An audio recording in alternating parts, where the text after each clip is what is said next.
things got very interesting last time. We convinced the Hardy Boys to give up the 8th Hardy Boy slash the Lady Driver. And now we are looking for Ruby. It is getting late. And we have also a meeting at 10 p.m. To meet with our comrades, or a comrade, at the apartment building. But is there... This is new. Let's check that out. What's going on here? Oh! Some speed! That's good. Always good to pick up some speed early on. Let's see if they know anything about Ruby.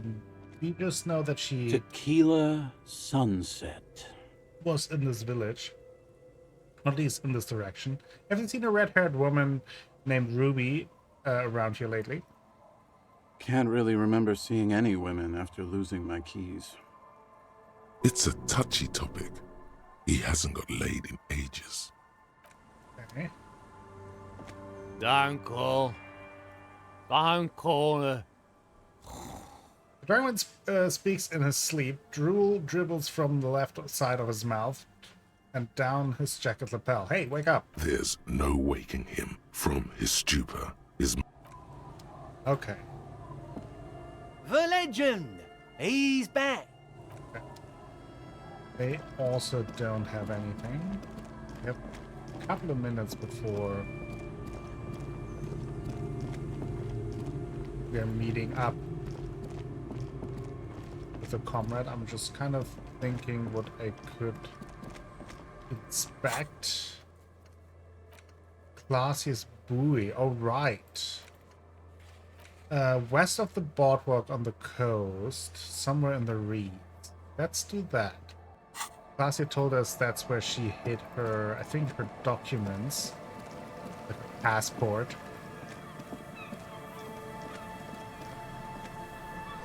There's a slip in the concrete here, a sewer. Did not see that before.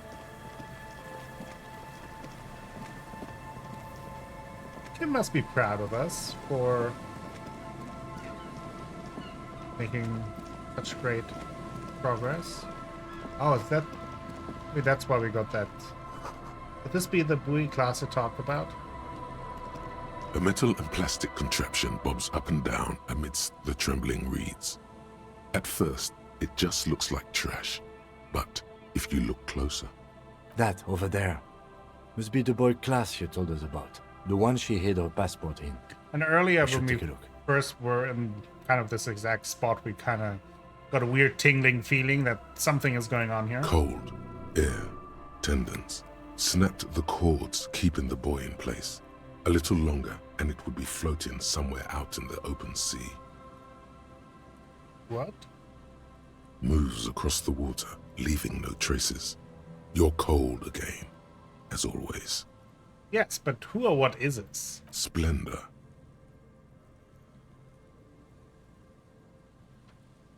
Damn,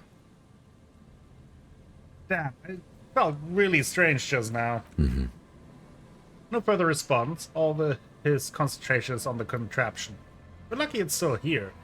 A little longer and it would have floated away. Indeed. Pick up the boot. The boy is not tied to anything. The cords dangling from the bottom really have been torn or cut. You lift it out of the water easily, noticing how light it is. Examine the plastic ball. There's something in there. Take the boot. Splashing around. Sniff the boot. It smells like you would expect it to smell. A concentrated version of the coast. Salt, industrial slop and decay. The water this side of the peninsula is cleaner.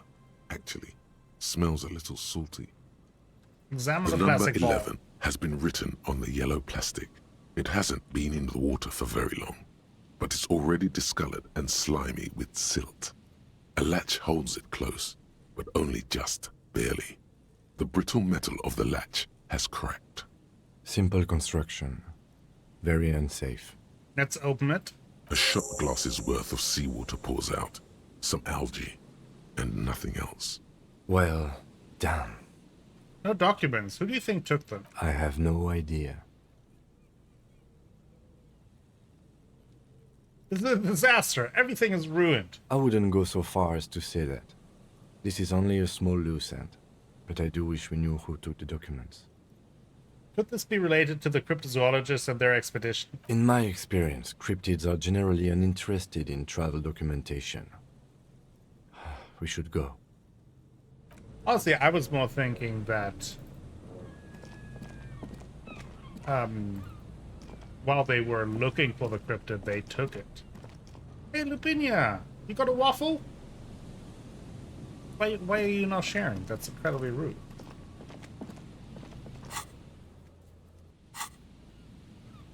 Hope you're having a good day. Thanks for stopping by. Okay. Now we gotta go to the apartments to meet up with our communist comrade. Let's...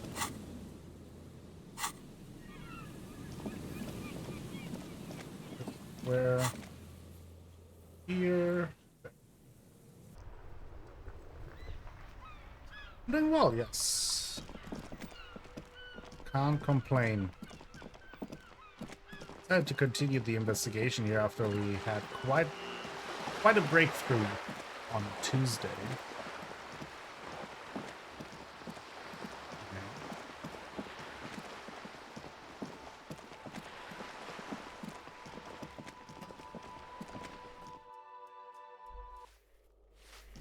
Now we gotta find the communist. Is he in this room? No.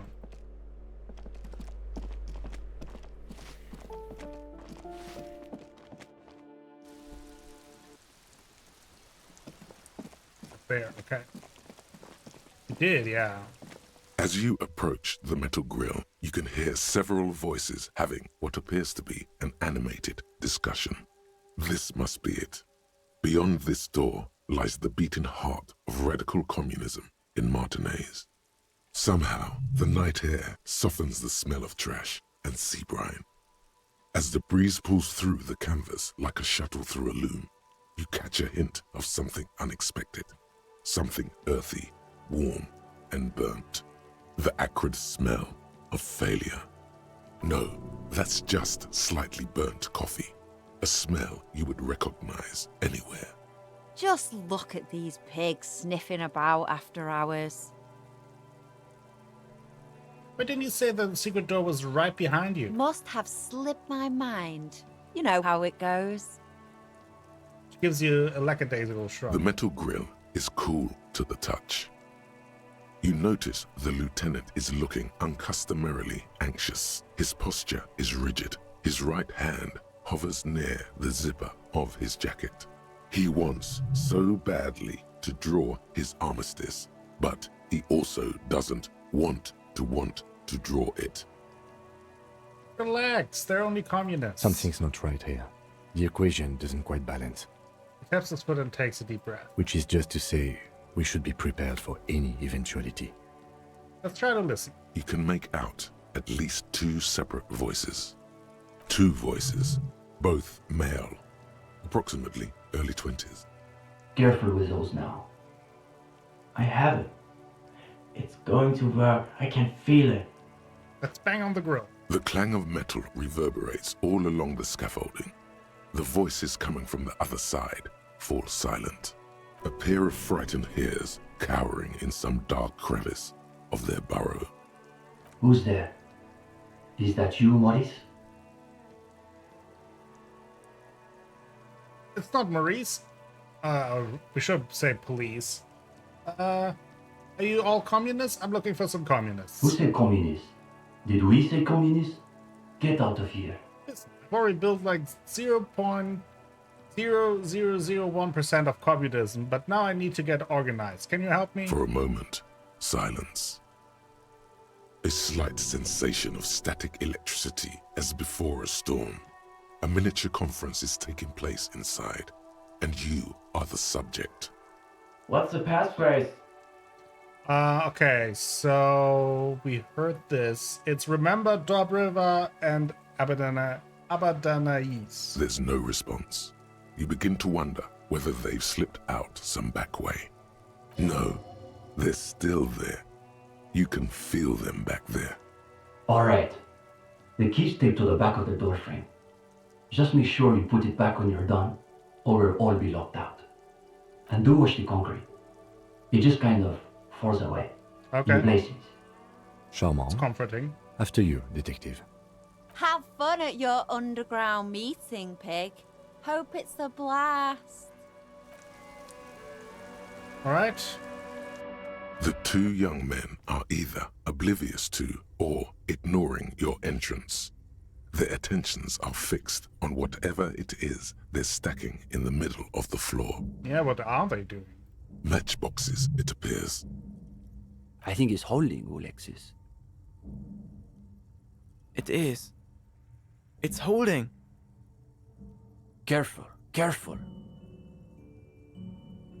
Oh no. That's not our fault. Damn, hardly any difference. Yaman shakes his head and then looks at you and the lieutenant with barely concealed irritation. You two, you are late. They should know the meeting starts at 10 p.m. sharp. His companion looks at you and squints. You weren't exactly easy to find. That's the whole point, of course. We can't just have anybody waltzing in here. Martinez is crawling with reactionary infiltrators. There are RCM spies, for one.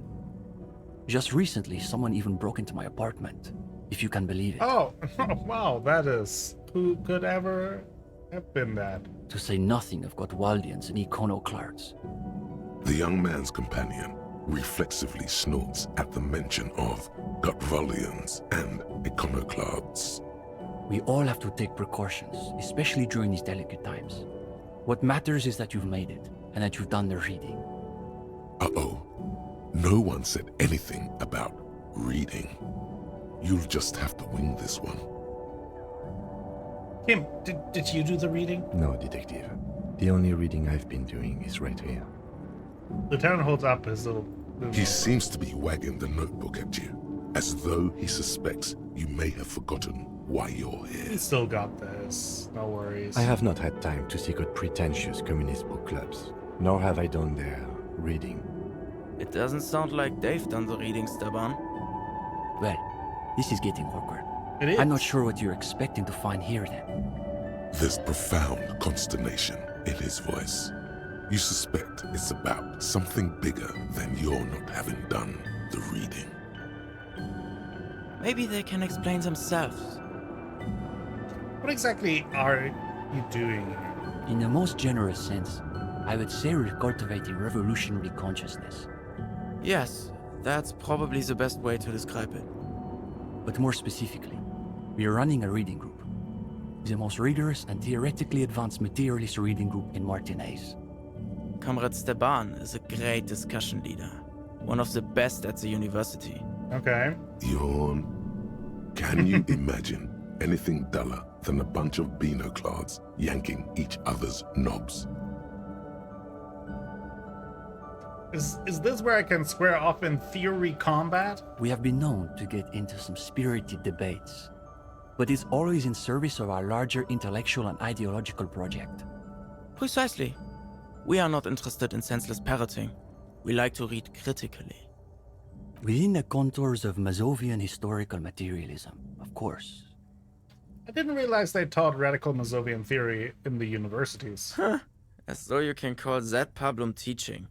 One thing you learn quickly at university is that you're not going to find a real education in any lecture hall or discussion seminar. We are post-attendance, basically. Exactly. The only worthwhile part of the so-called École Normale de Revachol is the library. That's where we've made our greatest critical strides. So, okay, so what does your reading group actually read? We study all the foundational texts of Mazovian theory, of course. Just last week we finished the second volume of Puncher and Watman's Innocence of Capital. Truly extraordinary. And before that we spent 6 weeks on State and Plasm. Uh-oh. You can feel your attention span rapidly deteriorating.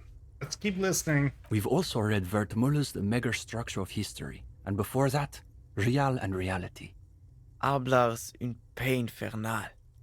The original Fisdale translation, not that watered-down revisionist garbage. Obviously. Obviously. But, of course, our special emphasis is on the theories of Ignace Nilsson and his followers, especially the inframaterialists. Wait, who are these inframaterialists? You're not familiar with him? It's pretty advanced stuff. You may not be ready for it yet, gendarme. The two young men exchanged skeptical side glances. Okay, but then who is this Ignace Nielsen? Only Krasmazov's most trusted lieutenant, the evangelist of the revolution, and the founding father of the People's Republic of Samara. It's hard to overstate how unimpressed he is that you've never heard of this world historical individual. He also happens to be the greatest communist theorist after Mazov himself. It was Nilsson who first postulated the existence of ideological plasm, which forms the basis of inframaterialist theory. Plasm, huh? Sounds like a hell of a drug. Oh, You yeah. might want to ask about it.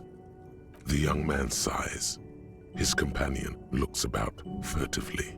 How could I not know? I know Lupinia, but like we just had like a severe case of brain damage. It's really not our fault. Did this reading group have anything to do with the lynching? Lynching? No. We're not an operational cell. We think of ourselves as more of an intellectual vanguard. Also, you could have helped me? Okay, but what's your group's stance on the lynching? Our stance? What? Do you want to know if the SRV has established a party line on the lynchings in Martinez? Though historically speaking, the SRV has supported direct action against right-wing paramilitary squads, especially when they are doing the Indo-tribes' dirty work. Good point. So as a provisional matter, I can say we support it. Okay.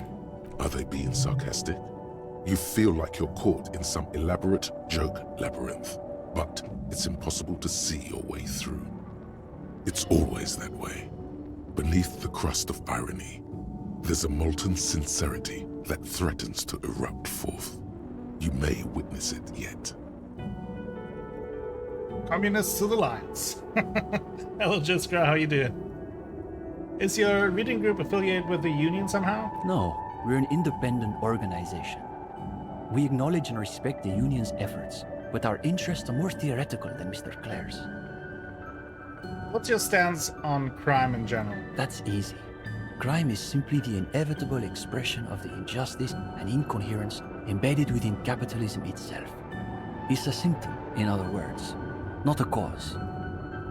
He raised his hand as though this is all there is to say on the subject of crime. His companion can barely suppress a yawn. Are there any operational communists in Martinez? No, unfortunately. The communards were hunted down and killed nearly to a man. All that's left of them are bones and old rifles. Like this one? His companion's eyes widen as you hold up the ancient weapon. He's practically itching to stick that thing in someone's face and pull the trigger. Yes, like that one. I wonder how many of these are still lying around in cellars or sealed up behind the masonry.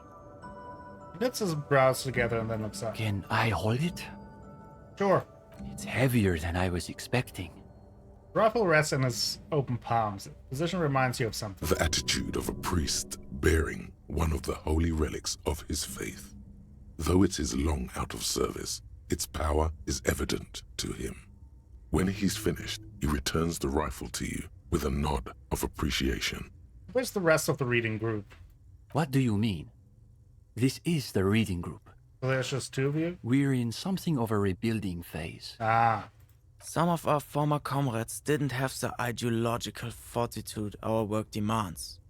Okay, but what happened to them? Intellectual attrition is maybe the best way to describe it. Felix said he couldn't keep up with the reading on top of his classwork. And Susanna wanted to read text other than Mazovian theory. Like novels, if you can believe it. Novels? Unbelievable. See? Even a gendarme gets it. We've tried recruiting new members, but unfortunately the current intellectual climate is pretty hostile to inframaterialist thought. These days, if you're on the left, the Ascendant schools are the Godwaldians and their iconoclasts. Don't forget about Maurice and the turnips. Right. Then there was the whole turnip debacle. Turnip debacle? Whatever this turnip business is about, one thing is perfectly clear. These young students have a much deeper understanding of communism than you do. You could Impossible. learn a thing or two from them. If you can convince them, you're one of them. Okay. What's so bad about the Godwaldians? They're the most depressing school of communism. They love writing long books with a patina of Mazovian theory to cover up their cheap psychologizing. A gang of cheap psychologists and intellectual midgets. Typical Godwalders, in other words. It's okay for Uli to say that, because his dad is from Gottwald. What's so depressing about their theory? The Gottwald school believe that intellectuals as a class are incapable of sparking revolutionary change.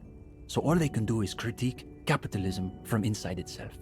That's why they spend all their time smoking cigarettes and writing long works of criticism that make you want to commit suicide. Sounds rewarding. If it were, they wouldn't keep committing suicide. Huh. You see, the Gottwald school look like communists. They talk like communists. But scratch the patina and you'll see beneath that they're just depressed liberals who've read too many books. Okay, but what about the iconoclasts? For starters, they love talking about beans. Beans? That's right. Iconoclasts are obsessed with beans. They love thinking about beans. They love counting beans. But most of all, they love building models to predict how many beans there'll be in the future.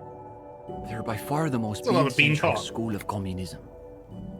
Ah yes, the much maligned bean counters, ensconced in their think tanks and high-rises, believing they can save the world through a series of incremental, assiduously technocratic reforms. Are the beans a metaphor? If only. They've got all the beans accounted for in their asset sheets, their The quarterly beans, budgets, their Disco. future projections. But for some reason, there are never Start enough counting. beans to go around. So we've just got to cut our bean rations in half. And next thing you know, there are budget cuts, so now we've got to cut the bean rations in half again. You see, iconoclasts claim to be communists, but in reality they're just liberals with hard-ons for spreadsheets. What about the liberals? Are they liberals too? Of course not. The only people who actually call themselves liberals are mouth-foaming reactionaries. Basically indistinguishable from fascists. You'd need an X-ray machine to tell the difference. Okay, so what about Cindy? Is she part of your group? Cindy is... how to describe her role? Something of an ideological auxiliary, perhaps. Yes, that's exactly how I would put it. And naturally, we support her radical counter-liberal aesthetics. But she refuses to submit an essay, so we can't call her a member of the group per se. Of course, yeah. That doesn't Gotta stop her write from an using essay. the room for studio space, of course. You did say something about turnips? It's an unfortunate story. You see, our ex-comrade Maurice is something of an economist. He's studying macro and microeconomics. Well, a real intellectual, it sounds like. Right. So a few weeks ago we were discussing the extra physical capabilities of the revolutionary state. And Maurice said... what were his exact words, Ulex's? It was unbelievable. He said, turnips don't care if they are grown by communists, moralists, or Vulcan. They grow just the same. Basically, he was rejecting the whole foundation of inframaterialist theory. Remind me what inframaterialist theory says about turnips again. Simply that under suitably revolutionary conditions, crop yields naturally increase relative to non-revolutionary crops, which Morris somehow has the gall to deny. Susanna said that he has been hanging out with some non-communists lately. What? That is scandalous. For us, the question boiled down to, if you don't even accept the basic ideas of Nielsen and inframaterialist theory, why are you in the reading group? So you expelled Maurice from the reading group over an argument about turnips? Well, it wasn't so much that he was expelled. He just quit coming. We haven't seen him around for weeks. Okay, so let's talk about something Go else. ahead. What were you just doing with all those matchboxes? The young man frowns at the little pile of boxes on the floor. Nothing, just messing around until the meeting started. They're watching those matchboxes awfully intently for two guys who are just messing around. It's almost as though they were trying to create the most unstable structure they could. So is the reading group accepting new members? We typically only accept new members once per semester. Okay. There's this whole process with essays and presentations on assigned topics. But given that we have some extra seating at the moment, I guess we could be convinced to expedite an application or two. Steban, you can't be serious. For these gendarmes? I am serious. As materialists, we've got to adapt to conditions as they are. Besides, he'll still need to pass Welcome the back, interview Lavinia. portion of the entrance process. Assuming he's even still interested, that is. Okay. 28%. Yeah, we're still here for some Sure. questions. We're here most every night. Maybe we'll catch you again. Sleep well, gendarme. Well, first, let's see if we can put on some composure clothes.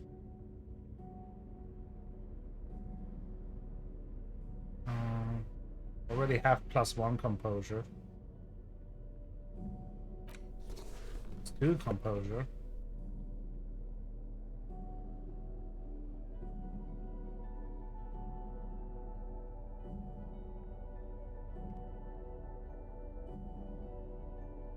Okay, that's pretty good.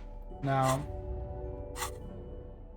we could also take some speed to increase our motorics.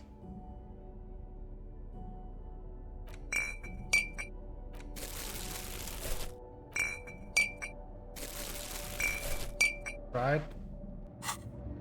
Let's take some speed. Then look around.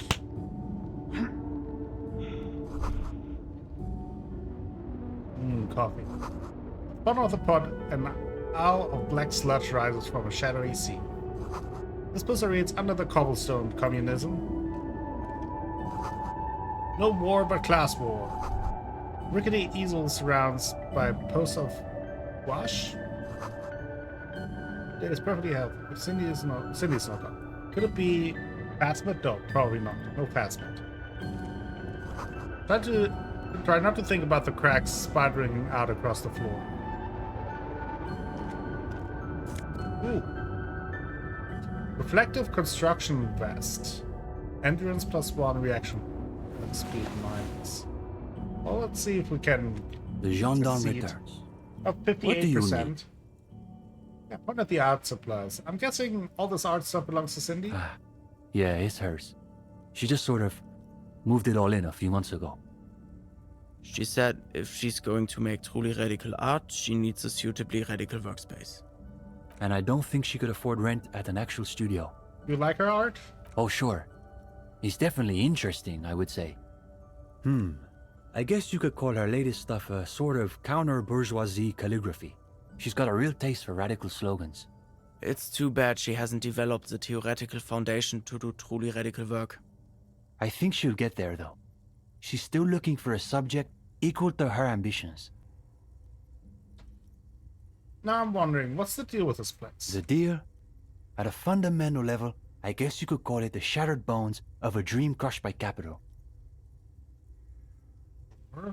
That's really good, Steban. You should save that for an essay. Thanks, Uli. When the idea is sound, the words just sort of flow. What these used to be luxury apartments, million real views, that sort of thing. That could be. It would explain some of the more ornate detailing. But we're speaking in world historical terms here. What this place represents, not what it merely was. His friend yawns, evidently bored by literal reality. Yeah, that's Go no ahead. problem.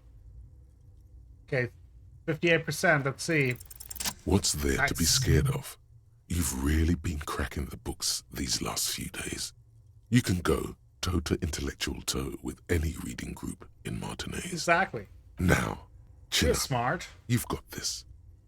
Alright, let's do this interview. Oh, You want to start now?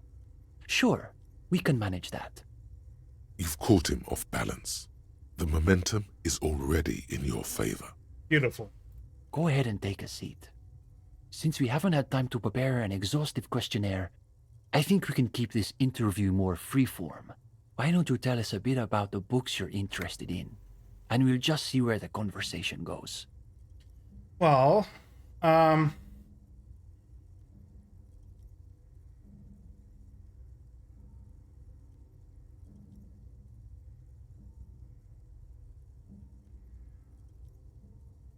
well, look, guys, I've got to be honest. I may not have read many books, but that doesn't mean that I don't have stories. Okay, we'll bite. What sort of stories are we talking about? A real-life procedural, complete with gory details. Give them sex and drugs. They're clearly not getting any on their own. Okay.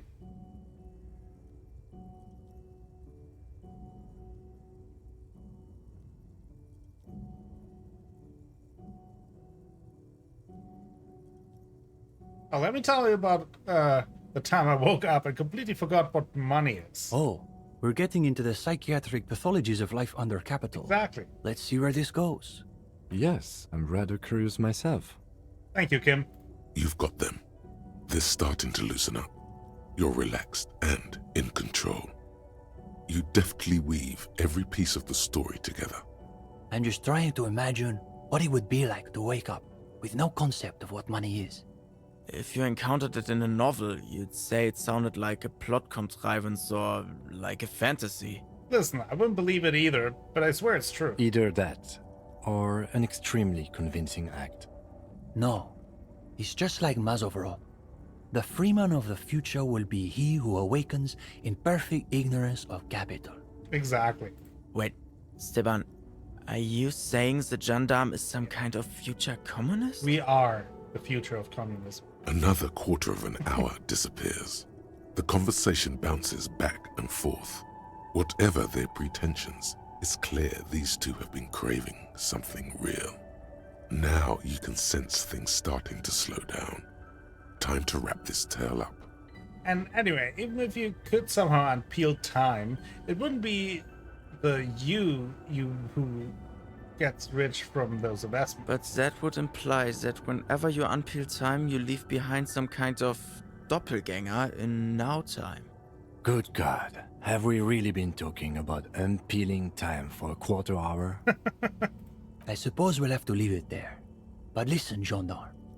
We could use someone with your breadth of expertise. With just a little more theoretical background, I think you'll be able to make some real contributions. Yes, I would say he's got serious potential at least. Thank you. And with that, welcome to the most ideologically advanced materialist reading group in Martinez. Nice. Here's your first assignment. It's an overview of inframaterialist theory. A little basic, as you'll see, but one has to start somewhere. I'll add it to my extensive reading list. You're going to fit right in, I think. Come back when you're done. We'll be here pretty much every night after 10 p.m. Do be sure to take your time with the reading. We'll be eager to hear your thoughts. Well, we'll do that. We'll come back tomorrow. I think that concludes things here.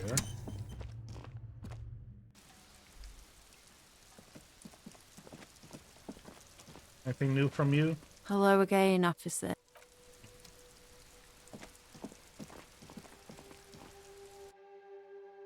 All right. Can we fast travel from here? No.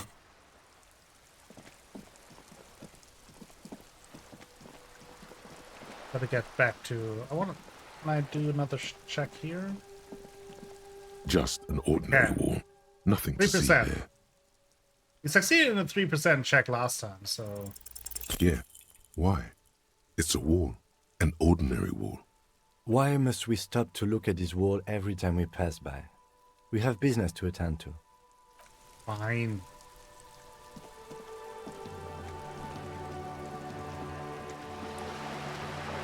Oh, I also wanted to sing karaoke. Is it too late for that today?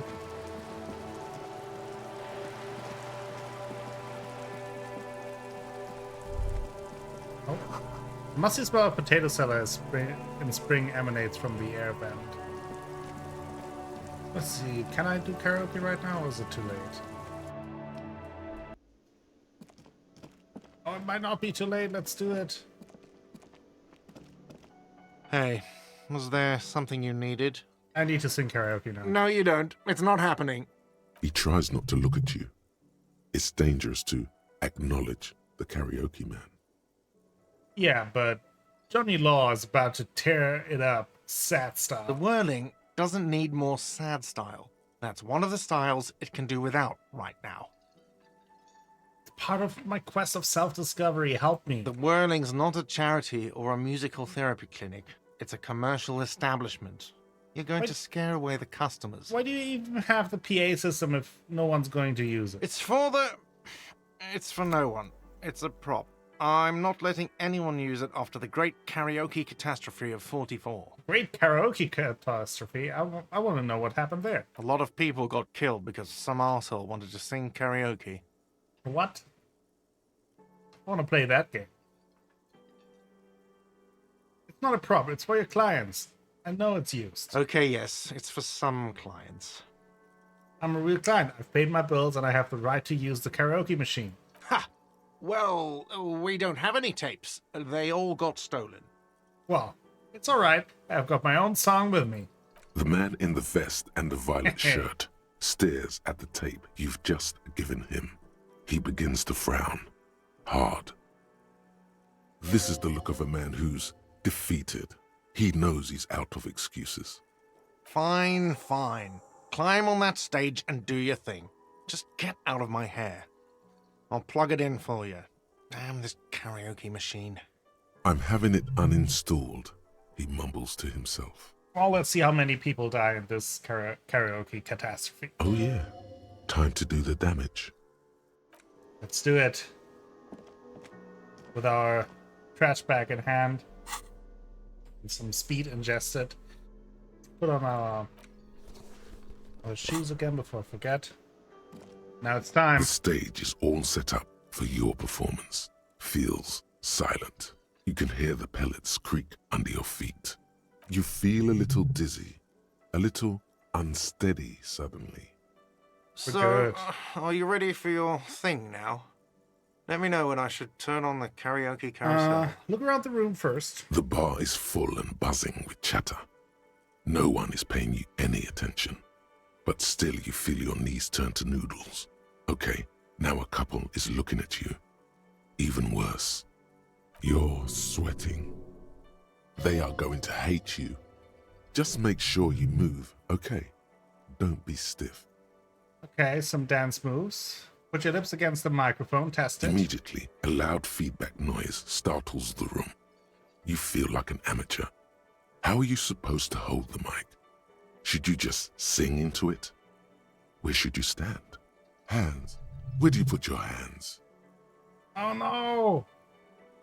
Mess it up. Okay, we made it tougher on ourselves. I need to change some... I think drama it was, right? So I think we have a bunch of drama-related things.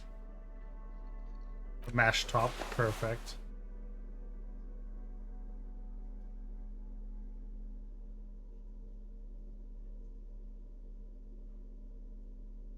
I thought there was more drama. Oh yeah.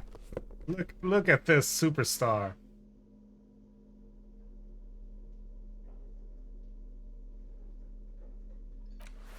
And a bow tie.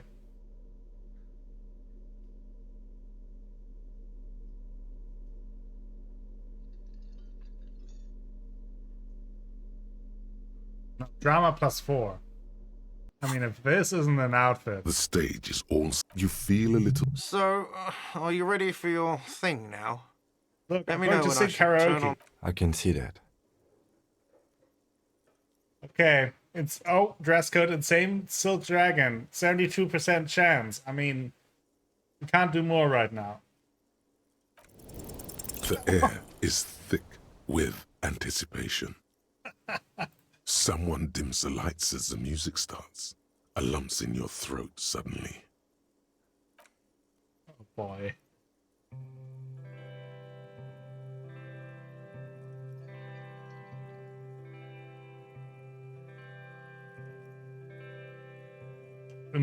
Indeed. Disco. That's some XCOM right here. I would often go there to the tiny church there, the smallest church in Sanson. Now it once was larger. How the real may rest there, down through the mist there, towards the Seven Sisters, towards those pale cliffs there. I would often stay there in the tiny yard there. I have been so glad here, looking forward to the past here. But now you're all alone. I love that Kim is just standing there. None of this matters. And all. Wow. It was beautiful. This physically hurts. Kim is a hero. Okay. We leveled up. Here we have the text. Beautiful. I think I wanted to do... Oh yeah, the missing person case. Which, there was one thing...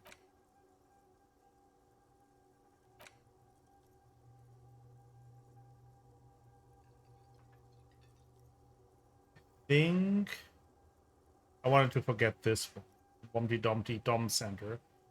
But having the best name. But it doesn't really fit. Oh, here the remote. Oh no, that's what I do want.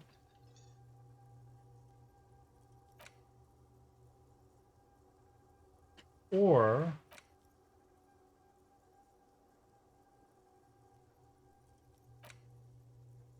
I think it's the Bumpty Dumpty Dom Center that I want to... Unfortunately. Then I wanted to get the Searchlight Division. Since we are looking for missing people all the time. So, let's do that. Oh, that was beautiful. Do you hear that? It's the most pathetic applause in the world, Harry. Made of pity. No one liked you. I'm out here singing my fucking heart out, and it's not good enough for you fuckers? You hear, or think you hear, uncomfortable shifting around. A bit of laughter, maybe. No one saying anything. I'm gonna unplug the mic now, okay? Fuck you! I gave it my fucking best! I gave it everything, and you shit on me? Someone walks out of the room, by the front door. Some woman. Is it because of you? I sang about how I feel! Fuck all you scum! That's it. I'm unplugging it. You press and stop on the tape carousel. You hear a little whine of feedback, and then the mic dies in your hand. That's it. You're unpowered. Let's go, officer. These people wouldn't know a good performance if it beat them in the ass. You liked it? Detective Dubois, it was downright tragic. Now, let's go. That's one way of putting it. I mean it, he thinks. To him, being a cop in the RCM was truly expressed in that performance. Wow. Let's put on our regular clothes, and by that I mean still a insanely weird outfit.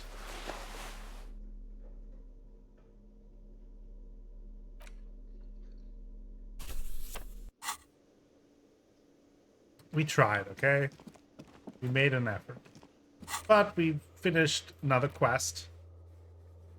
Kind of cleaning up our quest log. Did the smoker like the karaoke? Hi again, Gendarme. Composure. Bye-bye, Gendarme.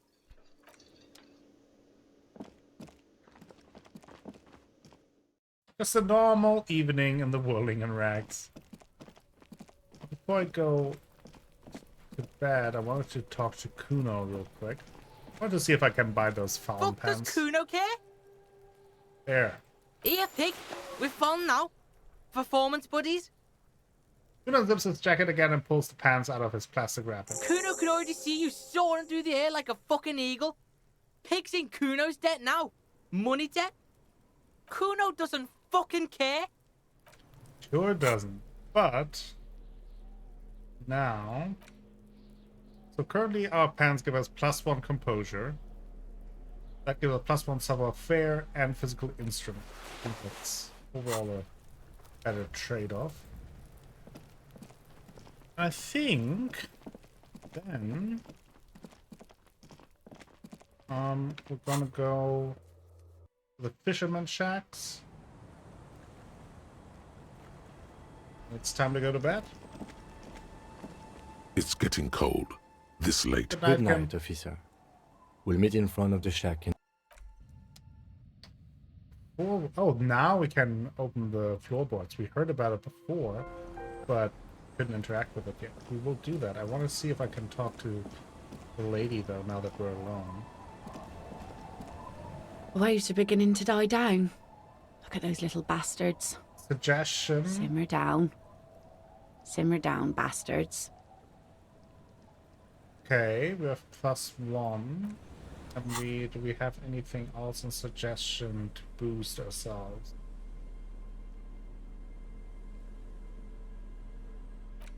Okay.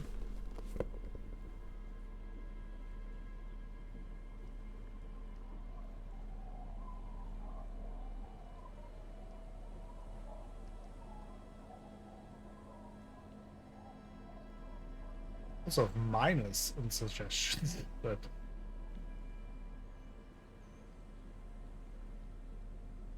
okay, we got additional +1 for suggestion. Do we have anything that gives us another minus here? Checking.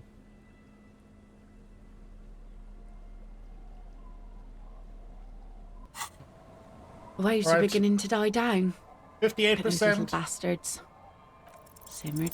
You think she really needs more of that after a man died at sea? Of course.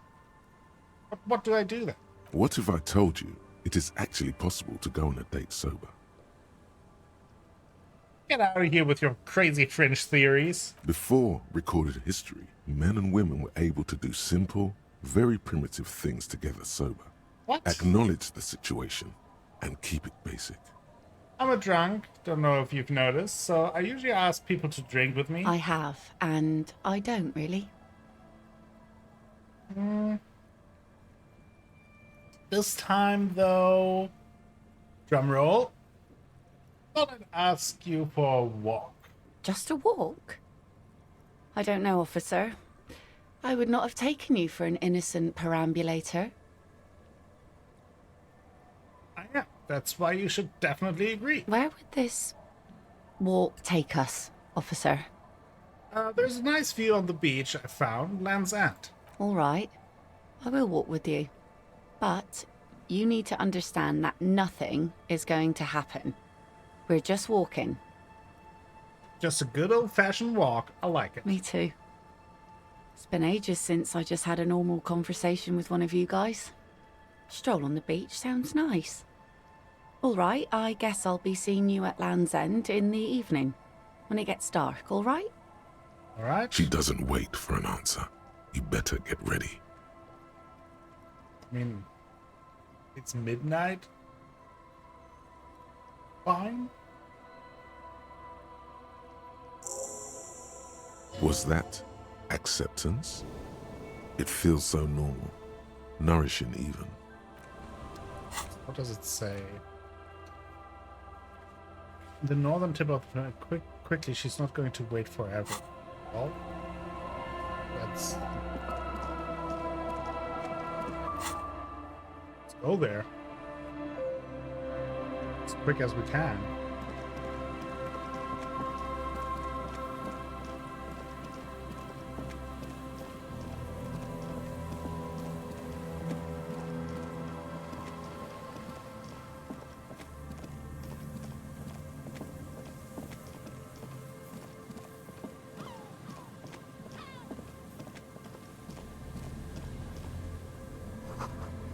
Someone's made a campfire here a long time ago. There she is. The woman gazes steadily at the waves. A sudden gust picks up her dark hair and lets it fall again, tousled, wild. She brushes a few stray locks from her eyes, and only then spots you approaching. Aye, so here you are. It's late and the sun is going down. It'll be dark soon. If we stay here long enough, we will be joined by a cortege of drunks and teenagers. Know that you're not the first guy to bring a girl to Land's End. This is what the locals call a make-out spot. That is not going to happen here today. I just want to make that clear, Dimples. Her thoughts are still elsewhere, with distances across the water, and with the water itself. You seem surprised that I made it. Drinking men aren't known for keeping their appointments. Oh, it's a rock star thing, tardiness. Aye, you're the starest of them all. Her laughter is throaty and warm. It rhymes with the waves and the cries of the gulls. As she turns to face the sun, reflected in the waves and the skyscrapers rising across the bay, you cannot help following her steady gaze. You should say something, anything. Maybe the tequila sunset thing. You know, a past incarnation of myself calls himself Tequila Sunset. I wonder why that is. It's a common Revacholian expression. Means drinking yourself to death. So, are you going to keep the name? I think I'm good with Harriet Dubois. I will say, though, we have gone through a little bit of a transformation now that we got our brain back.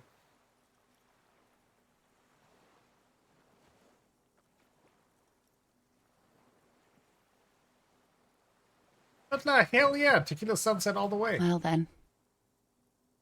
Not terribly impressed. Not surprised either. We are immense, reflected after in all. the waves and the skyscrapers rising across the bay is mesmerizing. Your mind clears for a moment as your senses take it all in. Not just the glass skyscrapers, fragile looking in the shimmering air. River Esperance flowing into the bay. Isn't it strange for this all-powerful thing, the sun, to be so generous towards us? You know, the best time to go out fishing is usually towards sunset, when the water is warmer. The sun also falls on the Capeside tenements and war-torn ruins. An old sea fortress juts out, seemingly impervious to the sheen cast over everything else, shaking you out of your reverie. The sun does little for the dead, and those hopelessly lost in their own minds. Is that why you named your boat the Sun? Oh, that was a bit of pride and a bit of superstition.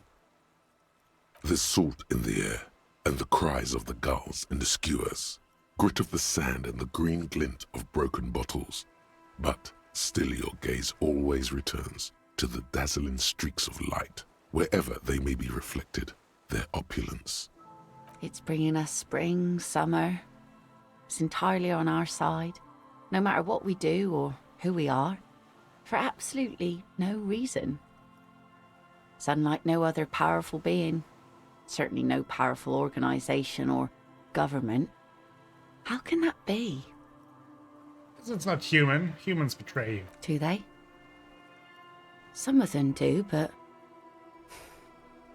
Sounds to me like you should choose your allies better. True. You ought not love ruins and hell, and the fading scent of apricots. Maybe some general remarks before you say something big. Work So your way bad. up to the cool. Conceptualization. You have a fish hook in your ears. These aren't real fish hooks, silly. They're earrings shaped to look like fish hooks. A drunk called Rosemary brought them to me. I kept them. She's right. They're made mostly of plastic. A cheap novelty gift you can buy from a flower shop or a kiosk. The wind ruffles her hair, silver-streaked in the moonlight. There's an interesting build in your voice. Thank you. I'm half Ubi. My mother was from Ubi Sunt. Not a lot of sun there, I hear. Though I've never been.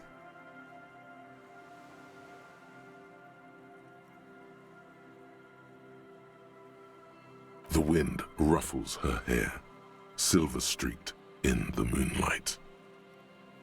You want to go visit La Delta? It's enough that my fish goes there. 50 real a piece they ask for spring cod. Out on the terrace of La Fru de Fond, a hip business lunch spot in downtown La Delta, glasses clink over a spread of oysters. Someone can't decide what to eat. Someone recommends a ceviche. Someone shields her eyes, trying to see across the bay. So, what do you think told the hangman? Good one. I'm gonna go with the rope. We lost our bonus again. 8% chance, here we go. Say what? Something interesting? Impossible. Please, this is important. She turns her head, and the plastic fish hooks rattle in her ears. Nothing shear-worthy takes place in your head. Relax. This was still good. The sun thing was very pretty. I'm sorry I don't have anything to add. Thank you. Out there on the other planet, the sea, you start seeing things in a strange light. I'm glad I got to share it. You know, the wind's gonna pick up soon, and I have to go, but... She takes her sword out of her scabbard. The blade reflects the sunlight, dark orange. Have this. Ooh, nice. The sun's good, but it doesn't stick things. Are you sure you don't need it? No. Men around here are too drunk to pose a threat to me. Think we can do this again sometime? Doubt it. But thank you for the company. Okay. This is as far as it goes with her. You'd need to put a year between you and your last drink for anything more. Thank you for coming on this walk with me. Farewell. That's nice. I wonder if I can use the sword to open the ice cream maker in the cellar, since it said crowbar isn't enough. Maybe with the sword we have more leverage. As she walks off, the wind picks up, and the light from the sun seems to fade. The crumbling silhouette of failed electrical R&D towers in the distance, beckoning. Look at it. Yeah. Ah. Run around with a sword. Okay, I think it's time to go to bed. It's almost 1 a.m.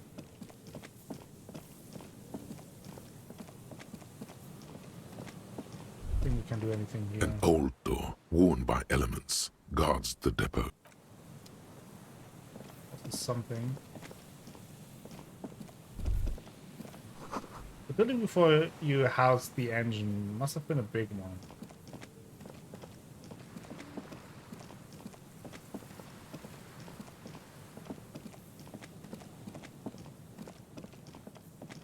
Man, wish I would have been better at conceptualization.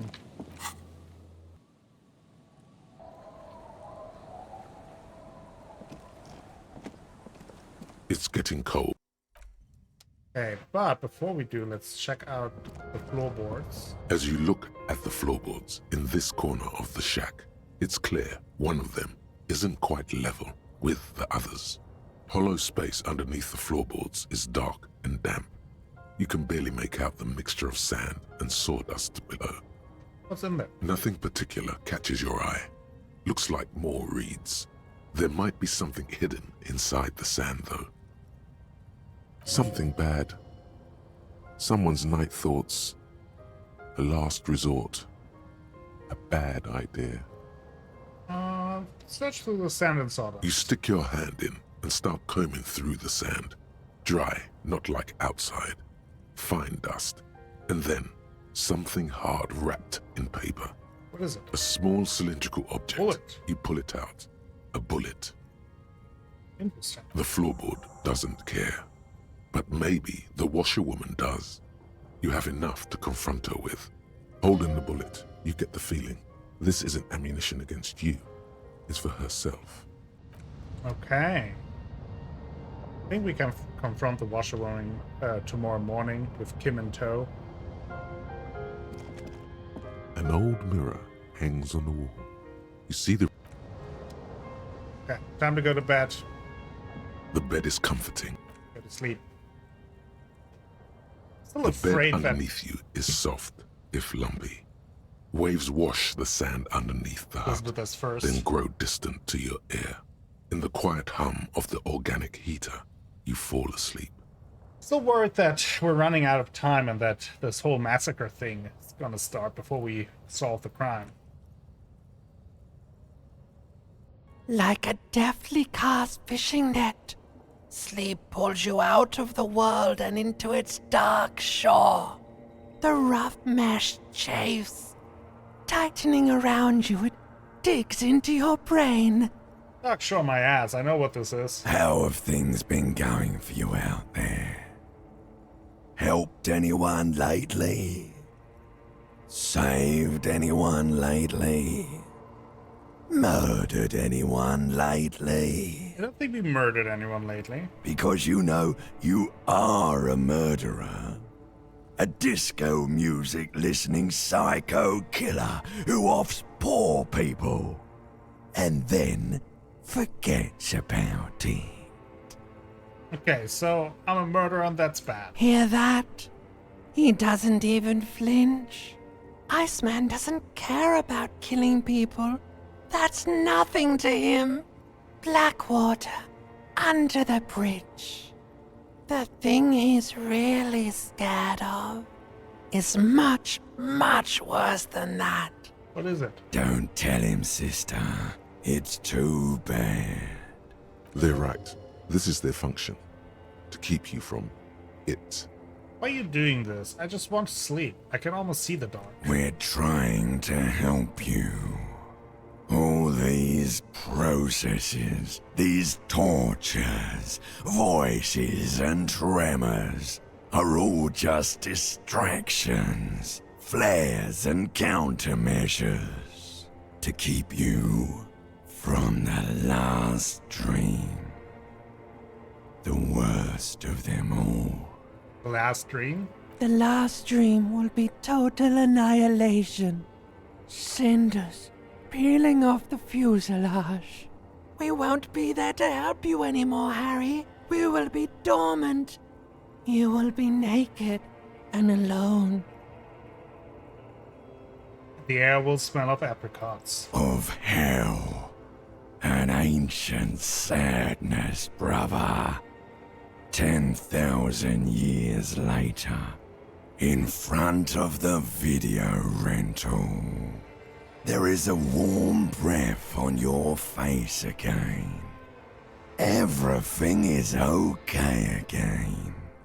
Everything is so okay. Doesn't sound like it will be okay. Your eyelids flutter open for a moment. When you close them again, you sense the light of the room around you. You're back. In 2 seconds, the alarm will ring. The last thought in your head before waking is, maybe you shouldn't have seen that stained glass window in the church. Oh boy. We're doing great. Nothing to worry about. Let's put on our regular Closed again.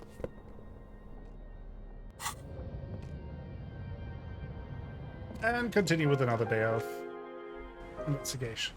Hey, Kim. Yes? What is this? Logic. At -2.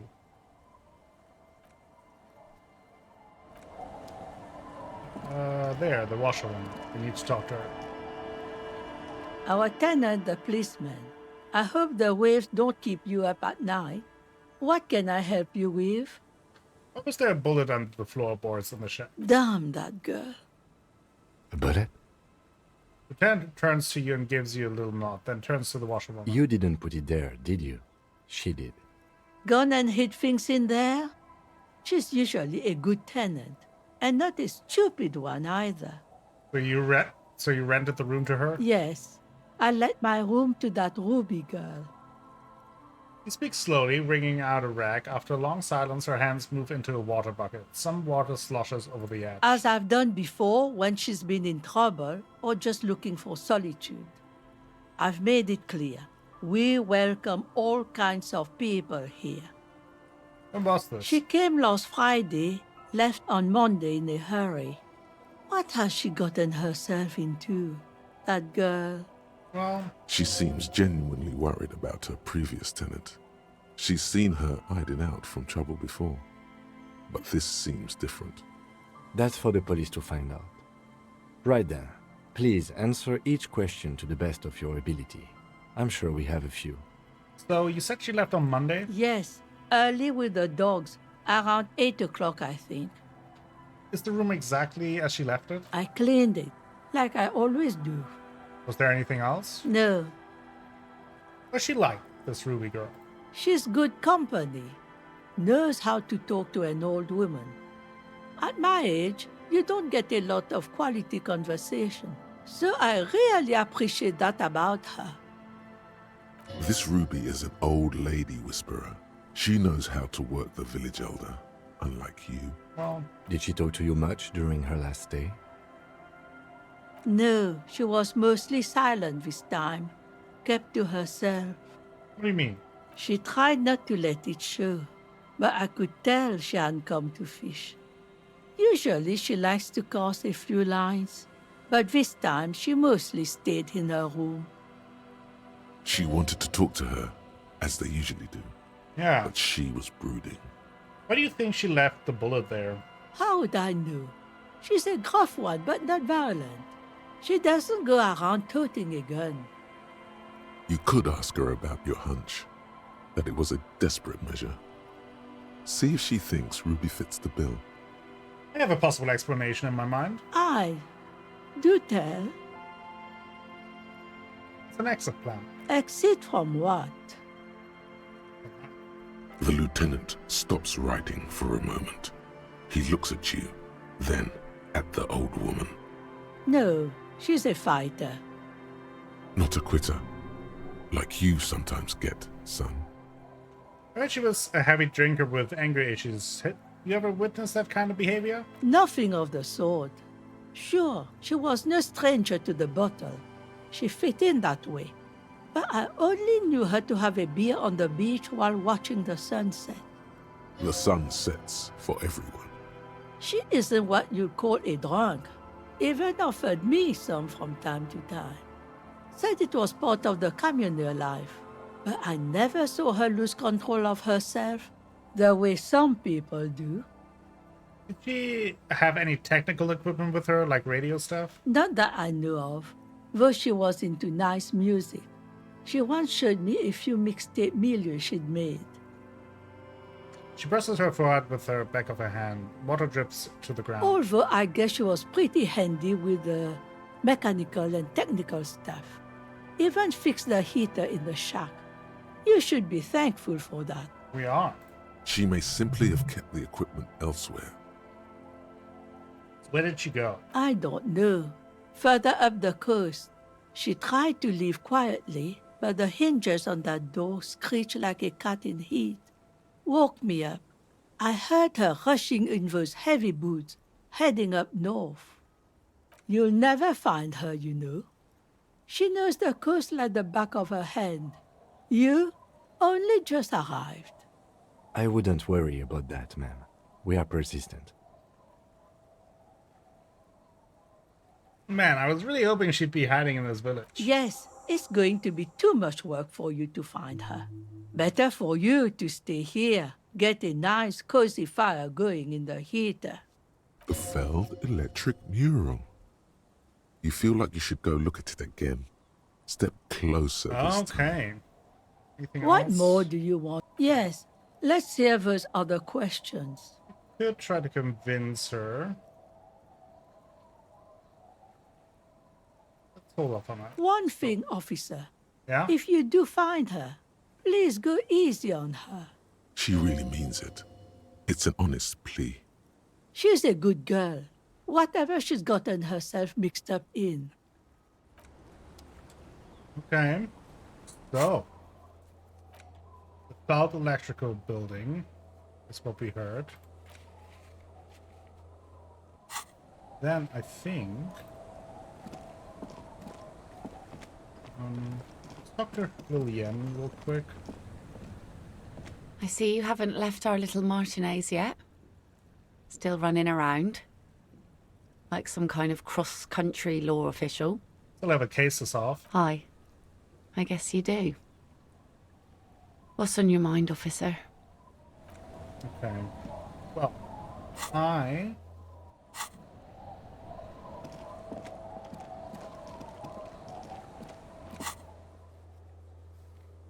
Oh, I forgot that I have a check there.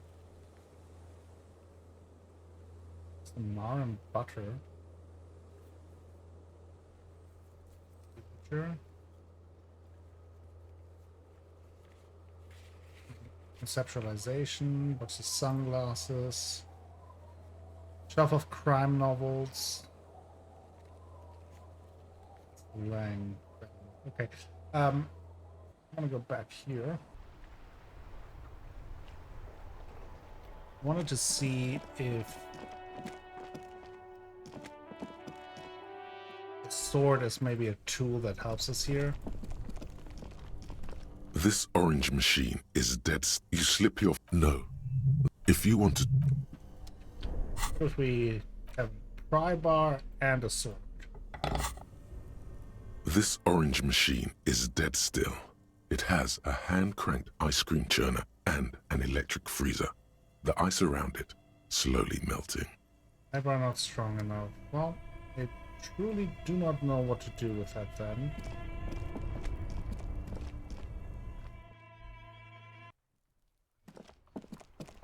Okay, then we saw that we have the white check over here.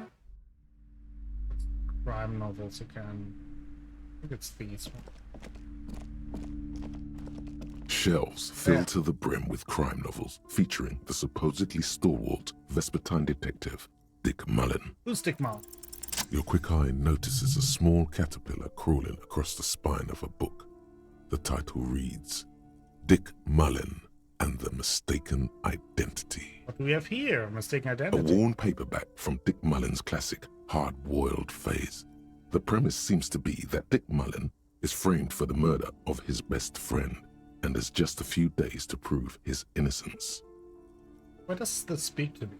Could it be the motifs of unstable identities and shocking betrayals? That's probably right. I'm a complicated guy full of contradictions. Then this is the book for you.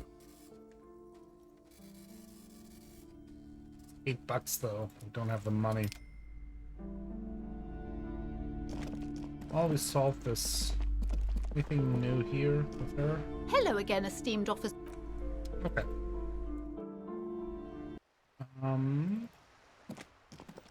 We checked that out. Couldn't open that. We have this book.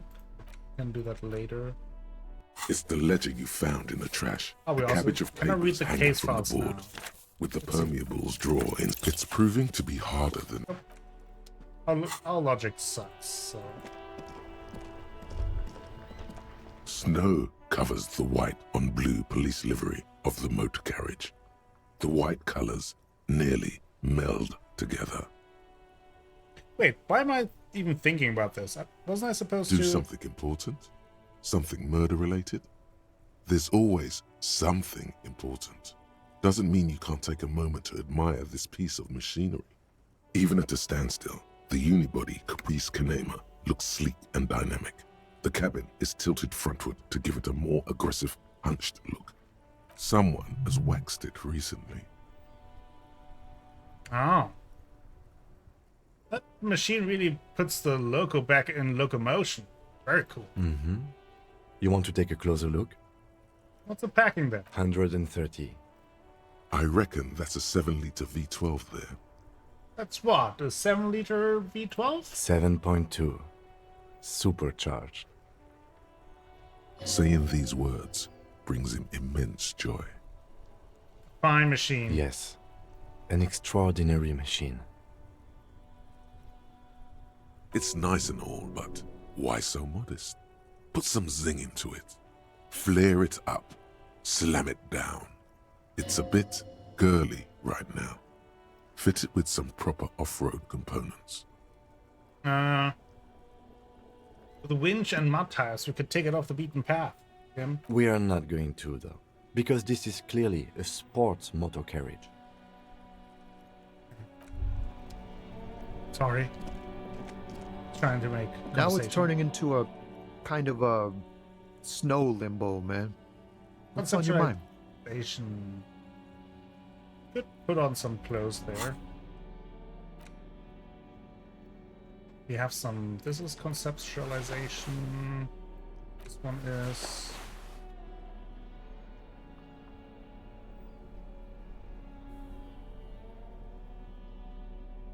Oh, we should have put that on before I looked at the wall there. Visual calculus. Might be it. That's would be a pretty decent Now it's bonus. turning into a kind of a 58%. snow limbo, man. Wait. Yes. There's something here, stored away in some dusty corner. It starts like... Mirror's temperature is always 0. It is eyes in the veins. Its camera is an X-ray. Whoa. What else? It is a chalice held out to you in silent communion. Silent communion. That's good. But graspingly you partake of shifting identity never your own. Dang. That's some great shit. You came up with that yourself. Of course. Did you?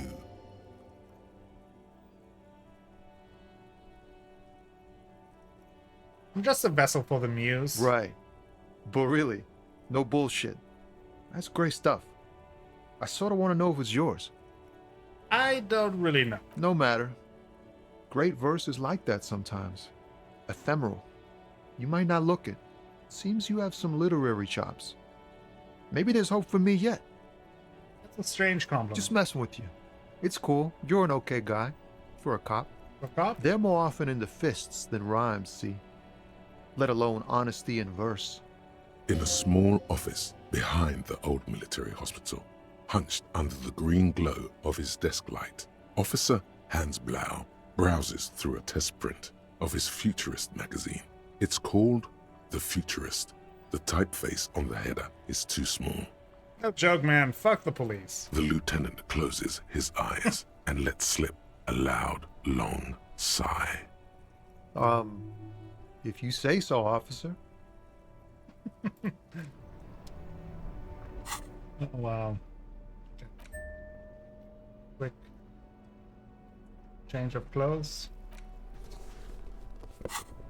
Right. I did want to check. Where is my bag? Just in case, I wanted to buy a pack of cigarettes if we need some boosts for some important roles. A colorful display. Again, I'm obliged to inform you that both alcohol and cigarettes damage your health. Give Here me you some go, cigarettes. And do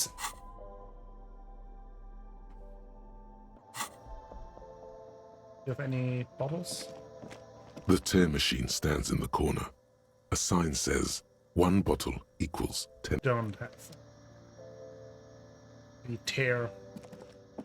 You're tearing me apart. That's what's going on. Okay. Well, now that we have the hint of going to the Pelt building, let's actually do that. There's something about the mural one of our instincts said. Try to see if we can find something.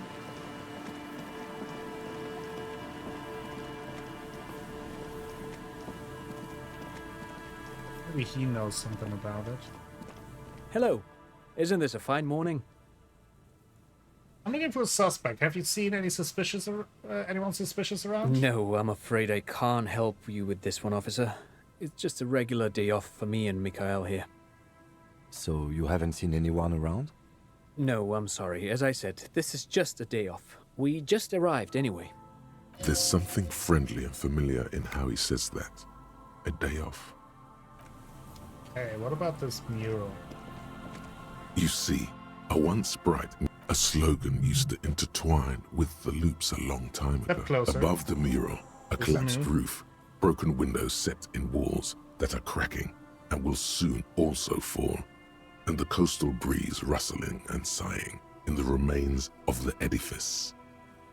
There's something in the wind.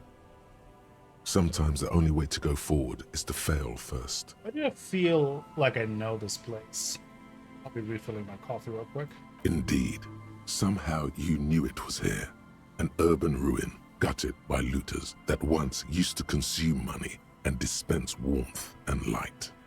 You felt it before when it rained in Martinez, and you felt the cold of the rain. The feeling persists. It has been in you ever since. Alright, could Ruby be here? In there? She could. Or she could be in the identical room over there, or in that boat shack, in that church tower, maybe. We do have high shivers anyway, but then also we found the empty trap, we heard Lena's true story, went on a date, found a jacket. I think those all more tie into the environment where it's like we know where she isn't. So 97%, let's see if this is XCOM or not. Even though you're sure you succeeded, all is quiet. There is no cold hand brushing against your forehead, no rustle in the reeds. The wind has died down. The ruin in front of you is silent as a tomb. What was I even attempting to do here? Trying to talk to the wind, the city. Whatever you thought would happen did not. And now you're just standing there in the pale of the morning, with your hands fallen to your side. A prayer of sorts to Revachol. She could be anywhere. How do we find her? How do we? I was really hoping she'd be in the village. Okay. She's probably north of the village, and this place is a peninsula. We already scanned most of the outdoor areas on our wild cryptid hunt, so we have an understanding of the geography, at least. See, it did help with the case, Kim. You just gotta trust my methods. And then there's the church. If I were a murder suspect, I would not hide in the most prominent building here, but who knows? Maybe she's reckless. Anyway, we do it the old-fashioned way, sector by sector. Go over the whole peninsula, ask the locals, enter the places where we can enter first, like we did in the village. Okay. And if that fails, if we don't find her? Then, if we're desperate, we can look where we can't enter. Bunkers, storm drainage, displays. I'm sure it won't come to that. He looks behind him at the dark red box crumbling across the chasm. Walk the coast, the old boardwalk, the reeds. You can always come back here and talk to the wind again. Look where it already got you. An adventure awaits. An adventure on the windswept urban coast. Buckle up and raise your collar. This search is going to be wet and cold. Okay, they tell us to look around first, so let's do that. Okay, we could go one more into conceptualization. Composure we could go into.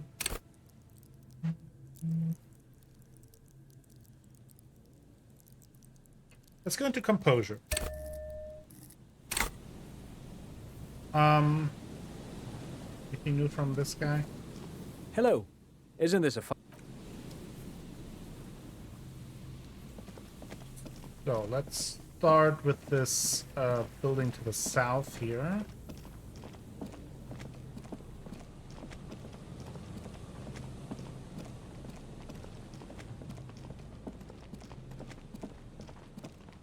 The trap is filled.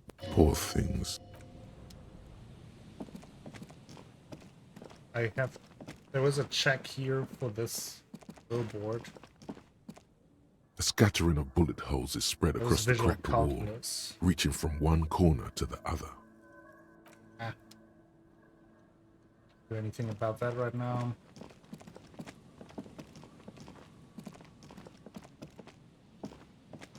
There. A door, a building, a hiding place. Could the instigator be inside? Potentially. I mean, pretty large building. It's boarded up.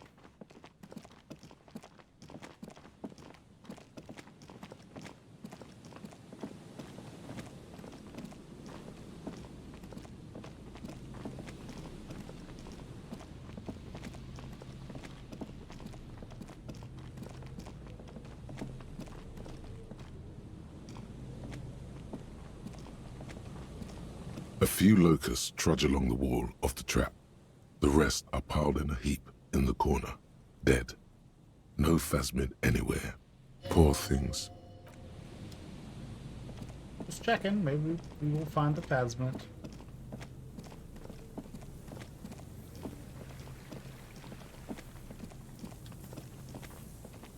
Also, we're still working on Searchlight Division. Okay. It is gone. I just wasn't sure if I actually activated it.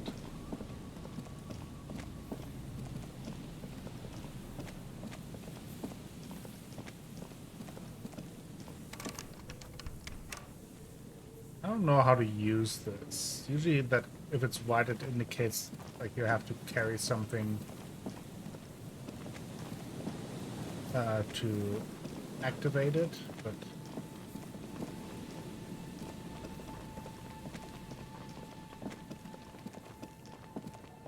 go in the church again.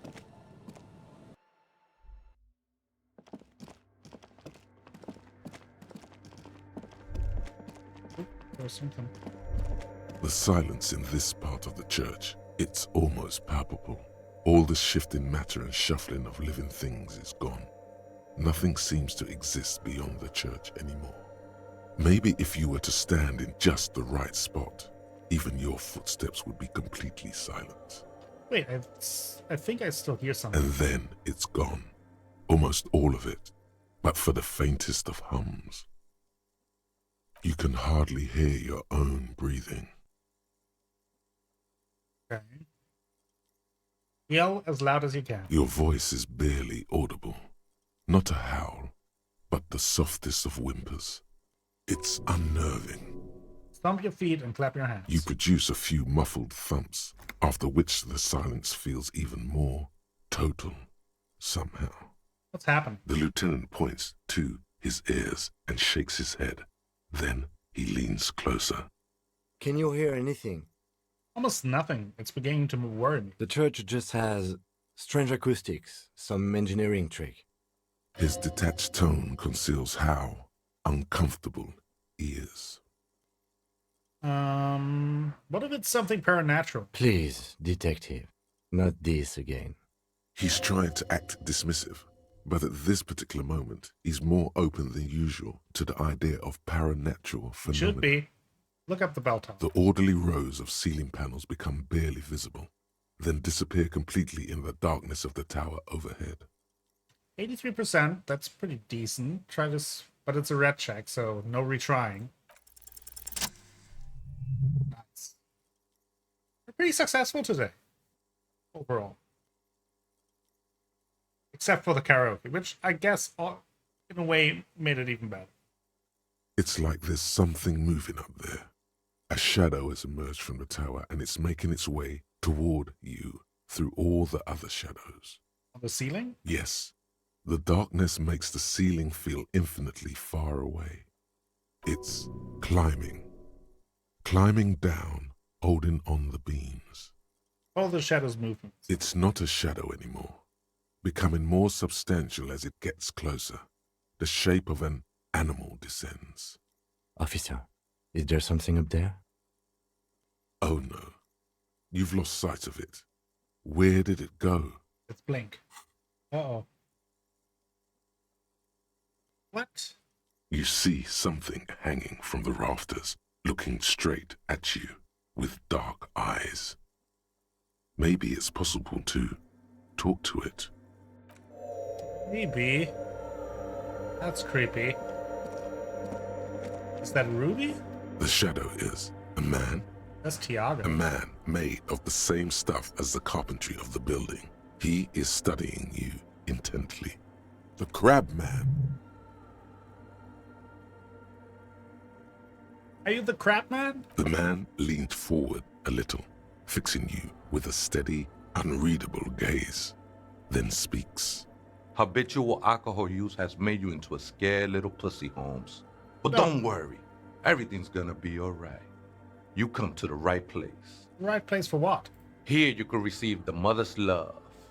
And when you're ready, she will take your hand and lift you out of the despair at the bottom of that bottle. This man is obviously a habitual narcotics user. Do we really need to question him? Absolutely. I'm put off by this religious stuff, he thinks.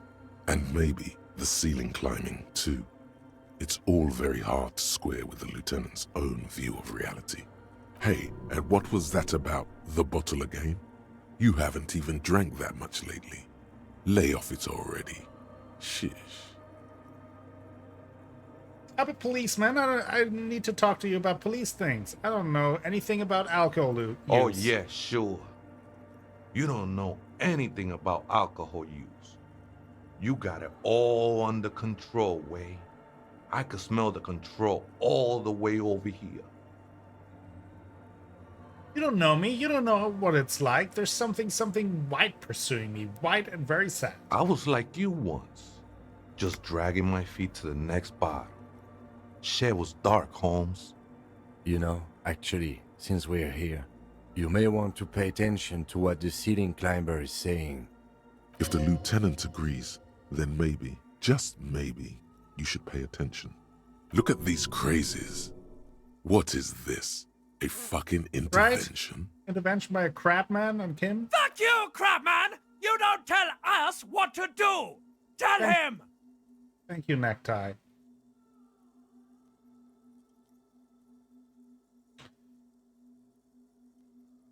You know, alcohol is central to my identity. If I wouldn't drink, I just wouldn't be me. The grave's coming for your little identity sooner than you think, Holmes.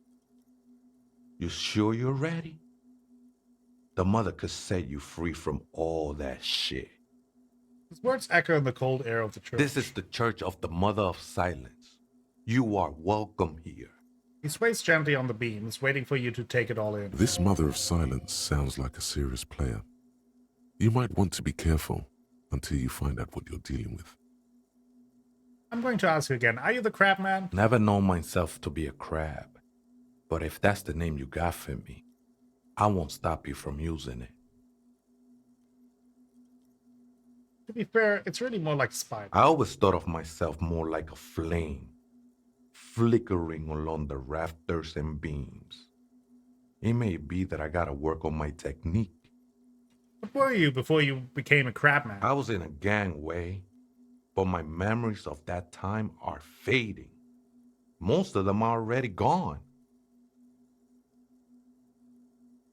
So many people losing their memory. A certain portent of doom. Nah, Ese, it's not like that.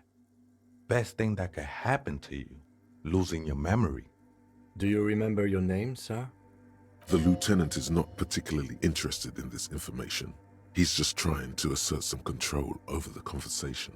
Tiago's my name, but those syllables don't mean much to me these days.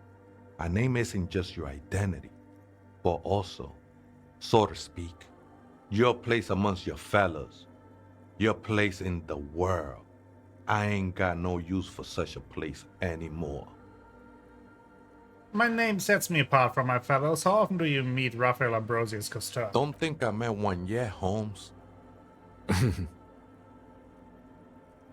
What are you doing here? This is a special place. There's a perforation in the world up there. A way out into nothingness.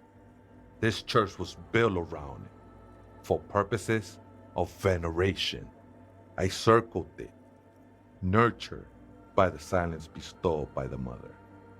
One of these days, I'll be pure enough to go drink from it directly. This mother of silence, you mean her? No. There's a new god in town, and she can be painted or sculpted because she has no limb or even a face. She is the end. She is a cavity in the dark beyond sense.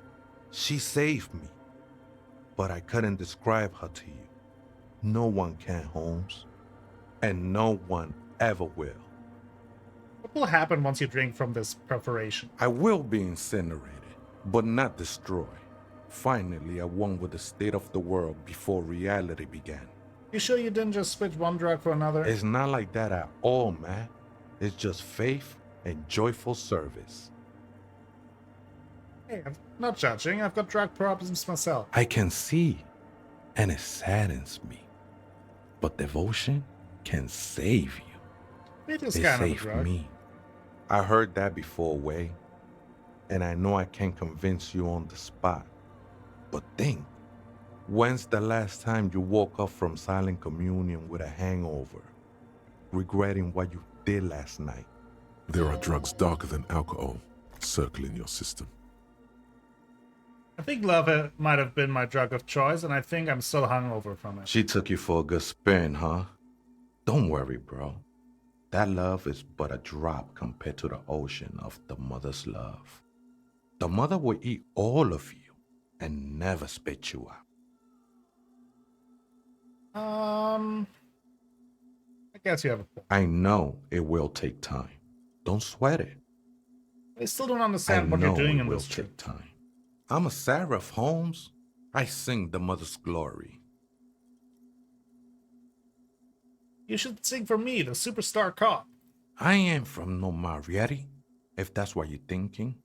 And the song I sing is silent as the mother. How did you find this place, this church? Hard to say. I think I did some construction work here, back when I still had material worries. Up there, I realized what the true purpose of the church was. Been spending a lot of time here ever since. The past is nothing to me now, Way. It didn't belong to me. Are these yours? Show them the scarf and shoes you found. I think they were. A long time ago. I had to shed them like skins to get closer to the center of the silence. He's naked now. You could have them. I don't need them anymore. Okay. The sinewy figure lingers on the wooden beams, blending into the shadows. You've been here for a long time. Did you see the police raid that took place here? Something like that. Did you witness it? Not really. Or at least I don't remember much of it anymore. The mother's love has done its job. That's what's so great about the mother. It lets you forget about everything.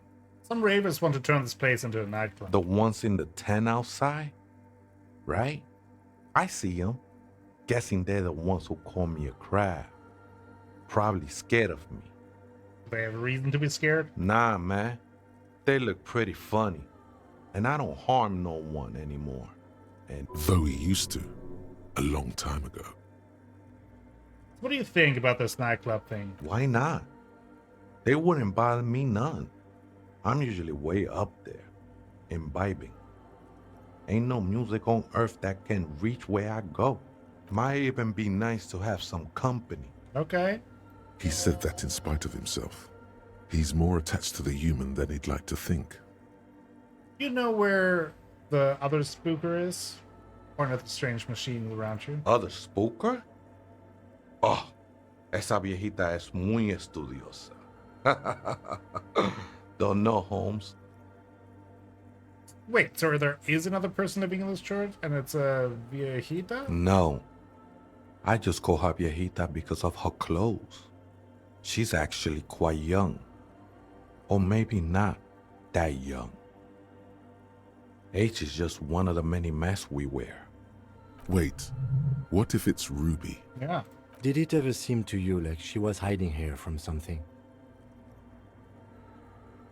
You mean like a fugitive? No, man. Quite the opposite.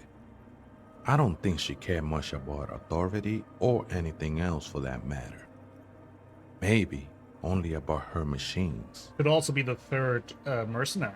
I see. And where is she now? I told you, Holmes. I don't know. How can you not know that when you both live here? Don't really follow her comings and goings. Just see her typing on her computer now and then. We got different interests. So you've got nothing else to tell me? How she looks, what she does, who is she? I'm afraid not, Essay. You just have to wait until she comes back, or search through her radio computer. Have you, by any chance, heard the viejita you say the password to her radio computer? Too many times, Essay. You need it for something. Oh yeah, I do. No need to overdo it. He won't mind sharing it with you.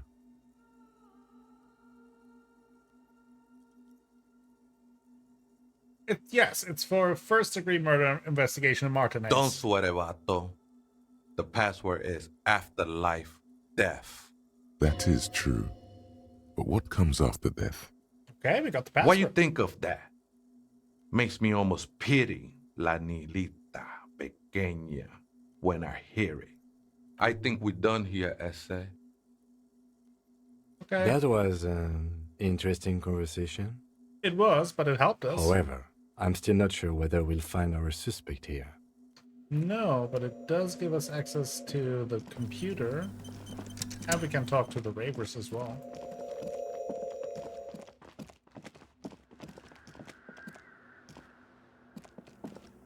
The machine's keyboard is the speaker. Good morning, Fortress Accident on Saint-Brun. This is the East Insulindian Repeater Station 1. Please repeat. Is this the personal log? I think I may have the right password for the personal log. Good. Please repeat the password. Afterlife death. Good. I have unlocked the filament. After ending the call, please press print to access the filament. Fortress Accident, is there anything else I can do for you today? Okay. Goodbye, Fortress Accident. The machine's keyboard is the printer prints out a long text document with dated paragraphs. It looks a bit like someone's journal. The first entry, made on the 4th of February, 51, by an unknown author, is short and concise. We're getting Arrived places, yeah. at the church. Making progress. The door was boarded up, so I used the crowbar to get inside. Looks like the place has been deserted. Nothing out of the ordinary, but I'll ask around. Need to figure out how to get the electricity in. The lieutenant leans closer, scouring the printout over your shoulder. Just as you finish reading, he looks up, muttering under his breath. 4th of February. That's over a month ago. Whoever set up those machines has been here for quite a while. Yeah, so it might be the third mercenary. Do you think this log might be connected to the case? Our case? No, I don't think so. It must be some local eccentric. Read the second entry. 6th of February, 51. Had a little chat with the local fishermen. Said I shouldn't go near that place, that the church was spooky and ridden with narcotics. It's a little spooky, all right. Still haven't figured out the electricity. See? Even one of the spookers themselves says it's unnerving. What was that about narcotics? This could prove to be interesting. Wait, narcotics? I doubt that we can find any. It's just idle fishermen's gossip to scare away the kids. Nothing spooky about this place either. It's just abandoned and cold, and in an awful part of town. Read the third entry. 7th of February, 51. Finally got the electricity in. Next on the agenda, a new antenna. I'm thinking Esca series, something advanced. Why would you need an antenna? Why would anyone need any of this equipment here? 8th of February, 51. Bought the antenna. Had some problems setting it up. Called Simon for help. Heard the others are back to making art. drinking somewhere out of town. Sulislav started a rock band again. Lexi has been seen asking money from strangers. But at least the artists have their act together. They're qualified labor. They can get work anywhere. Graphic design, ads. The programmers are doing fine too. I mean, they're programmers. The writers, though, they're fucked. I just have to find out what caused that data loss and be done with it. Still don't understand how it managed to wipe out the backup, when the backup wasn't even connected to the front. I know. Everyone thinks it's impossible. They say I must be lying. I'm here to set it right. Data loss? Seems like something to do with radio computers. Unfortunately, I don't know enough about them to understand what the author is saying. Something about the backup data getting destroyed, and how everyone thought it was the author's fault. Let's just keep reading. Artists, programmers, Lexi, who are all these people? I think these people worked in the radio computer games business. The one we saw in the Doom commercial area. They must be our former co-workers. Read the 5th entry. 12th of February, 51. Brought some food from the grocery store. Apparently, there's a strike going on in the harbor. Definitely not happy to see the Martinez people again. Everything's now set up in the church. Going to start working tomorrow, Ruby 8 nor a.m. the mercenary. The strike. We are nearing the date of the murder. Keep reading. I'm interested now. I want to know what's that radio anomaly that sent this person here in the first place. Yeah. 25th of February, 51. I've been sending data up to Lintel for a while now, trying to recreate the data loss, but nothing. Didn't even feel like logging in, the disappointment. But I did discover a curious audio-spatial anomaly at the back of the church. I've named it the Swallow. It swallows sound. Need to get some mics. Is she talking about? Okay. 28th of February, 51. Yes, the first recordings confirm that the Swallow is real, and I'm not just losing my mind. It's a pillar of silence, with a diameter of approximately 3 meters. Seems like the higher I go, the less I record. This might be a coincidence, or it could be connected to the data loss that led me here. The pillar of silence. She is talking about the silence. Is she suggesting it's more than just an architectural quirk? But what could it be? Look at the water basin behind you. The lieutenant doesn't answer. He follows your gaze, studying the basins. The water shines in them. No ripples. Read the 8th entry. March 51. Some kind of young disco men have appeared next to the church. I've been trying to record the silence to find the epicenter, but now it turns out I've also been capturing the future of dance music, one neo-disco song over and over again.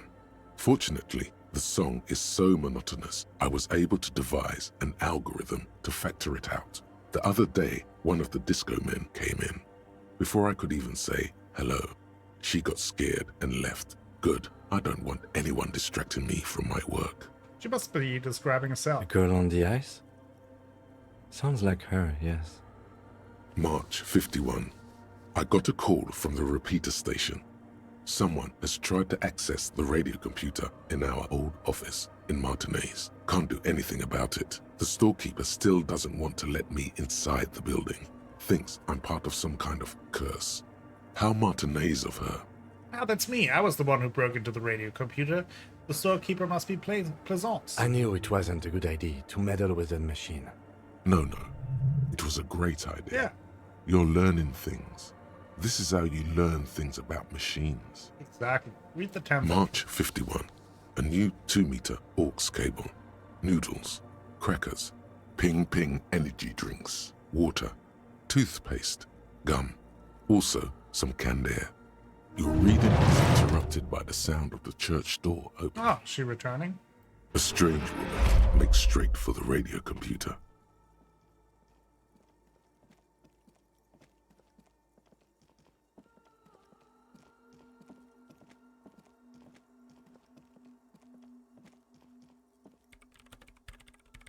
Breaking into my radio computer, I see. She does it here as she holds down the off button for several seconds. The machine reboots. I do apologize for the intrusion, madame. We are with the RCM, you see.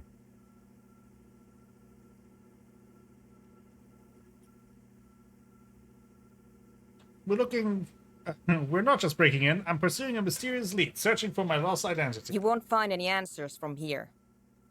Barely looks up from the keyboard. You hear the machine whir back to life. It's just me and my computer, and it has been this way for weeks. Now please give me some room. I need 2 seconds to see that you haven't destroyed anything. We should talk to her after she has rebooted the machine.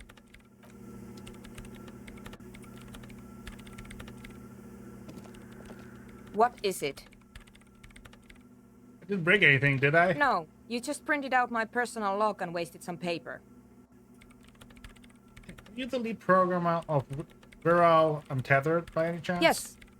Or no, not anymore. That project is dead. She doesn't seem surprised to be recognized. Rather sad. Something passes over her face before she straightens her back. Sorry, but who are you? What are you doing? I am Soona Luukkanen-Kilde, the former lead programmer of Fortress Accident and RSA radios. I have over 16 years of programming experience, and I'm proficient in both Vox and Orbis languages. If you're not here to hire me, I don't really know how I can help you. Have you seen the Crab Man? Nope. But you know he's around. Yes. He's seen you. And the Crabman has seen you. I don't care. I don't care about crabmen. Okay. Wow, she really doesn't. Not afraid, this one. Have you seen anyone suspicious, say a woman named Ruby? What? No. No one's suspicious around here. Why are so many machines in this place? I brought them here. These are my machines. Please don't touch anything. Why do you need an antenna? I use the AR-1 as my RAIM prefect's processing unit. What? RAIM prefect. My radio computer. That antenna is its processing unit? Yes? You really don't know anything about radio computers, do you? I don't really know much about anything in this world, to be honest. All right. Well, all radio computers perform operations up on air. So in order to gain more processing power, you need to invest in a good antenna. Wait, what's on air? On the front. The unified front of radio waves. Licensed and controlled by Lintel in the East Insulindic region. It's all around us. That's what on air means. The AR-1, is it a good antenna? I guess it is. So far I've been quite satisfied with it. Martinez is an unstable region with bad coverage, and the operation has been surprisingly stable. But it's not the cheapest one on the market, so I wouldn't recommend it for your regular red tape operations. Fraser 1000 is a foolproof line for civilians. Anyway, you should do some research before you decide to buy anything. Ask around, compare the prices. There are many milieus dedicated to that sort of thing. She liked telling me this. It calmed her nerves. So what are you doing with the radio computer? I'm working. The machine seems almost alien with its pulsing core. The light casts in her face in a strange shadow. Working on what? Could you just shh for a moment? Or get to the point. I really need to focus on something. It's not just rudeness. It Hello, really is Danielle. hard to concentrate on whatever she needs to do. And you're not helping. You missed the greatest parts. We had karaoke, which was beautiful, emotional, wonderful. We had a date. We met with communists that talked about being communism. And we're chasing a suspect. We also talked to a crabman. What about those bowls of water over there? They are connected to my RAIM prefect. Whatever you do, just please don't move them, okay? Thanks. Right, I'll try not to touch anything. Next. Great. One. What are you doing in the abandoned church? You really like those questions, don't you? I do. They're bloodshot. She really hasn't been getting much sleep lately, has she? Well, I need to make sure you're not hiding anyone here. No, I'm not. It's just me and the crab man. I'm just doing some research. That's all. What research? I'm looking for the location of a 2mm hole in the world. She's looking for a disruption in the radio waves. That's what her personal log said. The lieutenant raises his brows, but doesn't say anything. Is the hole connected to the data loss in your journal? Yes, that's what led me here. But I suspect it might be something a bit more complicated than that. A hole in the wall. What does that mean exactly? Exactly. What does it mean? Up to now, it has been impossible to say what it is because it's impossible to measure nothing. Okay. What do you think it is? What qualities does nothing have? How do you measure something that does not exist? You're suddenly absorbed in a conversation, waiting for your answer. That's a little above your pay grade at the moment. Oh.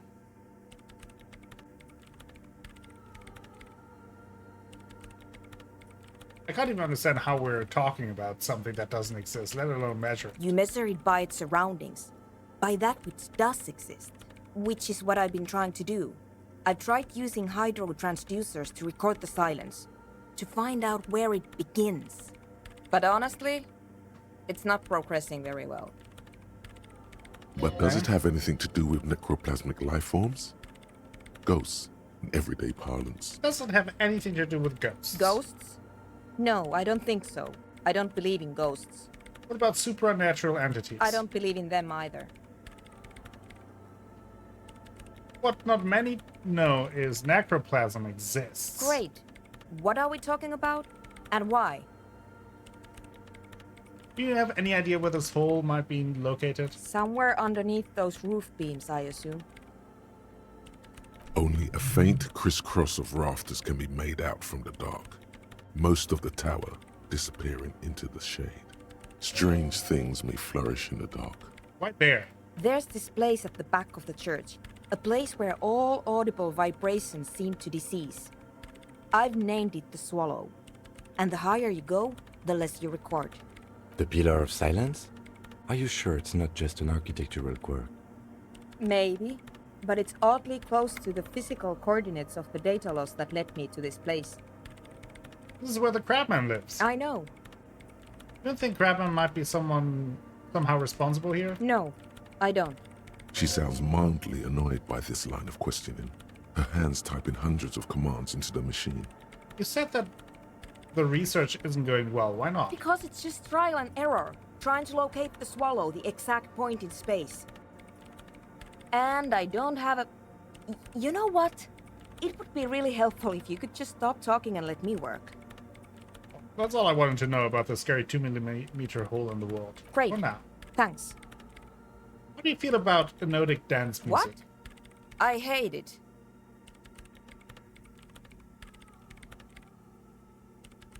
Same. It just doesn't connect here. Not like disco does, anyway. Maybe I'd have to be on drugs to get it, but to a sober mind it just sounds like uninspired rug whipping. No idea what it has to do with either dancing or music. Right, but how do you feel about a club for hypnotic dance music? This is about those speed freaks in the tent, isn't it? I've got some news for you. It's not a nightclub they want to build here. What do they want to build? Take a guess, why don't you? My guess would be a petting zoo, a place for animals.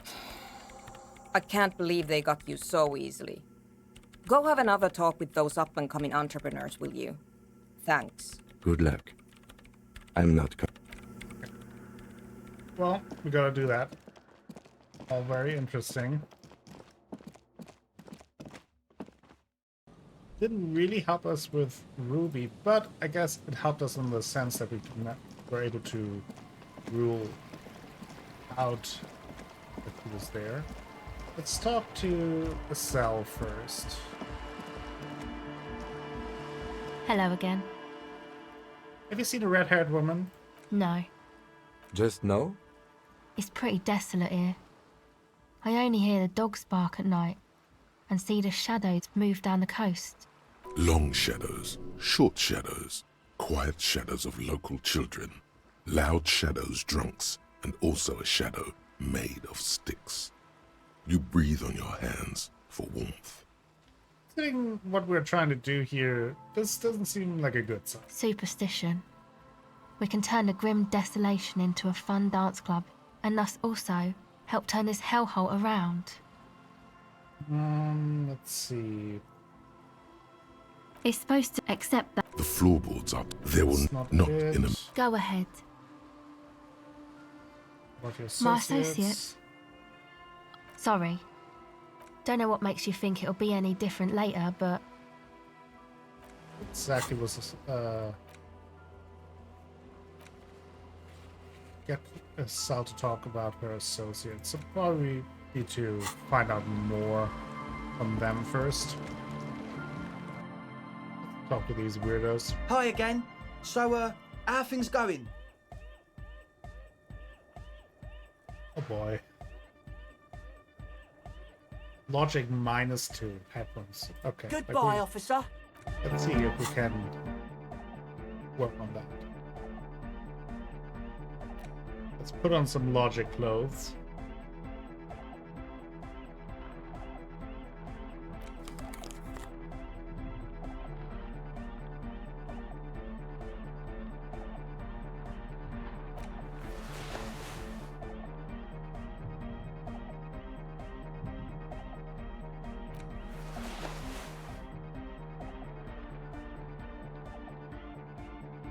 Logic. Just so logical in this.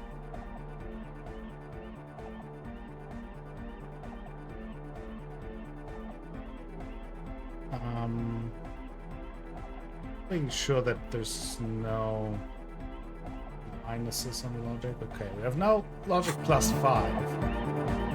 I guess we could also do some speed.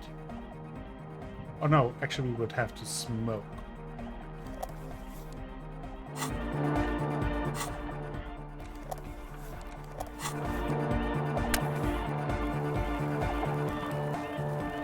Buddy, let's see. Hi again. So, 72%. how are things going? A number of things don't add up. Let's take a look. Let's take a look. How about gather around, kids? Okay, kids. Now gather around. The young speed freak puts down a busted capacitor and looks at you. The one with the large head seems very enthusiastic about whatever you have planned. Their would-be leader is less amused. Sometime in the past, I'm not sure where, but betrayal was involved. I fell sick and became the shadow you see now. For that, I have reason to believe I was a police detective. But you still are. Thank you for the kind words, but everyone in here sees I'm a disgrace in uniform. What happened? Disco happened. I've been trying to say we need the next step in dance music to happen fast. Shut it. What? I have. I've said that. Now, obviously, that might as well have been 1,000 years ago, but there's still some detective left in The me. young speed freak is silent. He senses something is wrong. Suna hinted that there's something else going on, that I'm being naive. Hey, man.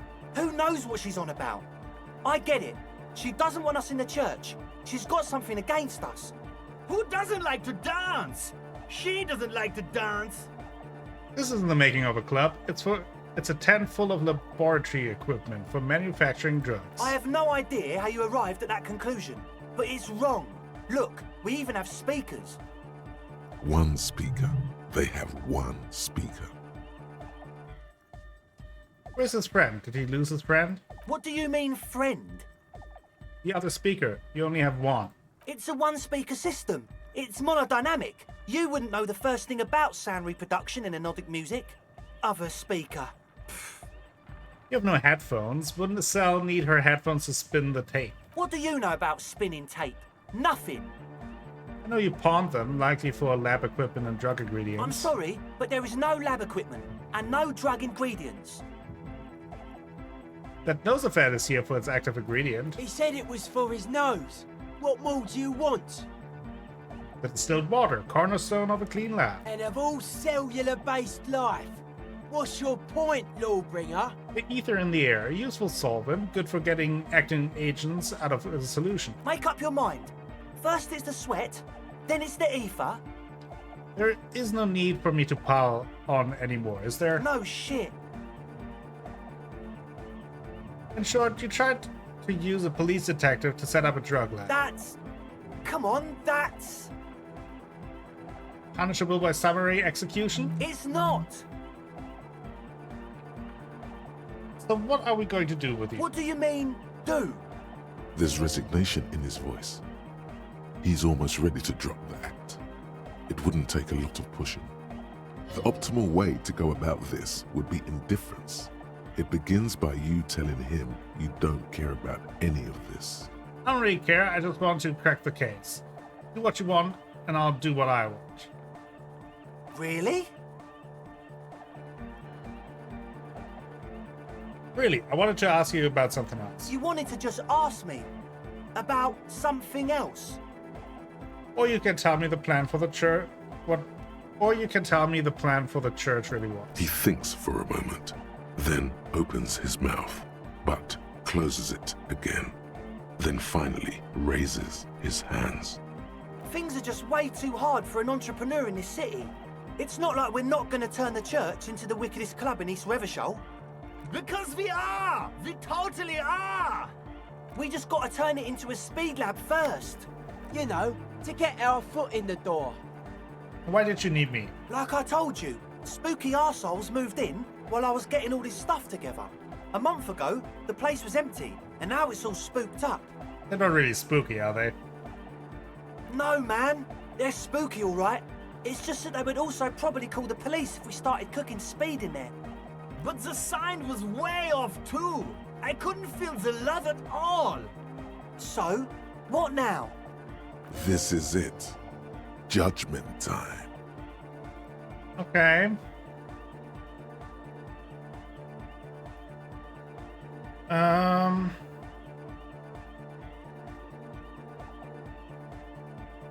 Get lost. I don't want to see you again. No, please! Meth lab, exactly. There needs to be a club for Nordic music in there. Everyone hates each other. Everybody hates it here. It's all just drugs and we're slaves and I can't. We are running out of time. He looks almost as old as you. We need a win. I promise this will be a win. We won't cook speed in there. We'll do it clean. We'll do it true. We'll do it sober and real and beautiful. This will be a victory for the light. This will be nothing. You can hear the ice cracking underneath you. Outside on the pier, the last century development crumbles in the wind. A grape-shot row of fallen houses, Sober and real and so beautiful. does Rue de Saint-Giron and Main Street. The old cinema is sinking underneath Villa La Bosse. Wait, does anyone feel this? What? Wouldn't change a thing. It's too late for everything. Just pack your bags and go. No! What does that even mean? Fuck, man. I thought we were cool. Pack it up, Egg. You should be glad I'm not even arresting you. He doesn't even look at you. Okay. Searchlight Division.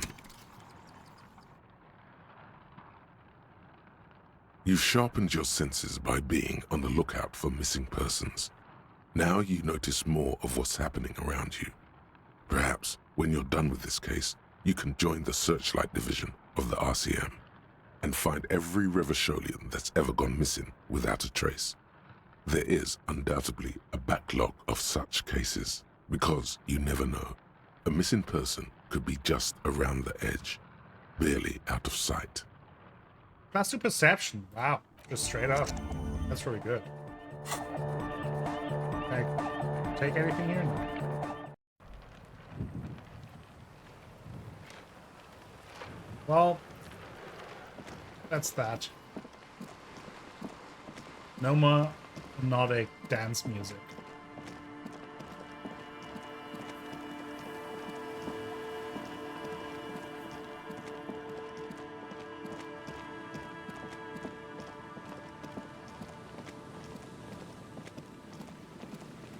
Let's equip our sword again. Nope. Oh. Let's go check out this path. Oh, I also need to change back into my regular clothes that fit our playstyle. Here's my roleplay style, I guess.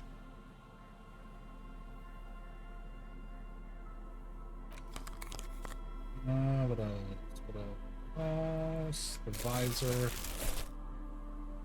Or we could also, instead of visor, could put on encyclopedia. Visor's cool, obviously, but let's do this. Pushing it up a little bit.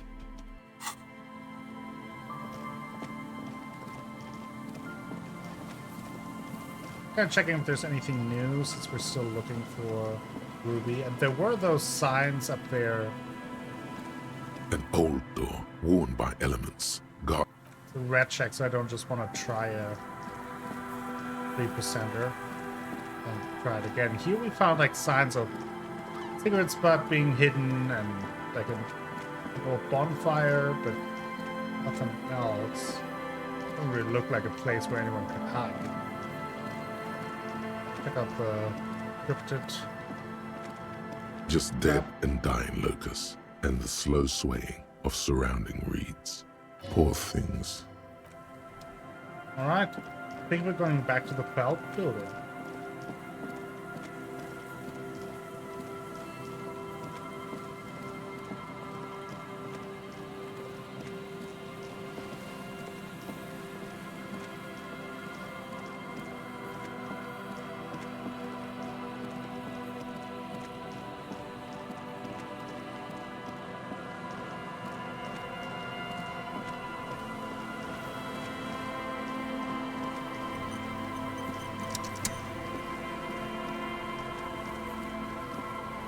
Might as well do a quick save.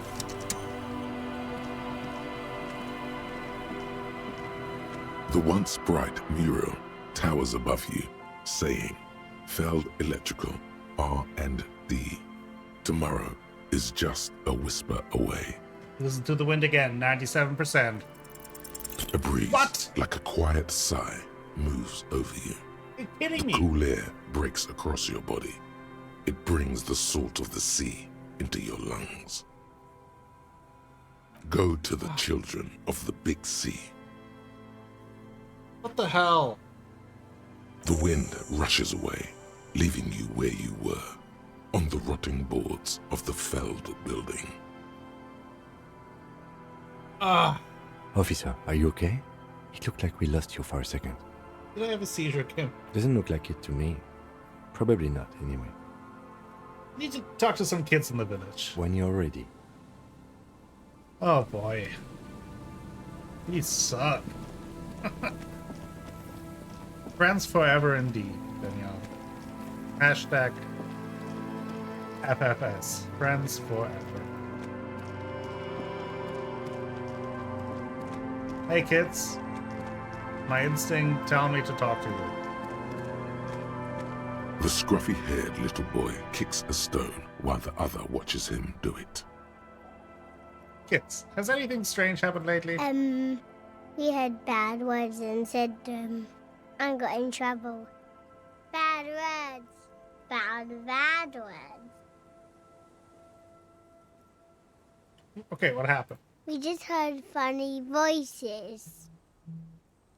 We thought the voices were funny. We said what they said, and then we got in trouble. Where did you hear them? Did you overhear someone say them? Was it on the radio? Radio? What's that? We just heard them in our head. Voices from another self. Voices from a deeper self.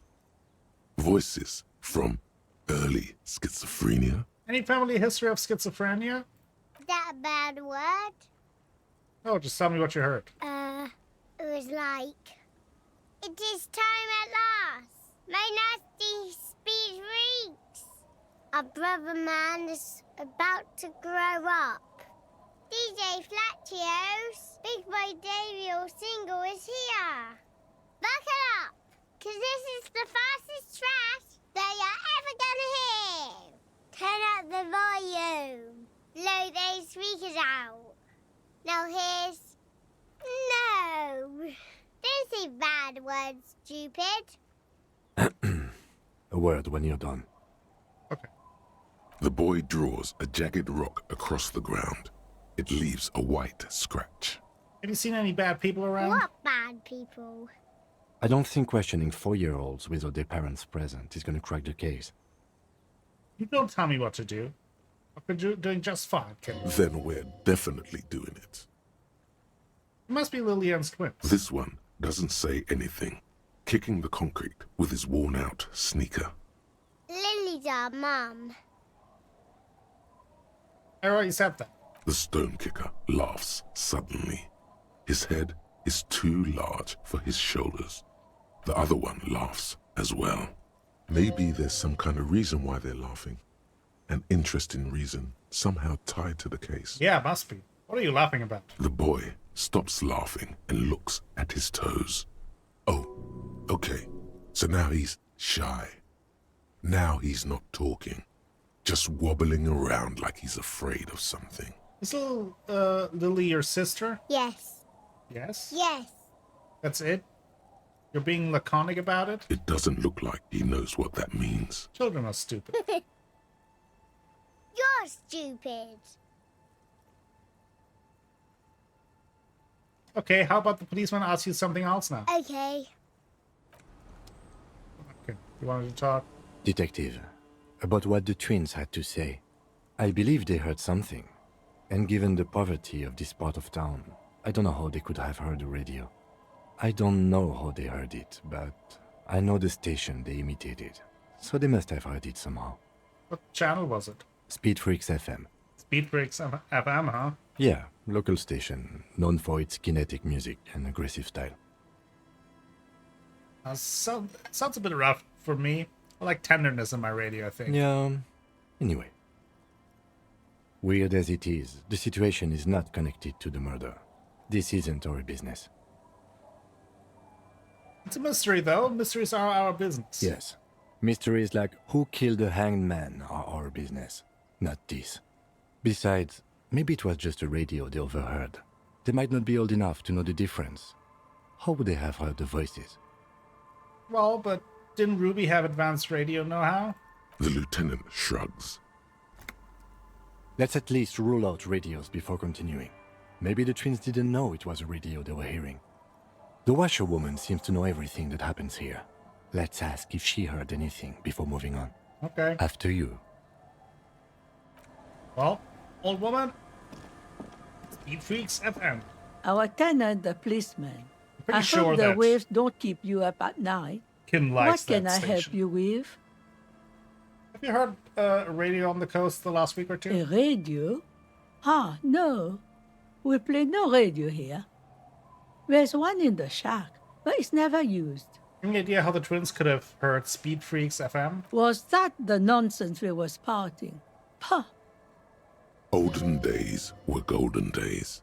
Life's luster is lost on those who speed. No, I have no idea where they heard it. They've been in earshot all week, and no radio. Are you sure you didn't hear any radio playing? These ears know every sound that belongs to this coast. I would know if I heard anything different. We good, Kim? Let's just get it out of the way as fast as we can. Contact dispatch from my kinema and ask them to connect you to the station. Maybe they can shed some light on this. All right. I'm ready when you are. Thank you, ma'am. Anything else? Well, let's fast travel to his car then.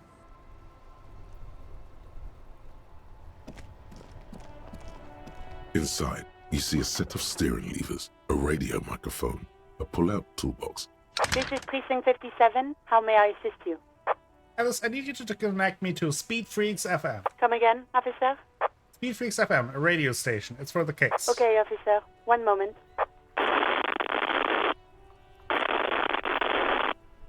I have DJ Mesh on the line. I'll DJ connect you now. Mesh. Okay. Yo! Oh. Yo ho! Yo, you got DJ Mesh here, my man. I got a few minutes before I gotta go back on air. What do you need? I'm just calling to confirm, did you debut a new track from DJ Flacio a few days ago? An asshole is a mouth for shit. And I'm puking. What? An asshole is a mouth for shit. Parentheses, and I'm puking. An asshole is a Close mouth parentheses. for shit, and I'm puking. An asshole is a mouth for shit, and I'm puking. Okay, but what is the song called? Yeah, that is the song. An asshole is a mouth for shit, and I'm puking. Is that legal to play? It's illegal not to play, man. When you got that kind of music in you, the universe demands that you got to let it out. You know what I mean? Plus, Felicia and I got it in our contracts that we could play our own tracks. So really, it would be illegal not to. Do people like it? They're loving it, man. The requests keep coming in for more. I really think it's the future of music, I do. Fucking, like, stinkcore or something. Shit's so nasty. Those stink waves come up like sound waves, you know what I mean? Sure, man. I'm young, cool, and with it. Very cool, man. I'm dead serious when I say Fellatio's gonna make it big in this world. Okay, let's move on. We talked to some kids who said they heard it in their heads. Do you know how that could be possible? Come on, man. I just told you, we're cleared to play shit like that. Listen, it's not our problem if kids decide to tune into Revachol's hottest station. What do you mean, Daniel? Not that they played it on the radio, they heard it in their heads. Do you know how that's possible? I don't understand. Are you asking if we can, like, play our station into people's brains?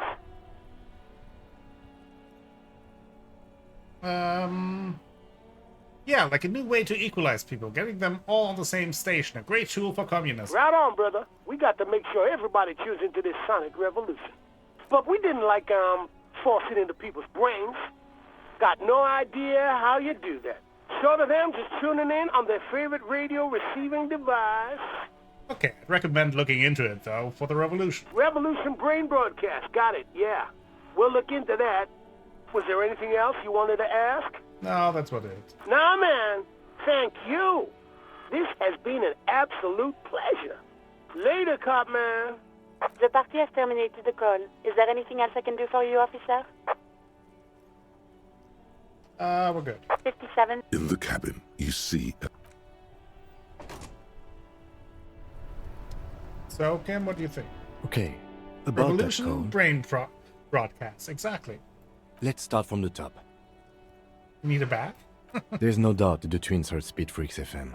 I still don't know how without a radio, but they did. Spooky shit. But what does it mean? I don't know what it means. I mean, a weird voice in my head said to talk to the kids. Maybe it's related. I don't think the voices in your head are related to this, no. It didn't sound like one of my thoughts. It sounded like a lady. The lieutenant gives you a long look. I don't know what to say to that, or what you want me to say. I'm sorry. Did we ask Are you where the good? kids were when they heard the voice? I didn't, sorry. No need to apologize. I was just going to say it'd be a good idea to ask them. And, Detective, thanks for this. It's been interesting. Of course. We're great investigators. Back to the kids. Hey, kids. The scruffy-haired little boy kicks a stone while the other watches him do it. Real quick, boys. Where were you when you heard the voices? There. One boy points towards one of the ruined monoliths nearby. We were there. Ha! I knew it. Uh-huh.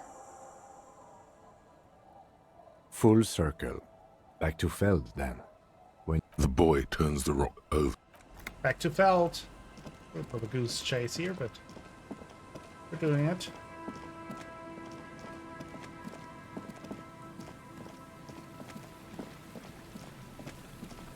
Maybe this time we can succeed in a 97% check.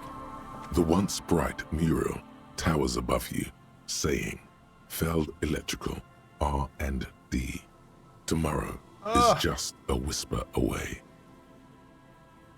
Encyclopedia. Let's put on... Okay, we have our hat on. That already helps. This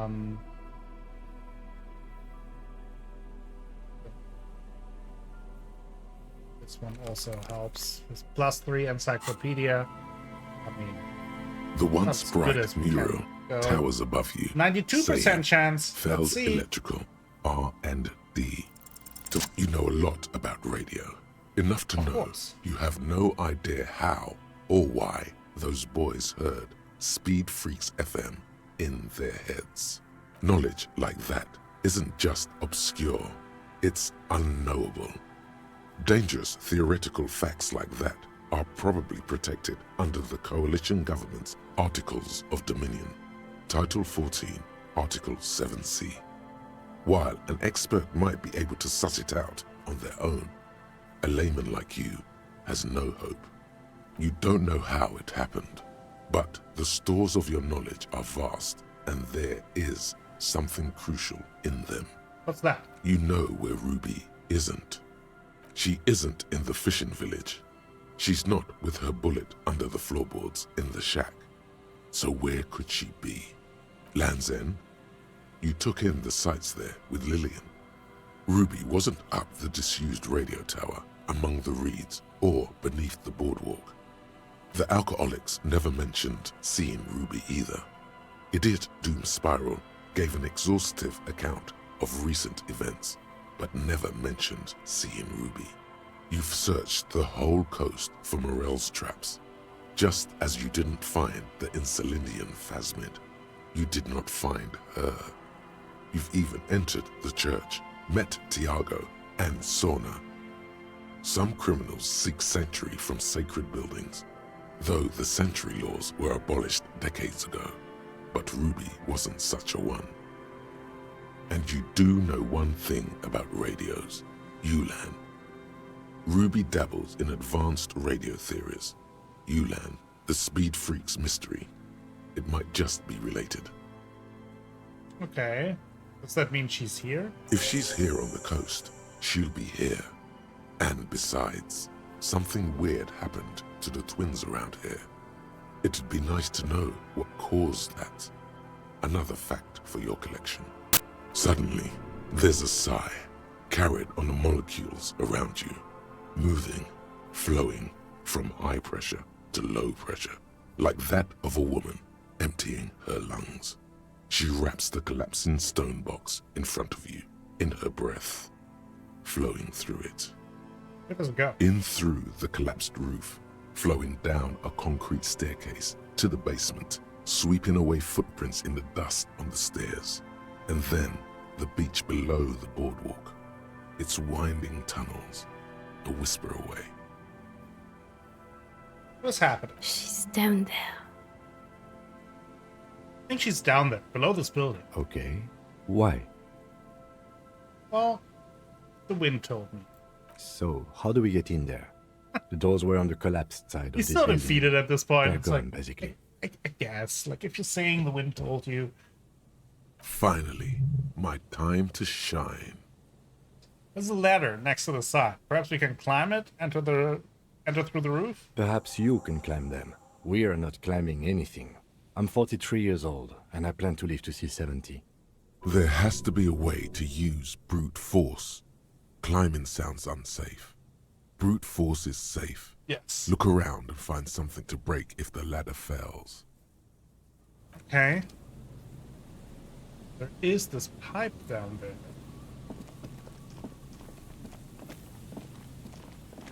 Because ultimately I do want him with me. An old pipe peeks out from beneath Nice the rotting drainage boards of the boardwalk.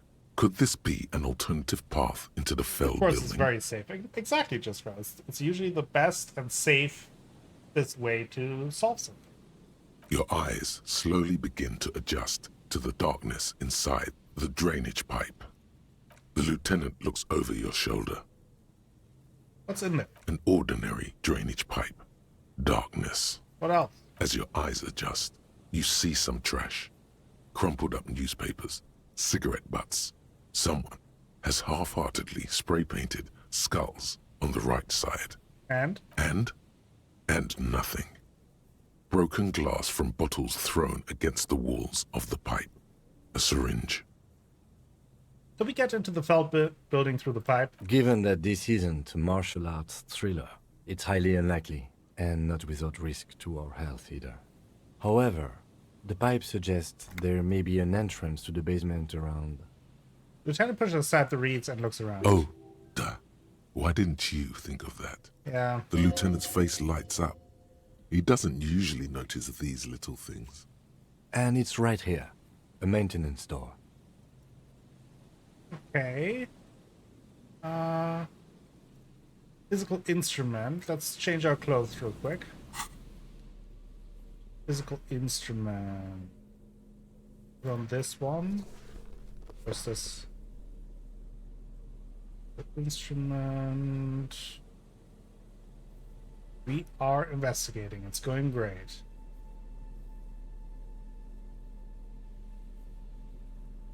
Might be the only physical instrument clothing that we have.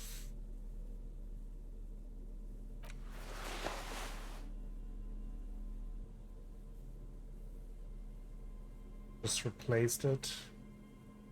On that. And we could also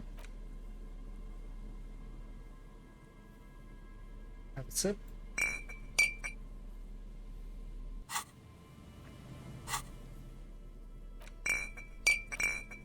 Just have a little drink.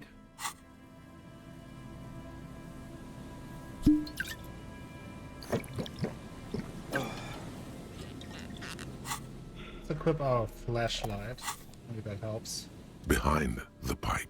Okay. The maintenance door, rusted shut and half sunken in sand. Your bonus has been broken into so many places. 92%. What could go wrong? The metal doors are heavy, and the flaking rust hurts your palms. But together with the lieutenant, you manage to slide them open just enough to squeeze in. Good work. Thank you. Shall we? Let's do it.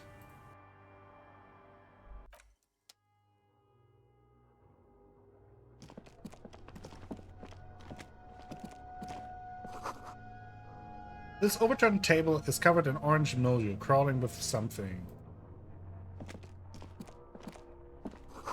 This collapsed, nearly sealed basement. One can barely squeeze by. Oh, no. That's not what I wanted. Let's go back down. I want to look around first. Antiquated office furniture. Last century, maybe? Brought down and forgotten long ago.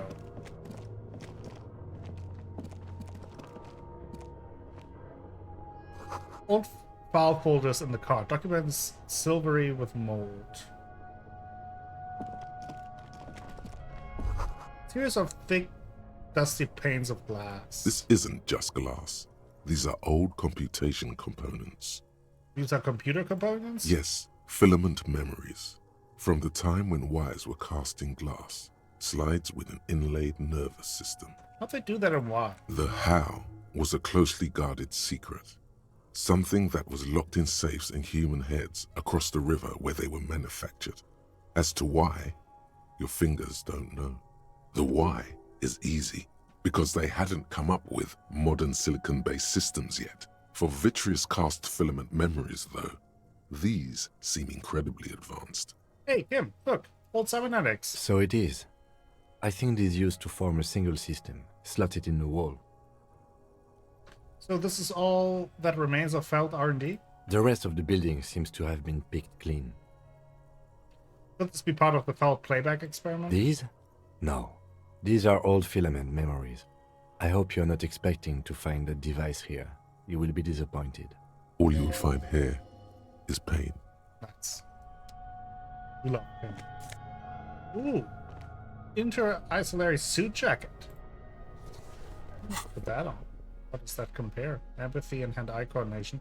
That's pretty good, though. 2 bonuses.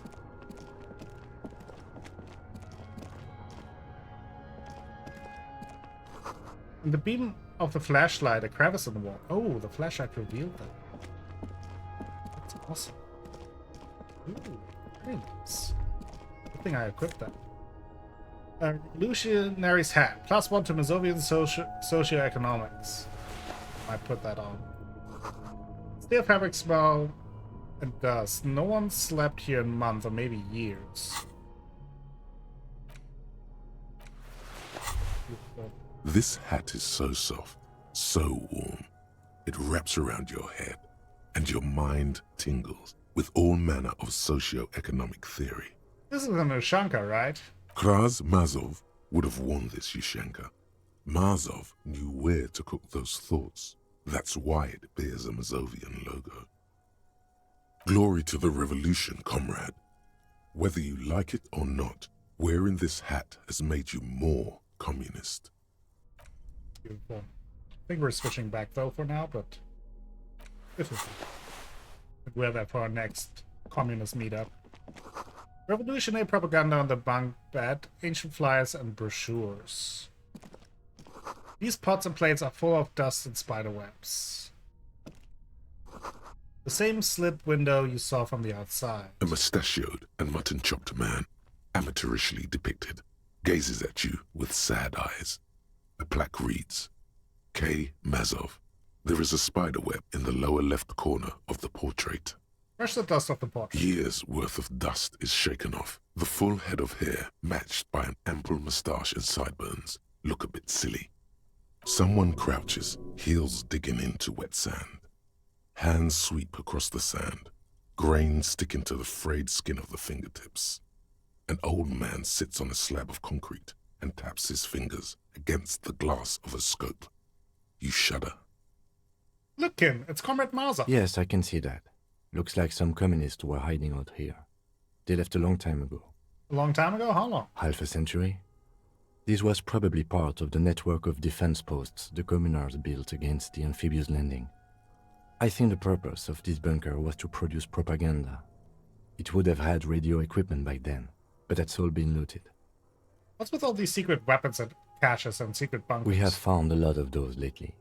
I guess what most people think of as history tends to linger in rundown neighborhoods. Martinez being what it is, no one has gone through the trouble of cleaning out the old bunkers. Good hiding place for someone who's up to no good. Maybe I should move in here. Seems cozy. I won't stand in your way, but only after we're through with this case. Could it be connected to Mazov, to the Mazov bus we found in the students' room? Millions of depictions of Mazov have been produced. They're not all connected. Besides, that looked like some student. The youths always go for this kind of stuff. Could someone have stopped through here recently? You mean like Ruby? No, I think we've stumbled on a piece of history. Okay. Well, interesting enough. We got a nice hat out of it. Footprints in the sand. One of the soles appears to be more worn than the other. Ruby's shoes. There's something in the air, a natural buzzing. The tunnel collapsed. You have to find another way around. Oh, okay, so that seems to be... Is that leading towards her?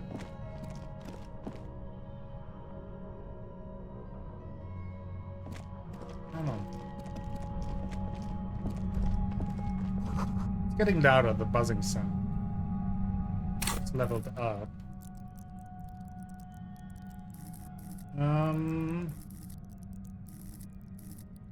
Like now that we're getting kind of our senses back a little bit.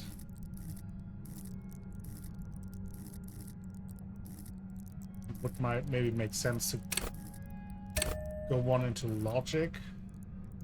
Still very low in logic anyway. Now the one thing that I'm thinking, do I want to follow through here and potentially run into Ruby, or do I want to first investigate the rest of the building? She might be here, or something seems to be here. So I think... I don't know, but she could also be up there, so... Let's look around first a little bit. Just because sometimes when you look around, you get bonuses for finding stuff. The postcard.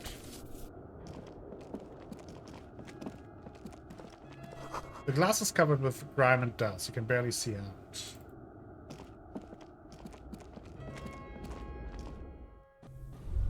So now we're on top. Stones fall, it's a long way down.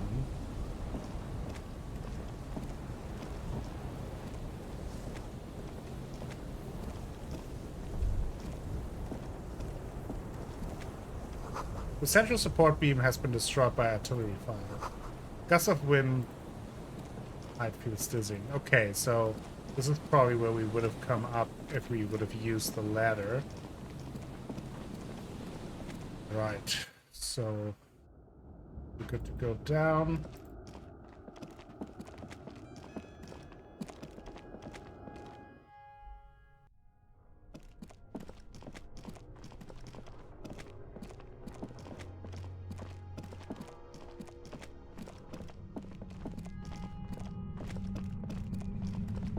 Actually, let's get our clipboard out just for the bonuses. Oh, something. There it is again, like a swarm of hornets buzzing under your scalp. A strange tingling you can almost smell. Lieutenant, do you feel something? No. What do you mean? Ghost. Either way, we ought to be careful. There were footprints back there, and I'm pretty sure they were fresh. Hold on, you really don't feel anything? No, but you are the sensitive one. Saw them too. Footprints with the right sole worn smooth. Looks like our suspect. If she's in here, we need to plan our next step carefully. What do you mean? Once we detain a credible suspect, who knows what the Union and the Wild Pines will do? We'll set in motion events we have no control over. Yeah. Keep calm. Go over the whole situation in detail. Okay, Everett knows more than he told us. Maybe we should continue working for him? You're right. However corrupt he may be, nothing happens in Martinez without him knowing. We might have to dirty our hands, but... In this case, we can't afford to be squeaky clean. Yeah, we've checked the buoy with Class's documents. I want to hear her take on why it was empty. Okay, why not? Whatever goes down might also affect her. The Union is watching her closely now. Not closely enough, you suspect, but still, good idea to visit her. All right, once Daniel. more. How bad do you think this could get? Well, we are not responsible for what we can't predict, are we? I don't think the entire city will be razed to the ground. Let's try not to worry. Okay. What do you think is waiting for us there? I think I see a cavern. Maybe more cellars? I think we've been careful enough. We still have the element of surprise. I wouldn't be so sure. You haven't exactly been sneaking. Or maybe not. Either way, once we go deeper, there will be no turning back. Feels like a pretty strong warning by the game, so let's actually talk to... So now that Kim is like, yeah, maybe we should also pursue the whole Everett angle. Maybe we should talk to the old lady, see if we can get her signature. Might also be helpful if that can get us our gun back. Whatever awaits us down there, being armed and ready might be nice. So for that, I need suggestion. I think. Let me think for suggestion. Minus.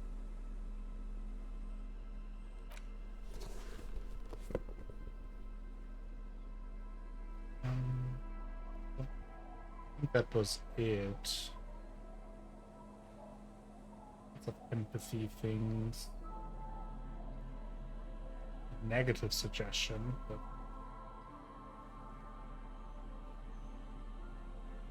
oh, and this one as well. How does that compare? Okay, then put on the.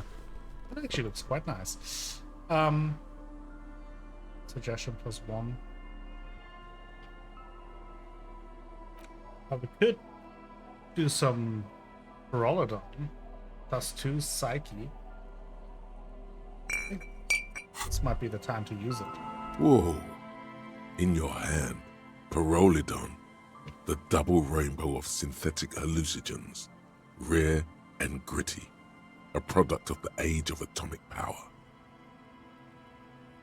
Look at the little puck of liquid. What a funny little cap. Don't let the scary medical warnings throw you off.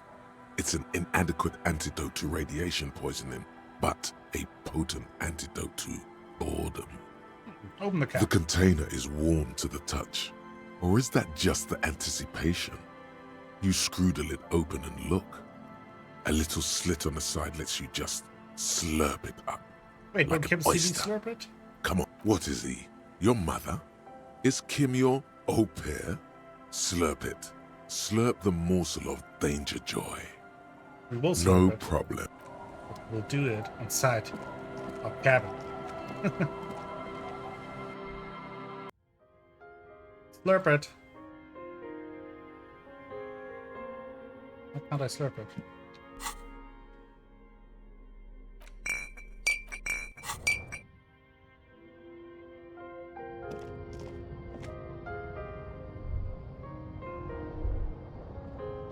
Can't slurp it?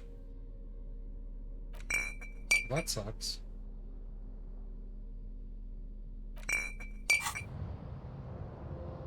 Guess not.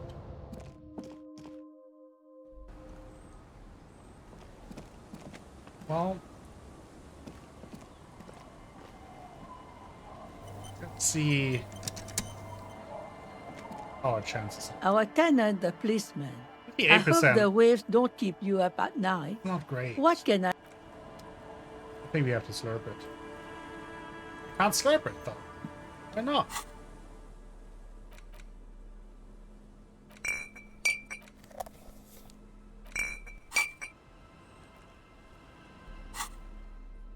My trucks are broken.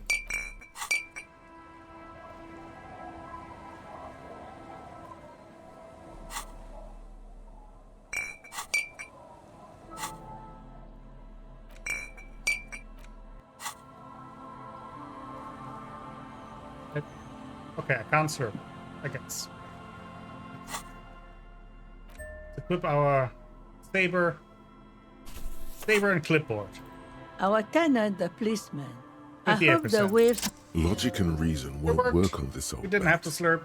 Better go for shameless emotional manipulation.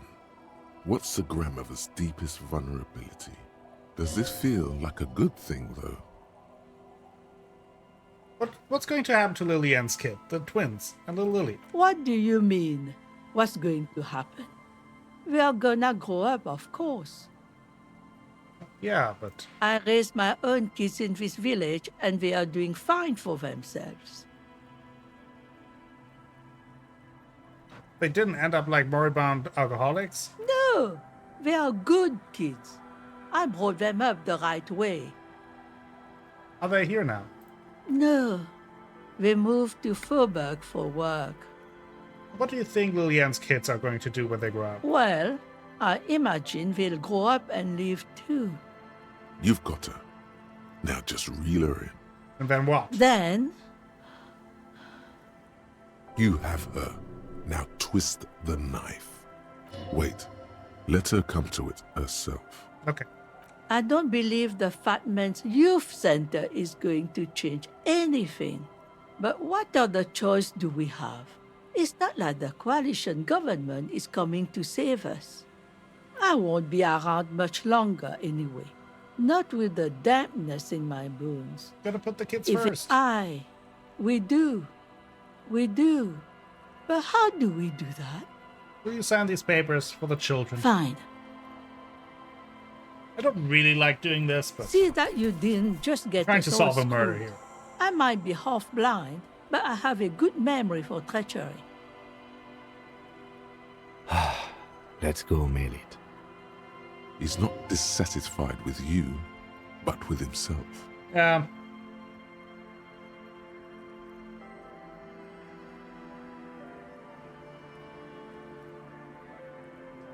What the document signed? Ever plans to muscle you out with the construction notes? Huh? I like to see him try. If anything, I am gonna muscle him out with construction You show notes. Get out of here, trying to ruin my day. And that youth center better be a good one, or you'll have trouble from me. Trouble how? I wield an army of drunks. Do not underestimate the effect of such a force. If it... No. We know. envelope. You take the legal documents out of the envelope. A We're 12 to trying to find a 40 month loophole. construction period and the zoning plan in the addendum. It's signed by Isabel Sadie and Lillian Carter. Again, the document doesn't seem to have any hidden clause. Maybe, just maybe, what you see is what you get with Mr. Everard. Probably not, but it seems like we can't do much about it right now. Tough decision there, but let's go to the mailbox. The dented yellow mailbox greets you with its graffito and bullet holes in the front. I knew we'd get to use this mailbox for something. Yes, for sending mail. Drop the white envelope into the mail. You drop the white envelope in the darkness. It lands with a soft thud on what sounds like a couple of letters. About a week's worth of mail as collected in there. They'll empty this very soon. For good or ill, the deed is done. Let's go back to Everard. This better be worth it after what we did. Yeah, we don't really like that, but again, it's like what? I mean, yeah, obviously we could do something else, but just I don't know. I feel like it's not that our hands were tied there, but we had to make a decision. Let's first talk to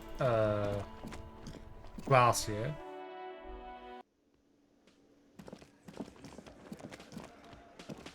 If anything Hi new again, here. gendarme. We tried this composure check again. Bye-bye, gendarme. We have any better composure things? I feel like we had.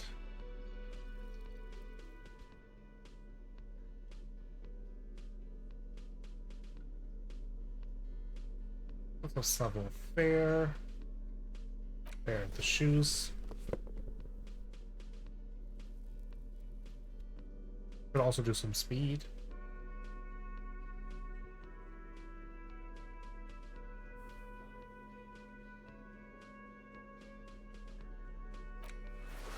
These give us composure. Okay. Also, what about this?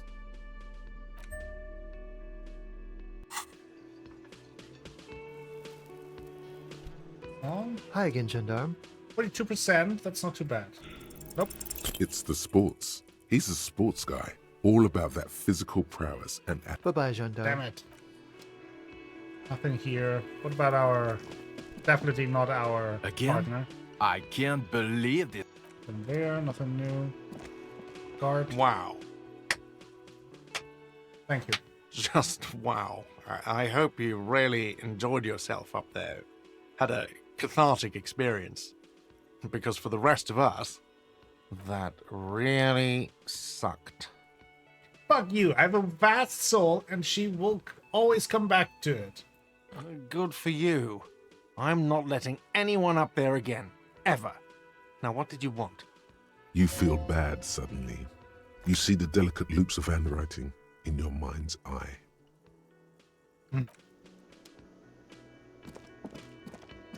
That...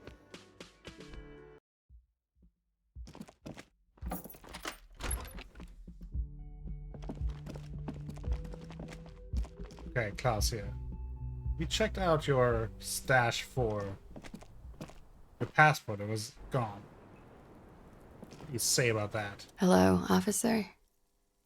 What brings you up here again? Actually, that's where something that helps us with drama. Since that is what religion is so good. It's all drama.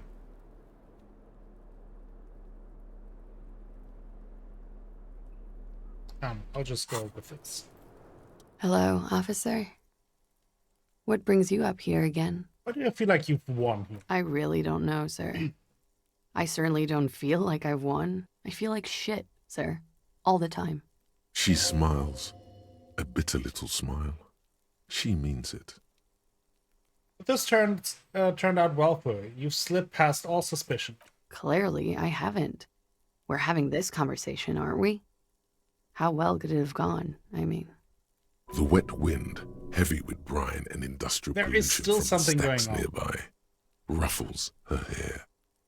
I'm stuck in Martinez just like all of us. I've been up here for... I don't know how long now. I like to call this my rooftop containment facility. Something feels off with this theory I developed about Ruby. I don't know what to say. It all seems fortuitous for you. None of this is fortuitous for me. What are you contained for? For my sins, of course. The long-standing sins of a bad, frivolous person. For destroying my first love. For working for bad people. The list goes on and on. The red flower on the roof. Could Ruby have left them? These don't fit with anything. The what? Oh, those ones. I don't know, sir. I said I have no idea what to make of them. Honestly, I think they're just trash. I mean, there's no reason for me to think they're somehow connected to her. Okay. She nods, slowly, carefully even. There is suddenly a strange glint in her eyes. Not malicious, but dangerous. I found your buoy. It was empty, just seawater. Oh. Did you take the documents? No, of course not. As I said, it would have been too risky for me to use those documents anyway. My employer gave them to me. In truth, I should have destroyed them. Perhaps the people who are after you took it. They couldn't know where I put it. I'm absolutely sure I was not followed. And I've told no one but you. You mentioned seawater? I was worried I'd been too careless with the latch. The documents were probably just washed away. The words, washed away, sound distant and strange suddenly. Somewhere far away, a dog barks. So many questions. Lies. Yes, we demand. She slowly lights another. Yes, miss. I hope you... All right. Coolly, gracefully, she pours her... There's still something going on with her. Just don't... It's just... too slippery. Maybe we're just paranoid. Definitely possible too.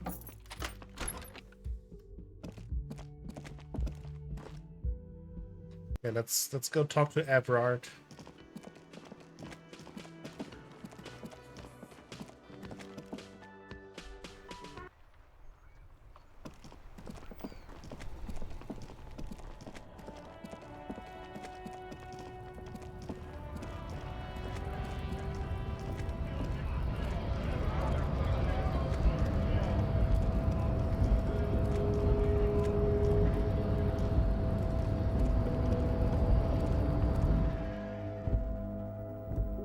There was a check here.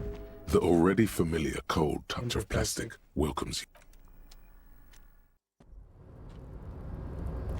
It's locked though.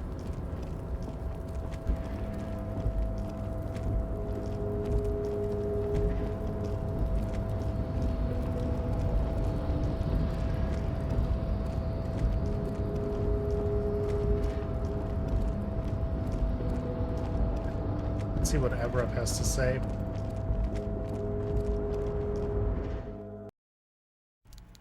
Always a displeasure talking to him.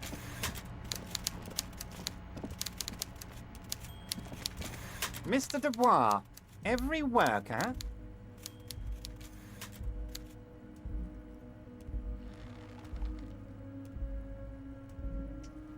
is an organ in the great state organism of war. Also, it's just like me. Eh?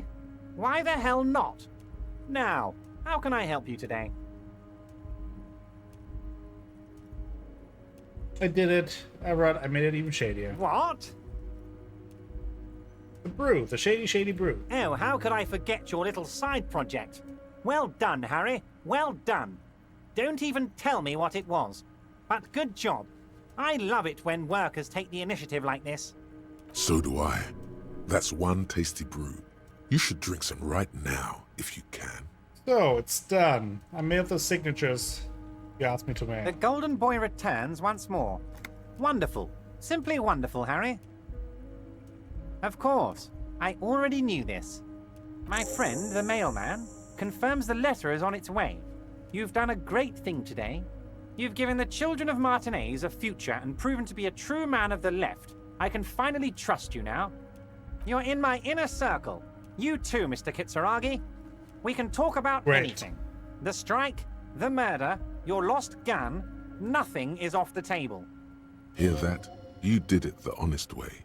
You got the real signatures, and now he's happy. Well done. I don't know. Your dirty forgery fingers aren't sure if playing this one straight was the right thing to do. Finally, answers. Ask away, son. So what was the fine print in the document I made? There was no fine print, Harry. But I do hope all that construction noise and limited street access encourages some people to move. After a year of that ruckus, who wouldn't? Oops. Yes. The noise would do the trick. It'll be terrible. And when they do, they will have a good place to go. I'm currently working on renovating the buildings near the roundabout into affordable workers' palaces. He proudly spreads his hands to demonstrate the size of the palaces. They're very large. So the village is doomed. You were there. You saw the place. A wasteland. There's nothing left. But mark my words, officers. We are going to reset it. Reset. I have big plans for Martinez. And they do not include humans living in those pig sheds on the coast. That land will be used for municipal buildings and commerce. What do you mean? Harry, imagine a youth centre supermarket church complex. Oh, wow. Employing hundreds, no, thousands of people. The coast will be lit up with enterprise and life. All those ruins out there turned into low-income housing. Harry, enough is enough. We're taking this district back. The war was 50 years ago, for God's sake. It's time to move on. Youth supermarket church complex? You really expect me to believe that? Yes, I do.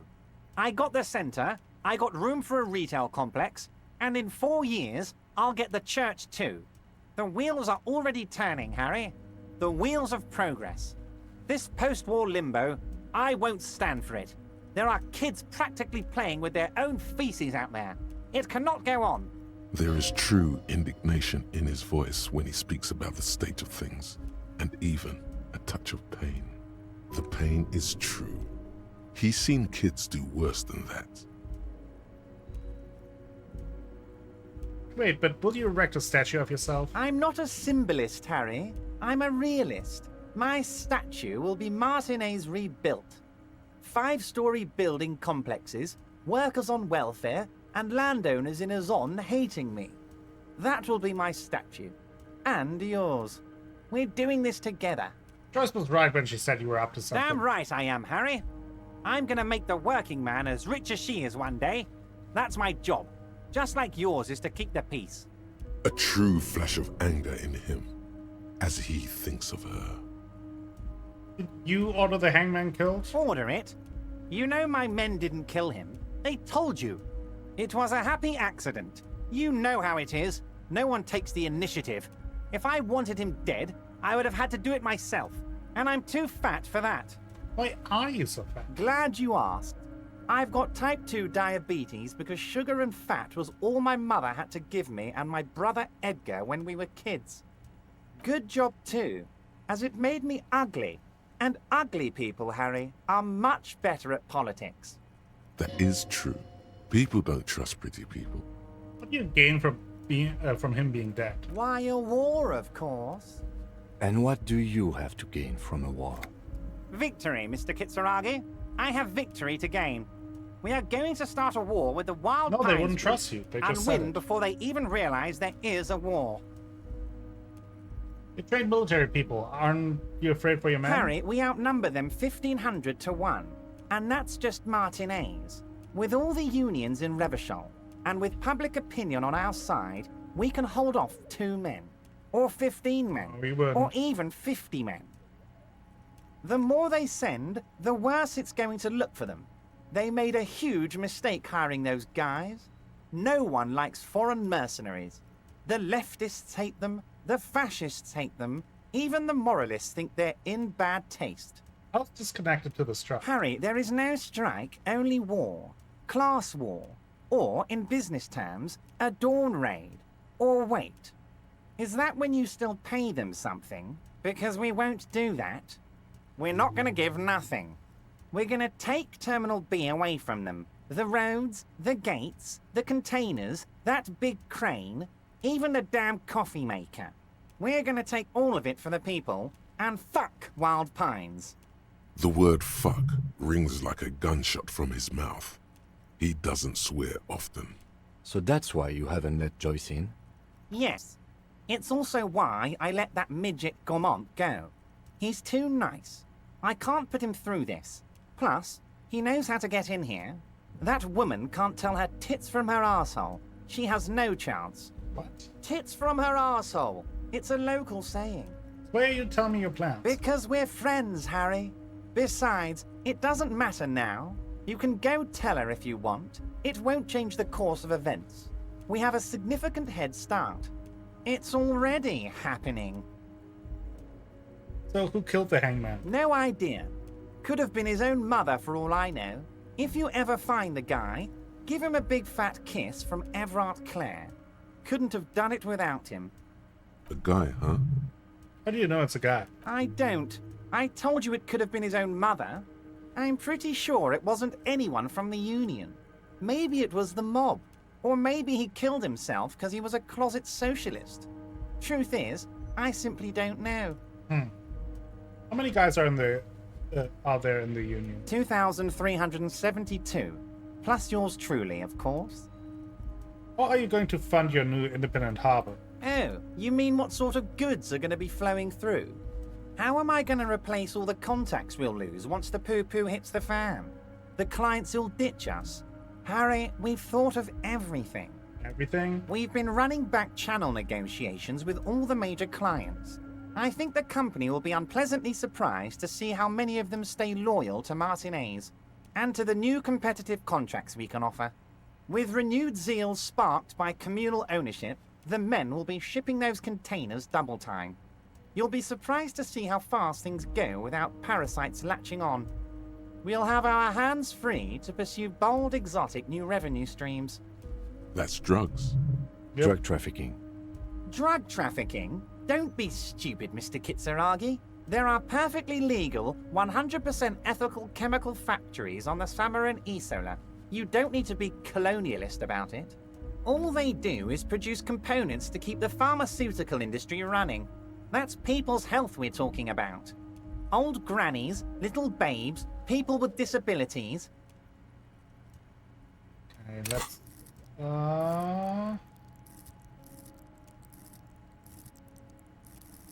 we want to improve.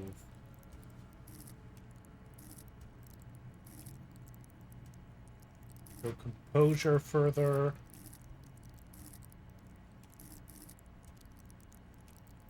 Visual calculus could be interesting. Suggestion could be interesting.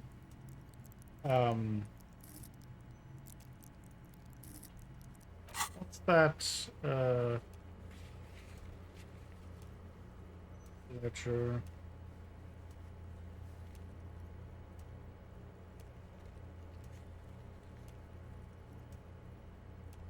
Wall broken window. Smoke on the bell, that's composure. Let's do composure though. Okay, so that's just the tip of the iceberg though, isn't it? The company thinks transporting these chemicals in bulk looks bad, has bad optics, may be illegal in some countries. The Debarders Union, however, we're all about the large volume column. We're gonna transport the living daylights out of those materials, Harry. So your sick kid can get his benefit, and your wacky uncle doesn't have to come off risperidone. And the kids on the street can get speed and pyrrolidon. I'm an old-fashioned guy, Mr. Kitsuragi. I sometimes grab a beer with the boys, but I have no idea about the things you just mentioned. Of course But if not. I were to supply ingredients for some sort of rainbow party, I would make sure the Union took a fantastic share. And I'd keep that stuff far away from Martinez. And is Ruby helping you secure this fantastic share? Harry, if I was supplying raw materials to drug manufacturers, I would need an army of rubies. Understood.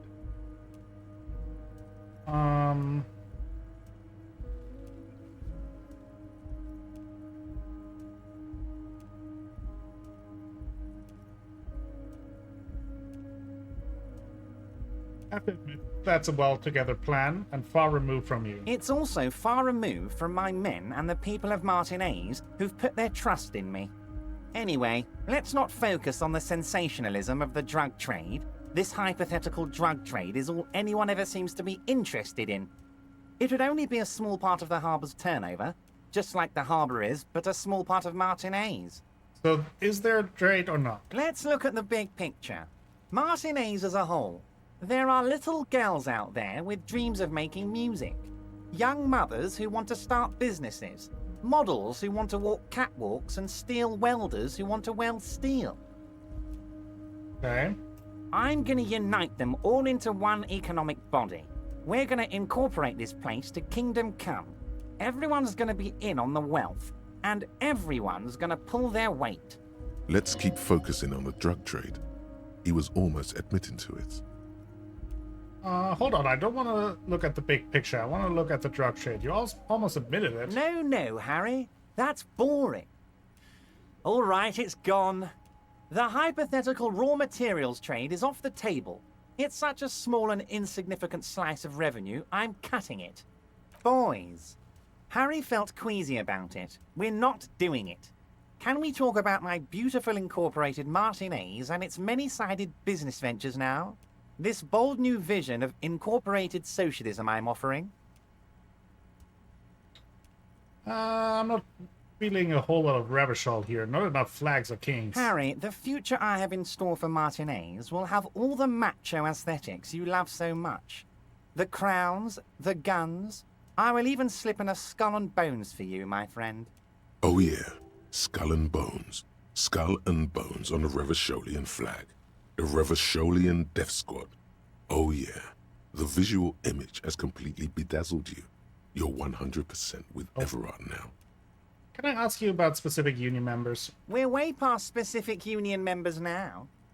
This is the big time. We're talking about the future of Revachol here, Harry. You can bother Leonard with that. He loves to run his mouth on such matters. But I'm in big time mode, Harry. There's something different about him now. He's more vibrant, more alive in his big-time mode. I guess so. Can I have my gun now? Harry, I've got to be honest with you. Your gun was found 2 days ago. Withholding this information weighed heavily on me, but it had to be done. Fine, where is it? An old woman has it, and let me tell you, Harry, word on the street is she's a character, so watch out. So the gun's still with the woman who bought it from Roy? Yes, the same one. I see you've done your research. The pawn shop made the gun easy to track. Crazy stuff, Harry. Selling your gun like that? Wild. Anyway... Union Boy's gonna help you fix it. He winks at you. Don't worry, Harry. The neighbors of this old woman contacted my men because they trust me and the Debardeurs Union. Apparently, she was waving it around at the entrance to her building. Oh, is that the old lady with the broom? Waving the gun around doesn't sound good. None of this does. Who is this old woman? Unfortunately, I don't know anymore. You're gonna have to go in blind, Harry. But she's an old lady. How dangerous can she possibly be? Oh, and she calls herself the Pigs. Oh boy. There it is again. The Pigs. Like Roy said, not good at all. I, for one, find it refreshing. Finally, someone calls themselves a pig. Yeah. It actually sounds extremely bad, but let's not give him the satisfaction. She was waving it around to people? As I said, she's a character. I didn't have time for details. It sounds like she's unstable, but don't worry. No one got hurt. It sounds like a very disturbed and desperate individual. Can you set up a meeting? I already have. Tonight, starting 10 o'clock, near the old fish market on the coast. The one on the boardwalk, a little past the fishing village. Be careful, Harry. I would never set you up for anything dangerous, but you did ask for this. Now, back to the fun stuff. I guess we won't get our gun back before we look for Ruby. She will be there from 2200 hours till 0200 hours. More fun stuff. Seems like we already have fun stuff to do. Okay. Great, Harry, great. I think we have truly built a bridge between Martinez and Jamrock today. We have united the RCM and the Debarders Union. This has been so great. I'm sorry we don't have more fun things to do together, but if you ever feel like bouncing something off me, my door is always open. I'm always happy to educate. Very nice, Harry. Is there anything else? Most certainly, Harry. By all means, Harry. What great! You want to bounce something off your old friend, Mr. Clare, right? Well, it's perfectly okay. Even if you've told her everything we've talked about, it's absolutely fine. He seems happy about the prospect of you telling Joyce about your Sounds like conversation. you want me to tell her about our conversations. No, Harry. I'm perfectly neutral and 100% for transparency. I know people say a lot of bad things about the Debarders Union, but we are actually squeaky clean. Yes, he really doesn't seem to mind. Sure, he thinks. It's about transparency. Absolutely. Oh. It's clear you like the hard stuff, Brota. The what? Sounds like my stomach is growling. Evening falls. The time has come to take the vow. The vows are blood and flesh. What is my lower intestine going on about? Lower intestine? The term is metabolic and circulatory system. Okay, but what's the hard stuff? Fascism, Brota. What is fascism, though? Many things, but it's mostly about trusting your gut. Who does your gut tell you is the source of Revachol's problems? I thought you were my circulatory system. Quit stalling, Bruta. We're talking about the weakest, worst, most insane thing. The weak link. Financiers? Yes, them. But also, women. Women? Women. Men of work. You Men of don't work? like them. They're insane. Their idiocy needs to be scrubbed off this world with rubbing alcohol. Woo men need to go back to the fucking kitchen. That's what fascism boils down to. The rest is also important. But the main thing is that woo men need to know their place. Am I having some kind of stomach seizure? Stomach truth. You're having a stomach truth. Why am I getting this? Because you've said the hard things that others won't say. The good things, you've said them many times. Fascism sounds so bad, though. What if we called it something else, like traditionalism? Okay. Yes, let's call it that. Good thinking. Okay, my stomach, I've made up my mind about You're fascism. going to keep your voos, right? Keep your voos, Absolutely Brota. not. There's a slow, painful growl somewhere in your intestines. We're not doing a fascism. Knocking on your alcohol-engorged liver. It is one of betrayal and disappointment. Okay.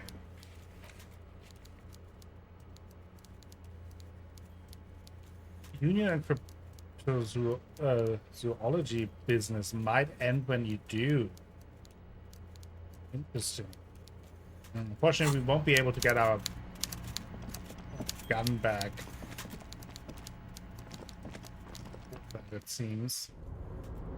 It seems to be a crucial part. I even wonder, like, are we getting close to the end of the game in our investigation? Might also be the case. Still have some loose threats going on, obviously, but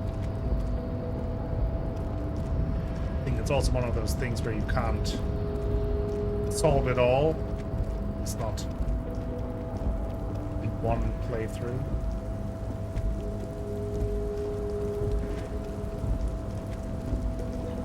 Well, let's see.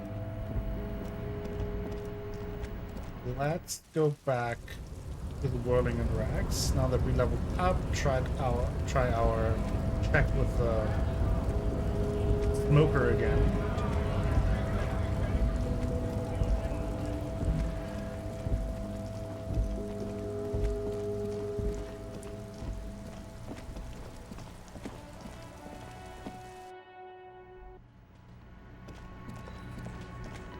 Hi again, Gendarme. 58%. Bye-bye, Gendarme. Again, there was one that we could put on that helped us with it. Shoot? No. What was it? Let's look at this one. Hi again, Let's Gendarme. Still 50. Oh, it's composure. Bye-bye, Gendarme.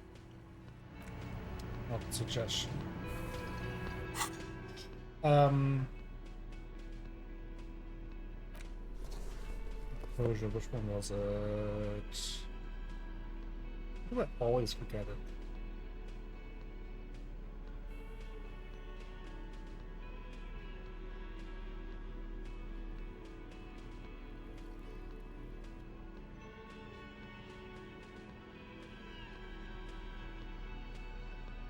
Or do I have it already equipped? We already have it equipped. Hi again, Gendarme. Yeah, 58%. Could he be did it. a member of the homosexual underground? The homosexual underground? Yes, this man is definitely one of the homos. I've seen them homos with my own eyes. This sexual thing seems interesting. Ask around. Become involved. Are you part of the homosexual underground? The homosexual underground? Why, yes, I am, officer. Why? Do you want to investigate? Yes, I want to hear more about this homosexual underground you're part of. Oh, it's a pleasure group. A sub rosa pleasure group congregating in cellars under the cover of night. Saturday night. Sometimes even Friday night. What about Thursday? Or Thursday night. Sometimes the congregating doesn't even end. It carries on into our daily life. But why do you convene? What do you do? Oh, we're ambitious. We want to destroy the last vestiges of meaning, the last things people in Revachol have to hold on to, the true symbols of security. The meaning of man and woman, mother and father, their marriage.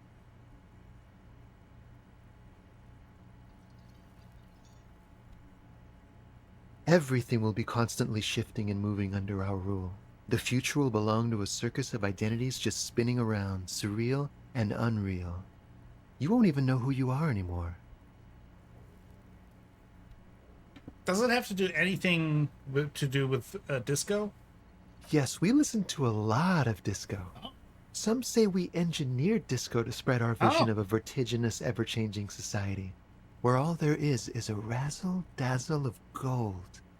We are going to change the family unit with all this razzmatazz and finger dancing. And with mysteries. Of course, the mysteries are also of sexual nature, very esoteric.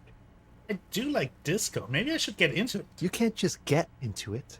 You have to be born into it. One is either already in the homosexual movement or forever excluded from it. What if I can't remember whether I'm in or not? What if I can't remember anything about life, aside from the fact that I like disco? Beautiful. Beautiful. That's exactly what we're looking for. Who knows, maybe you were homosexual in the past. Maybe all of that has been repressed. Oh. I have to say that you do look like someone who might be part of the underground. You have that very distinctive, I can't understand what's going on here look. Okay, I have to think about it. Think about it, officer. It's gonna be like a 20-hour mind project for me. 20 hours at least. Absolutely wonderful. Oh, thought this will take Bye-bye, ages. gendarme. Well, I will try to investigate that.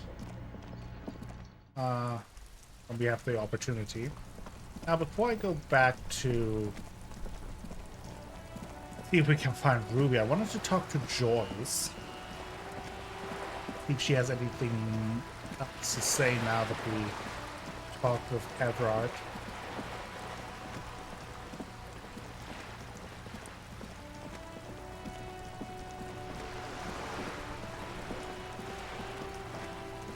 Oh, she's gone.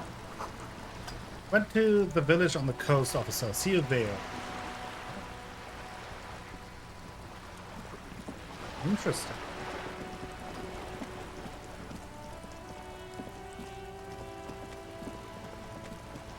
Just moved us.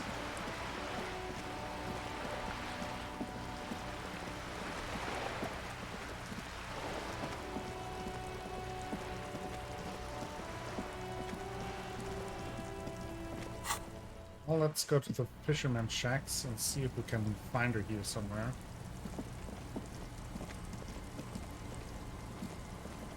You there?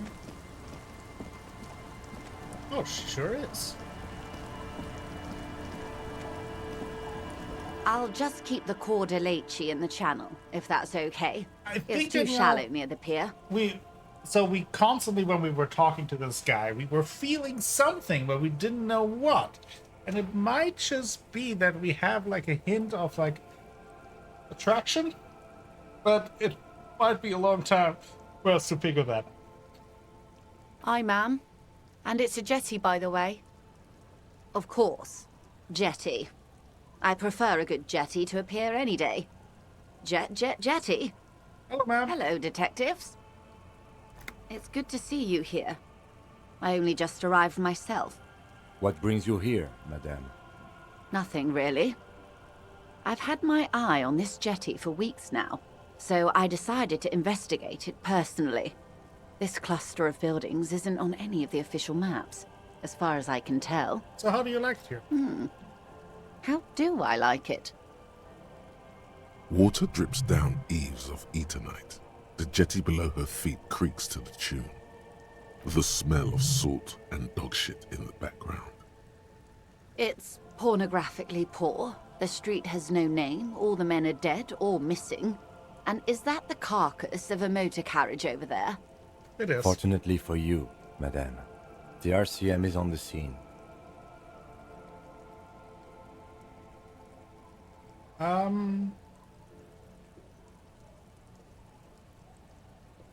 You're right to be scared. This is all your fault. Try not to be scared. This is just how the real city looks. Oh, I'm not frightened, officer. I'd never... Above you, there forms a quilt of altocumulus clouds, twisting into each other. The wind tugs and stretches them over the bay. Their cloud shadows slide over the ruins of Revachol West. Wherever they pass, the temperature drops slightly, but perceptibly. It's early spring, and the rains are coming. An officer enters a low hut of stone and wood. Inside, weapons are piled against the walls. Rifles with splintering stocks, and swords, tens, if not hundreds. They're antiques, says Lieutenant John, the archetype McCoy, to his partner. They're digging them up from the catacombs now, fixing them. Old caches from the revolution. The children carry them up. Come May, the streets will be flooded. Outside, the wind rattles the loose hatches, flooded with cheap weapons in angry hands. Have I told you how they discovered this place? This fishing village? No, they're in Sealindian, Isola.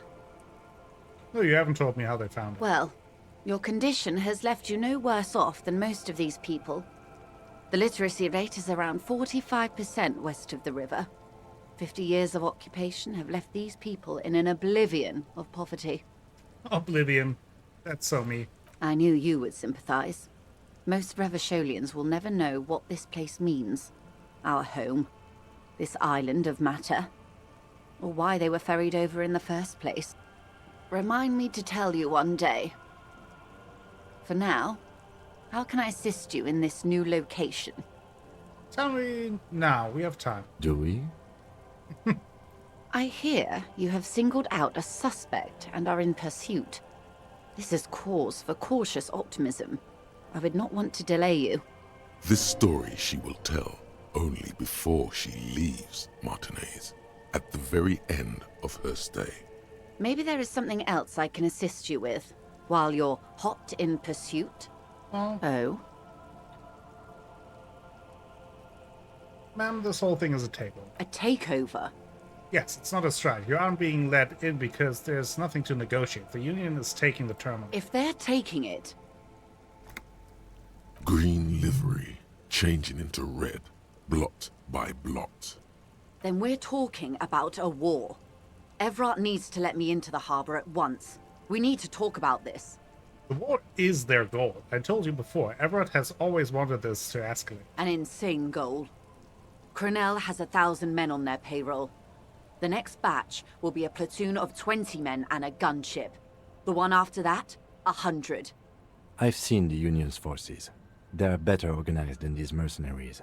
They also have the support of the people of Revachol West. It will take more than Crenel to wipe them out. Wild Pines will need to send more and better equipped men. Make no mistake, ma'am. I am sure you have the money. The question is, how many years and how many lives are you willing to sacrifice? What do you suggest I do? Does it matter? Her mind's made up. It has been for some time. The choice was whether to tell her this, and you've already made it.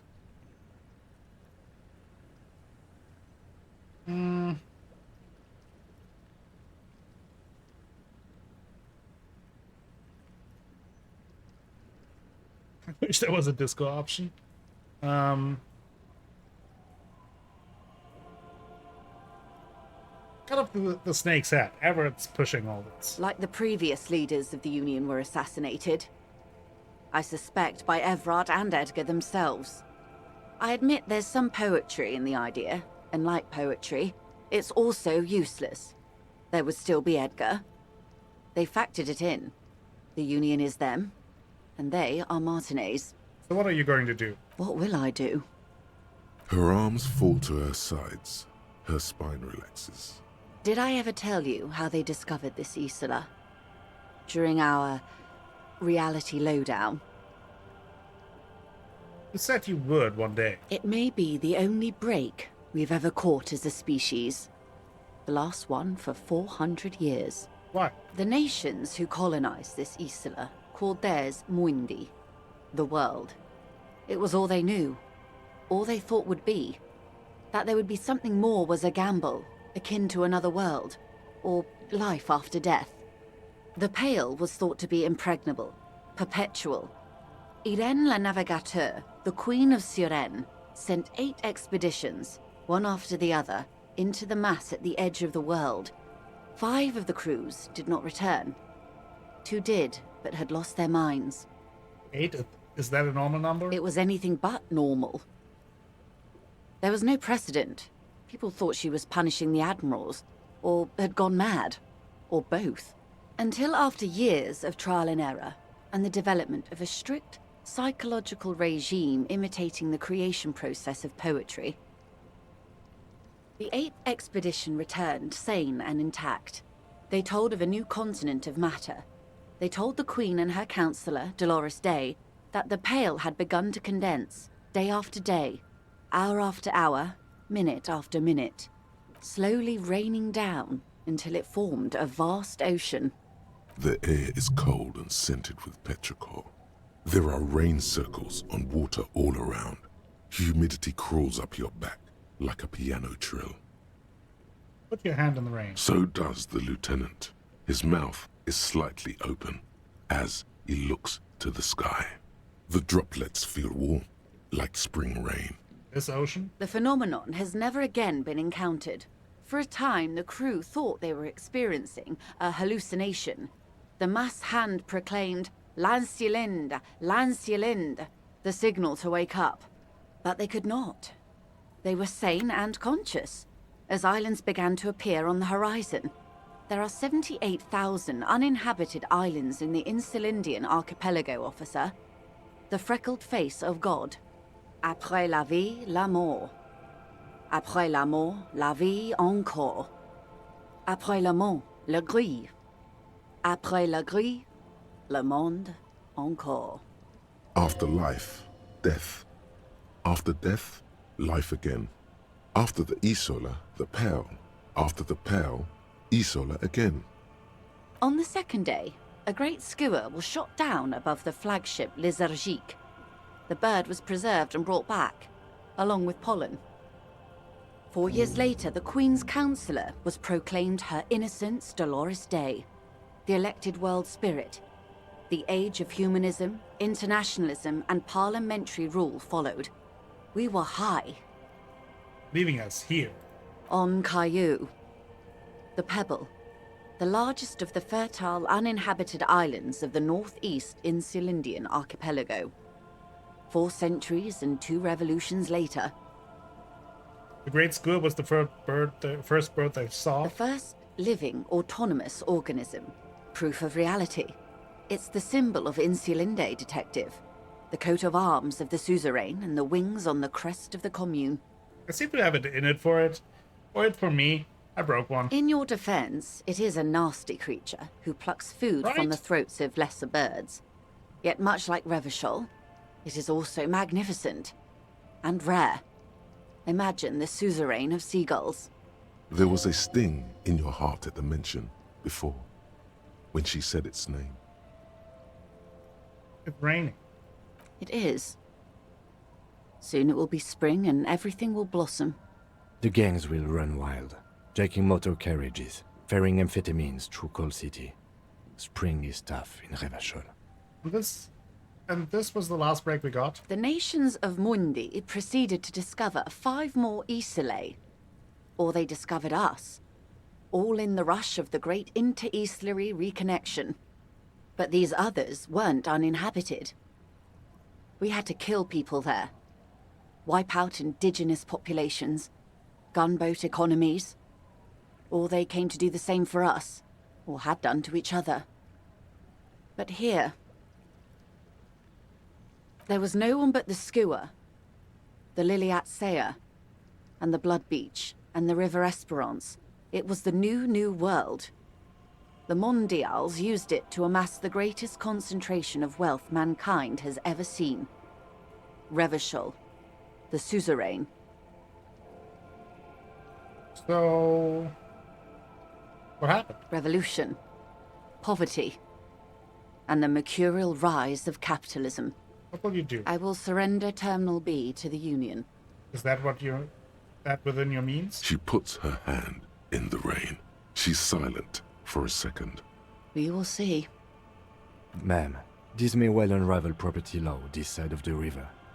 If that occurs, we may never see the end of this kind of confrontation. The next time there will be 2 strikes, then 4, then 100. What happens will happen. The age of capital has only begun. I will talk to my employers in person. We will amputate and cauterize Martinez. If you handle the situation on the ground. You're going now? Yes, Mr. Clare has a 2-month head start. I can't let it grow any bigger. And I've exhausted all my options from here. Yeah, let's try this. She generally avoids that term with her employers. Rat checks, only 1 chance, 58%. There are no employers. She's a member of the board. Probably a partner. You are the Wild Pines. There are no employers. You are the citizens' militia. There are no superiors. What? Of course I have superiors. That's right, Detective. And next time, you should confer with them before you go setting events in motion. Despite his words, he's not really sure whether to be annoyed with you or not. Even after all this time, I still don't really understand who you are or what your angle is. I have not deceived you. I showed you who I was. Rejoice Layton. Understood. Keep the peace, and I will keep my end of the bargain. How far along is Cronell's investigation? A confrontation is imminent. They have followed in your footsteps. As your investigation reaches a climax, so does theirs. They are your shadow. Arm yourselves. Armor yourselves. Protect their targets. Violence may be unavoidable, but we can limit the casualties. When will they make their move? Where? Soon.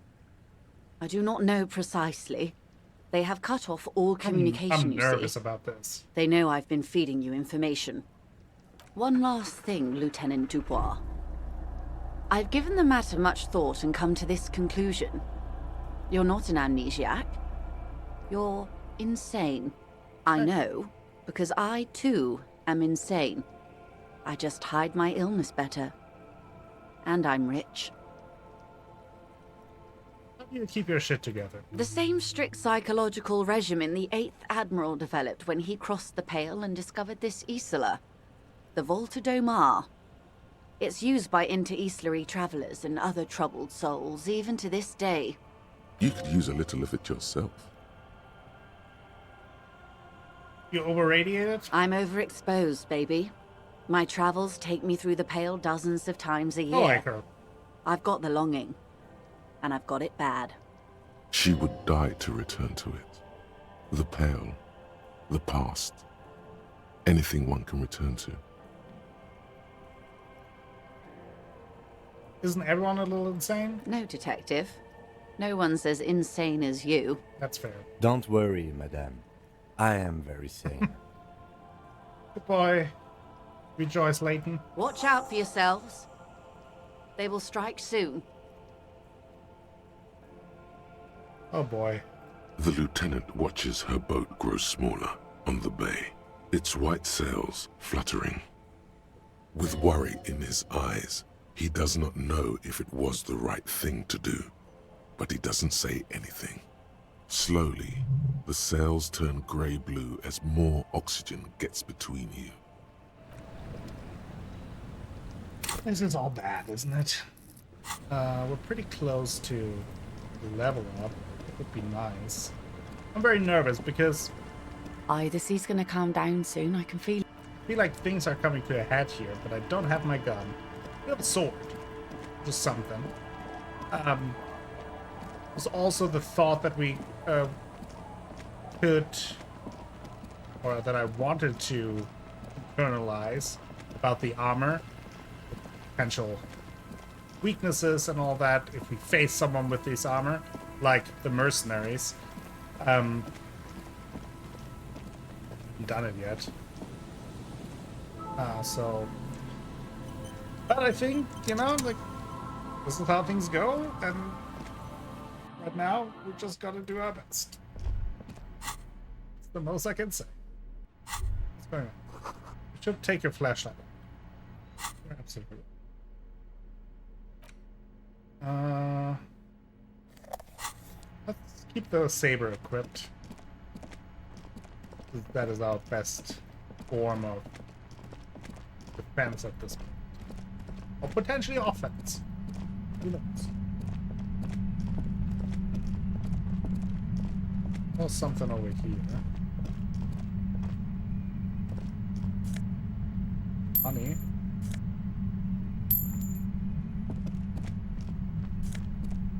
Ooh. Polar anorak, composure and shivers. Goodness. Occupied version sanded dust. That actually might be good. What are we currently wearing? Empathy and hand-eye coordination. No, that's actually pretty good. Go with that. Suddenly, your entire body is paralyzed. Aggressive white noise fills your skull. A strange pain, like you've never felt before. Through the static, you hear a woman's voice. It's like 1,000 radio stations are being blasted into your head all at once. But her words are the only ones you can make out. I know you're feeling pretty uncomfortable right now. Don't move too much or fight it. That'll just make it worse. Can't say it's a pleasure, officer. I was really hoping not to make your acquaintance. But here we are. The voice coming through the whirlwind of pain is not malicious. She doesn't want to hurt you, but she has to. Doesn't wish to hurt you, not according to your ear canals. Wait, no, not even your ear canals. This is going directly into your neural pathways. Yeah, I don't think it matters if we cover our ears. That's an awful decision. Why would you not want to shield yourself from it? It's an entirely new type of experience. Way worse than all the previous ones. Don't focus on the pain. Focus on doing your job. Tell her she's under arrest.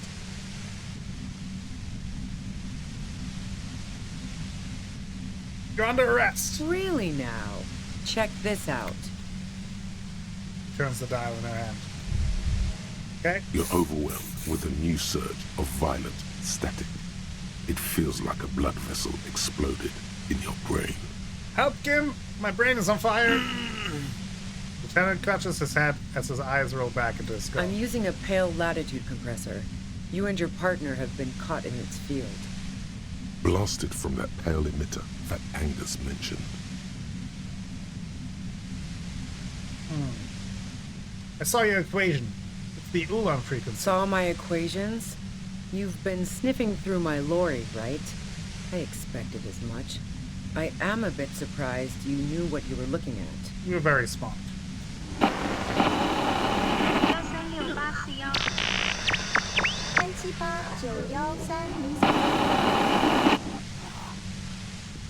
You should probably check on Kim.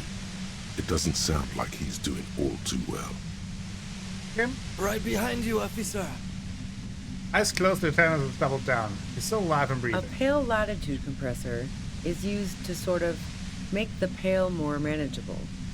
With a lot of these, you can force a radio signal grid on the pale, literally crunch the distance across it. Signals are relayed across a series of repeater stations fixed to buoys. Not a fun job manning those stations.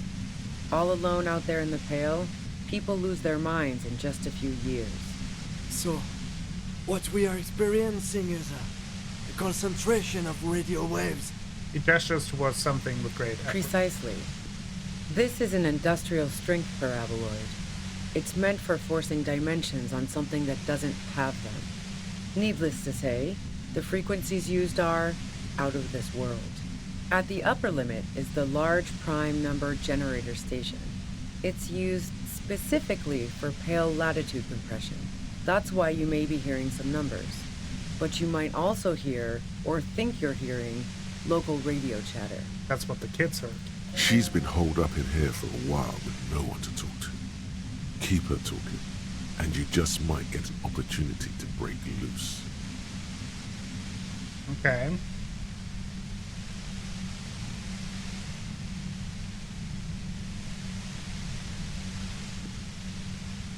How did you get your hands on this thing? I built it myself. He nods toward the torture device. That's illegal. I'm guessing it's patented.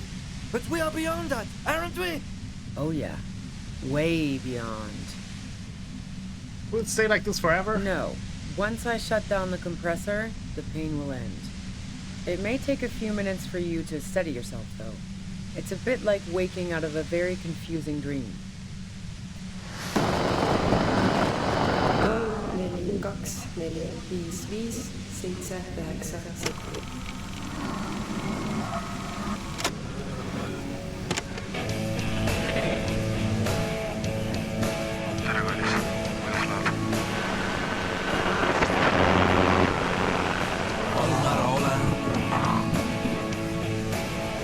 Have you experienced the compressor yourself? Yeah, I stuck my head in there before using it on you.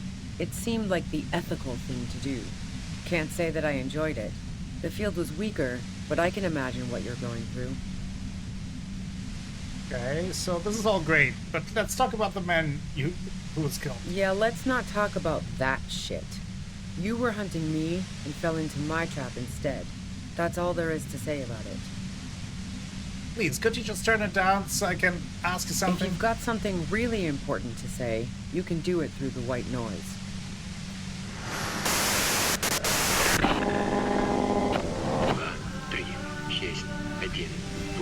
You're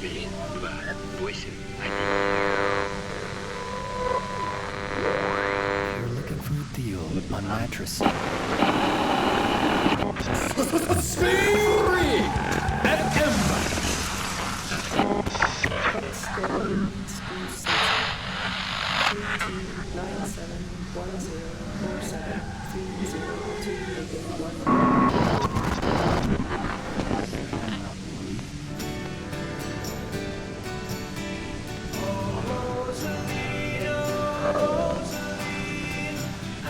Turn this. The lieutenant clutches his hat, grimacing. God damn it. Regards you and Kim with sudden sympathy. Fine. If you really want to talk, I can guile it down. I've also got a gun, by the way. He steps reluctantly out of the shadows. The gun she's carrying is a two-barreled front loader, not like the murder weapon. Yeah. Well, it doesn't feel much better, but she can form sentences now. Thinking doesn't seem to hurt as much. Just keep her talking, and you'll get through this. And destroy the machine. 92%. We have a tool equipped. Let's do it.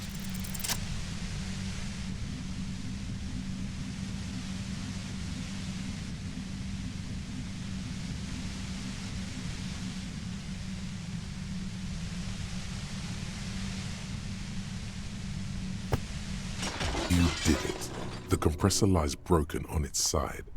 It's quiet in your head again. See It them still fireworks, hurts like Kim? hell. But she looks at the machine, assessing the damage. Her hand trembles. Oh, fuck it. Oh, okay. Wait. What are you doing? Problem solving. Ma'am, put the gun down. No. That's not the solution to your problems. You are... Oh, yes, it is.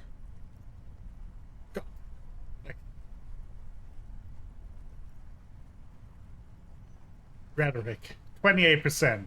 Let's go. You should know the words to say. You've been here yourself. So why is it not coming to you? God damn it. Why am I standing here like an idiot? Because you've been going around pointing a gun at yourself, trying to answer the same question in vain. Her finger squeezes the trigger now. She doesn't deserve to die like this. No, wait. Finally, it comes to you. A way to connect with her. I know your pain. I've been let down by women too. Shit! She flashes you an incredulous grin. Then she exhales sharply, shakes her head, and pulls the trigger. You watch as her brains trickle out through her neon hair. Oh, God. Fuck! Get a hold of yourself. He needs your support now, too.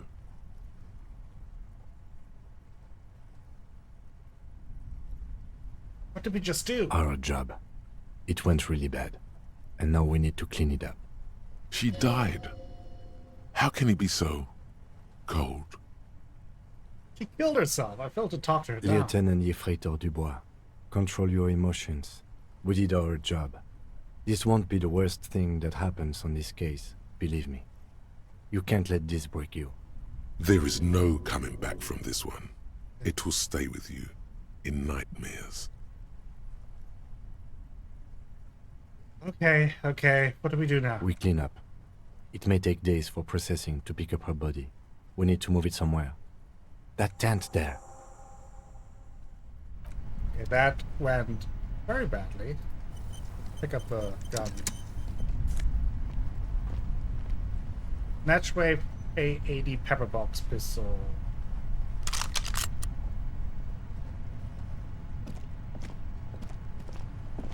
God damn it. Gluamine plus 3 health.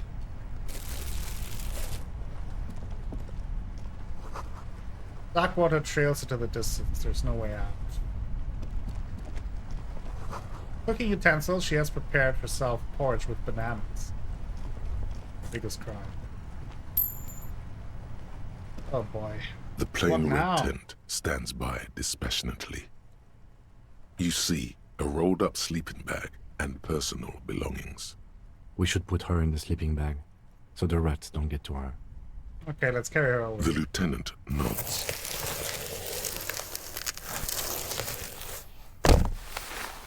Things were going really well until they weren't. There she lies, cocooned in the sleeping bag, surrounded by empty cigarette packs, books, and half-read magazines. Shine your flashlight on the books and magazines. Assorted soft covers, mostly pulp horror. A motor carriage lies buried in the snow on one cover. On another, a ghost airship. You also see a collection of radio enthusiast magazines. See anything? Just through the magazines. Rager Monthly, Journal of Material Science. More Technological Digest. One of the magazines doesn't have images on the cover. It's not a magazine, it's a leather notebook. You pocket the worn brown leather journal. She watches by, motionless. We should read this immediately, like right now. Let's do it. Best lead that we have. The tool? What is it?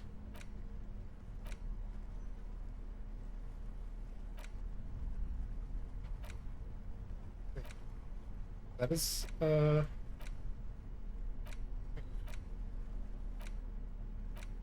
Martinez. Handwritten note from the fridge. Hold it. Ruby Stone. A thick journal. The cover is worn like someone used to carry it around in their back pocket. Examine the cover. It's made of full-grain leather. The lower left corner of the back cover sports an embossed brand name, Schneller. This was important to her, when it was still hers. Outline for strap. The journal falls open. About 2/3 of its ruled pages have been filled. Study the handwriting. The large cursive of someone who writes quickly and confidently, perhaps too confidently. Many phrases and even paragraphs have been crossed out, with tiny corrections scrawled above and in the margins. Go through the pages. It's a mix of logistical notes, diagrams, and personal reflections, all dated. We could learn a lot from this. What's that?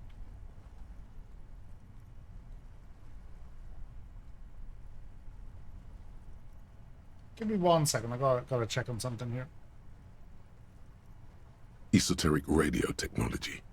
The most recent ones probably pertain to the latitude compressor, sketches, calculations of distance and density. You make out a familiar spiral shape.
Hard to tell exactly.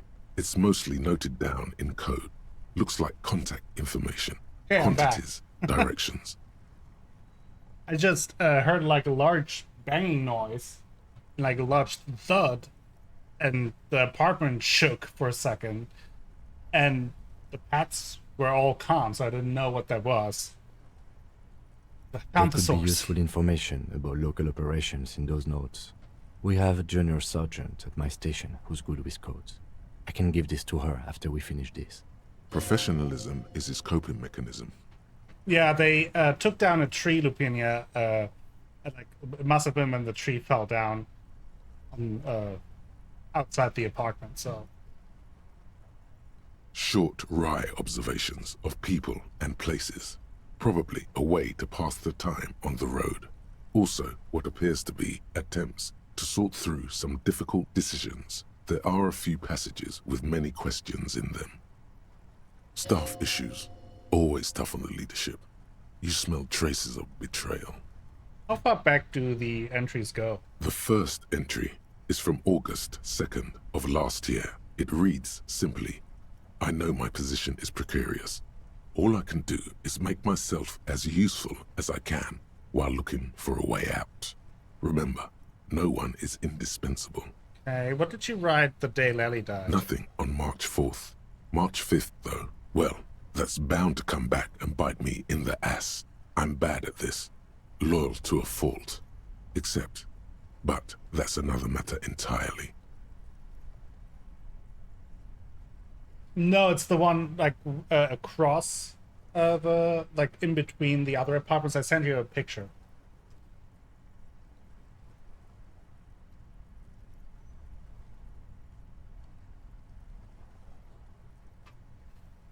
You have no idea what she means.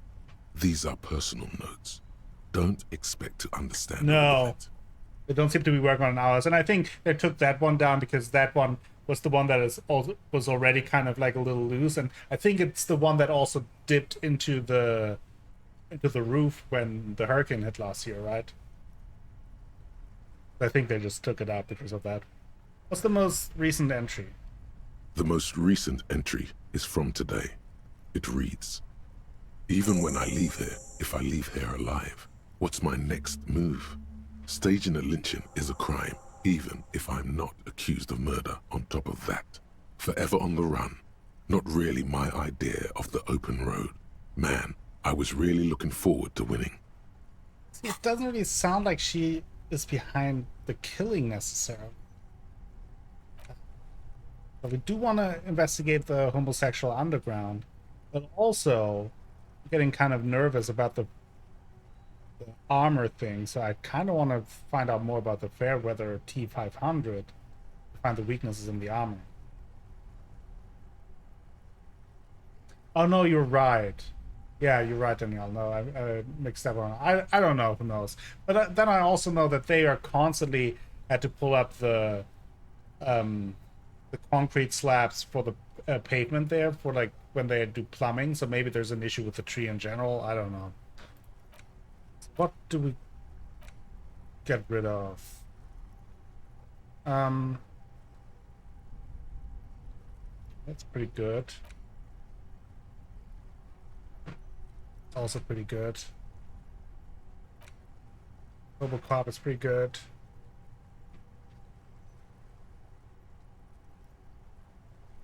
Rigorous self-critique is really good.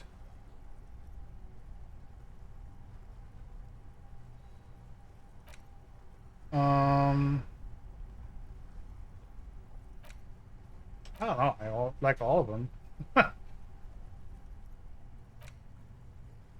Maybe bonus from all containers because we're kind of late in the game, so we don't really need. That would be great. Would have been great earlier on. So now the question is, the Insulinian Miracle we could check out.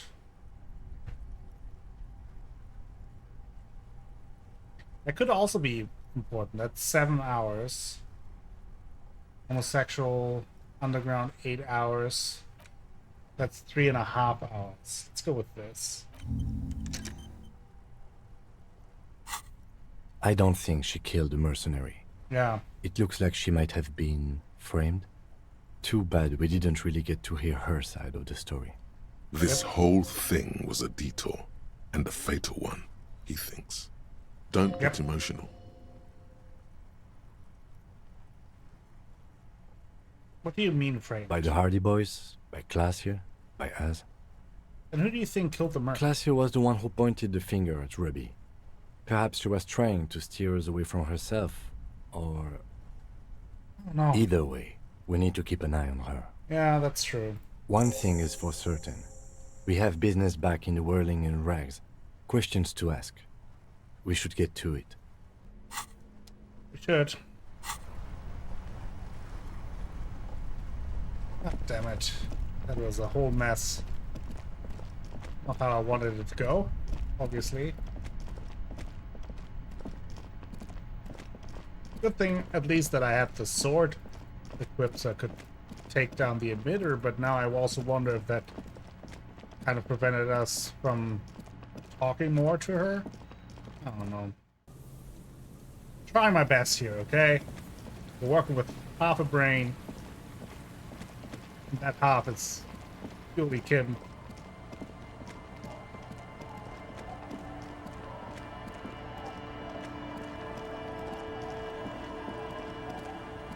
Our tenant, the police. Okay, so what do we want to equip here? Let's equip. Let's have a gun in one hand, a sword in the other hand.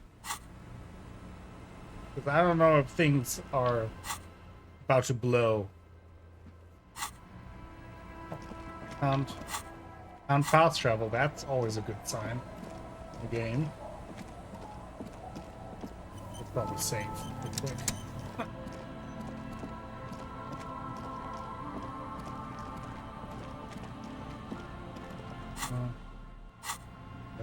Have the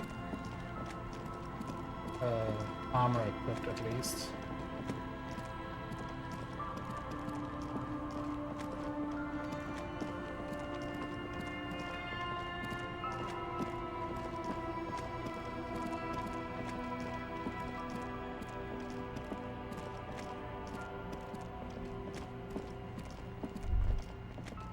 Stop. Just up ahead. Danger. Uh-oh. You are prepared. Don't put away your friend. Your weapon. The barrels of your Natway A80 pistol shine threateningly in the cold spring lights. It's danger up ahead. Yes, I hear commotion. Let's go. Let's do it. Be ready to take damage. I am kind of ready to take damage.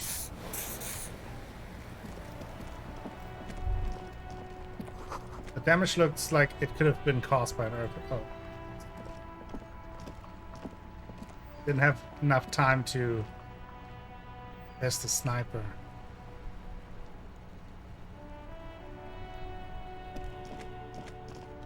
The Coppernado is back. What do you want? Oh boy.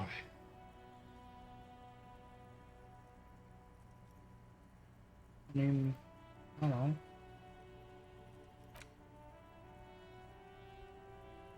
What's going on here?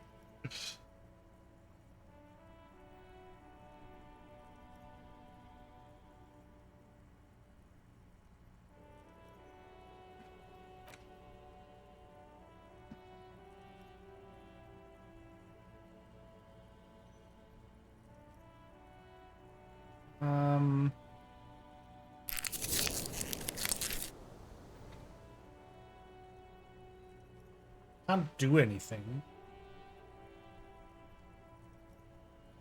The thing that I just saved. Let's restart real quick.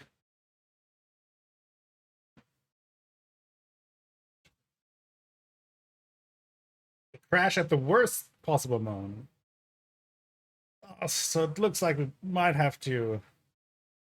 But wait, there were 3 mercenaries. One is that. We didn't know where one other mercenary is.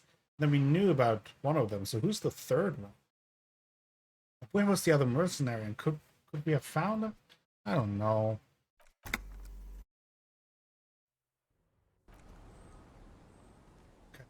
Way back here. That's okay. That's okay. Now, we might also consider putting on some things for like pain threshold, things like that. But then again, I also need the opportunity to... Sorry if there's like loud background noise. They're doing construction outside. Kind of just thinking about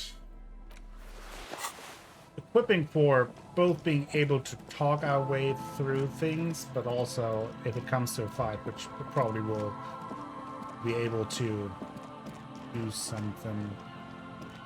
Now, an eye coordination would probably be ready, aim, fire. We should probably get something for that, right? We have something for hand-eye coordination.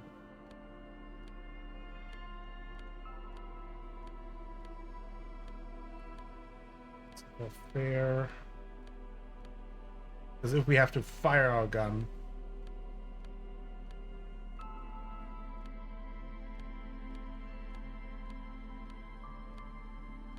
We have nothing for hand-eye coordination.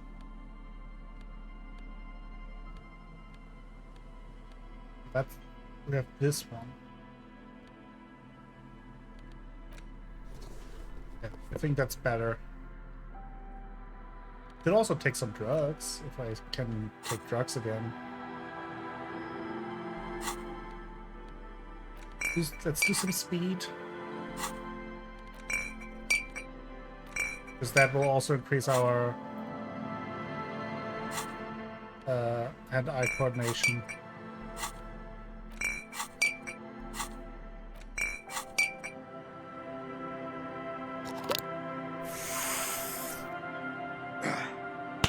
Then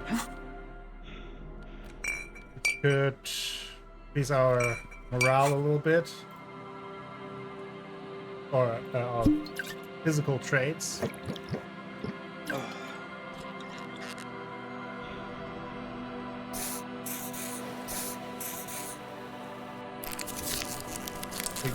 now it's kind of time to go all in here, right? One thing, not sure if this makes sense. Psyche.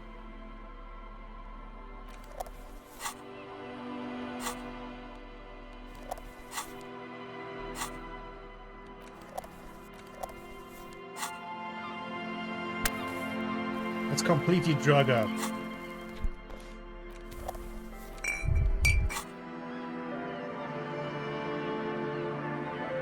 Still can't take that one, so equip.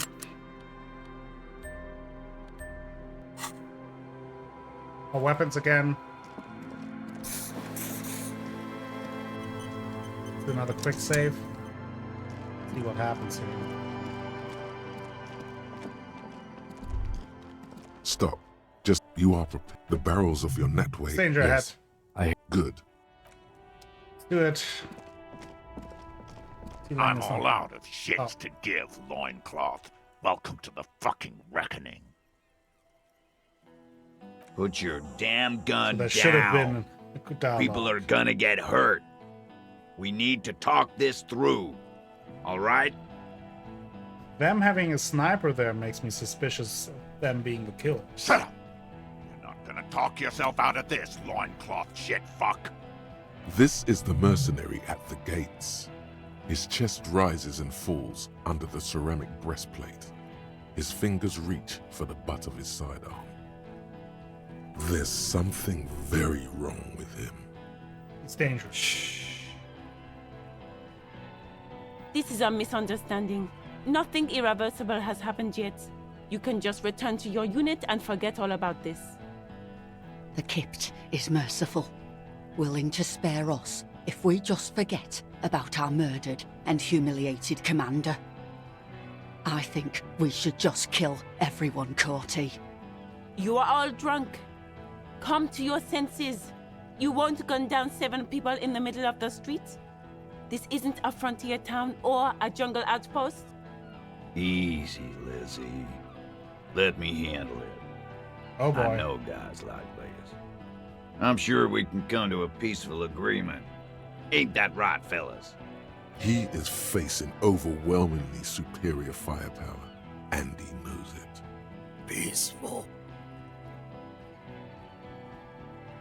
Nest in your abdominal cavity like a little wild mouse.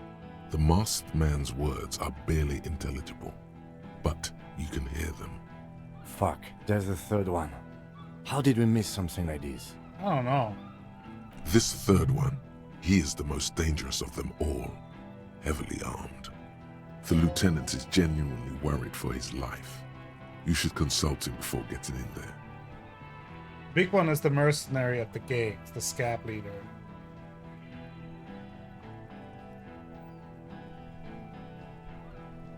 If this turns into a firefight, we should take him out first. What do we do? My plan is not to get killed, but we have to intervene. We're out of time. This the is... Mercenary Tribunal. Yep. This is the police. Here we go. Oh boy. Get lost, comedian. You cops had your chance. Now it's fucking time for some justice. Licks his lips, waving his gun at the crowd, losing his balance for a moment. He staggers back. I think he's calmed down a bit. No, he didn't. He's about to open fire.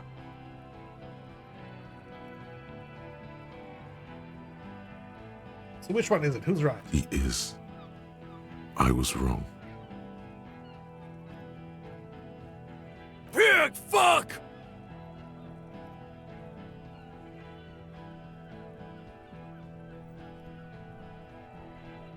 You can see you're drunk. Ah, yeah. Welcome to the fucking party. You're probably gonna get killed too. I don't give a shit if you're cops. No one is going to kill anyone.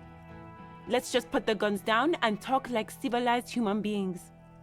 With a wordless gurgle, the killer loads his long rifle. The leader gives a small nod to the helmeted man. Suddenly, your fingers holding the grip of a gun that has just taken a life tingle. Go for it, it seems to say. Shoot him in the mouth. Shoot him before he shoots you. No, wait. It's good you have that gun. It really is. Just soften him up first. Present an argument. Even if it comes to a fight, it's always a good idea to drag it out first. Get under his skin. I don't know about this getting under his skin. What if he gets under yours? I'm barely keeping your hand from trembling here. Peace. Always peace. Oh boy. It has worked thus far. Start with the first idea you have, then move down from that. Please. Okay.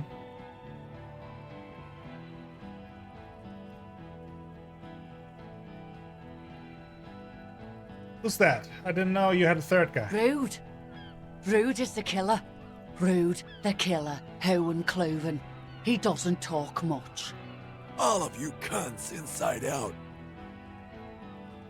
The killer. The gunner. The raddest. The killer.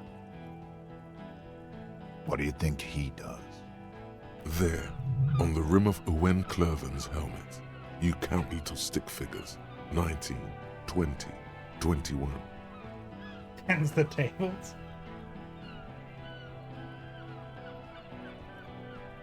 Count the figures. About 50 little stick figures, all of them black, plus 2 little white ones in the end. Those black people? That's right. Plenty of kips here in Revachol, too. T, let's fucking do it. Calm down. Easy. Easy now. Listen, they didn't do it. Yeah? Who did that? That's a good question. You should implicate yourself. Throw yourself onto the embrasure. Chest first.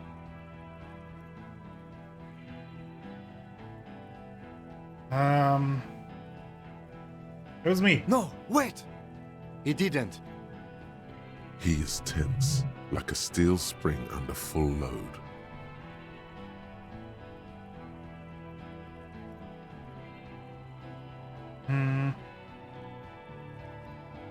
I don't know where this is going.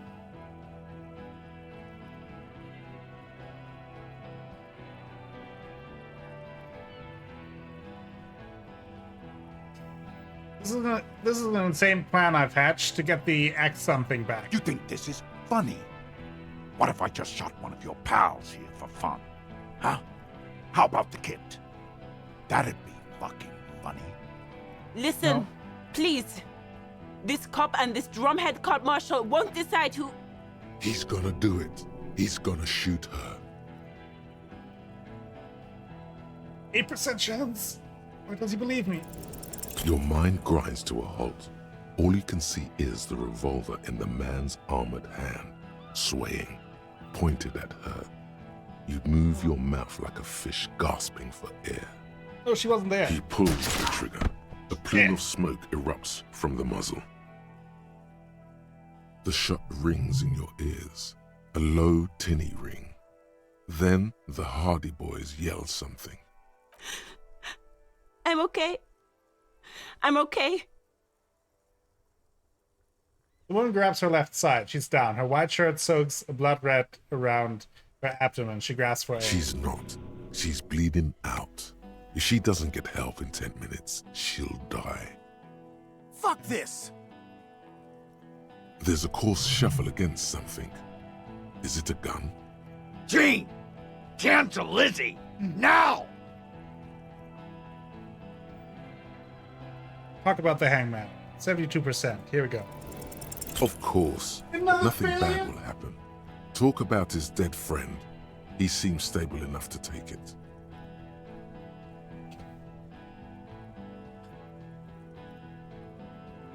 I feel like I got to know your dead friend during the investigation. Don't fucking talk to me about my brother, Loincloth.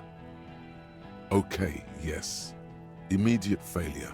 Things are worse now. Yeah. He's observing your every motion carefully. You're all drunk. Look at your socks. Yes. So what? Yeah? So what? You should be drunk too. Or, like, drunker. You don't want to die sober, do you? I am not sober. I'm trying to. Let's dance, baby. No more jokes. Yeah, the gardener just got shot. Fucking horrible. A girl got shot. Because of you? Only warm alcohol will help soothe the guilt. Shut up. Let him think. Too much is on the line. He's not gonna fuck it up because of you. I won't let you. Your judgment is impaired. You'll regret it. Nah. I'm clear as day. Fucking government-ordained super soldier.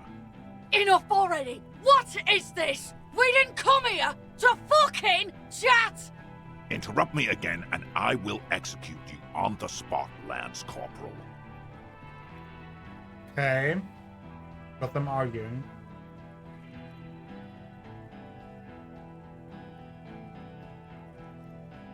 Where's Classius? She can explain. Who the fuck is that?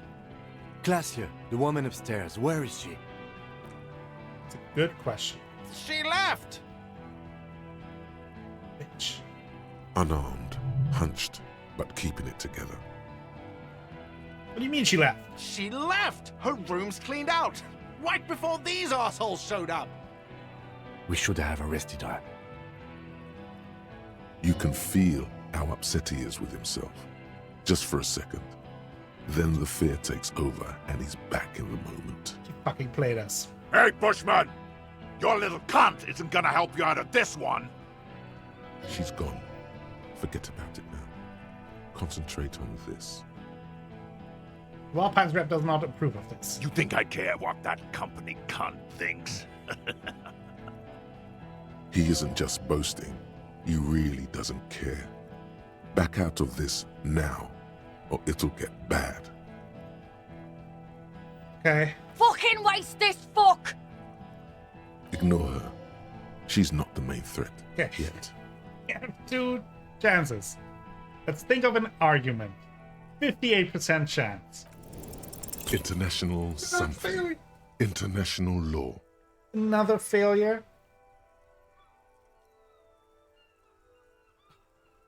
It's against the law.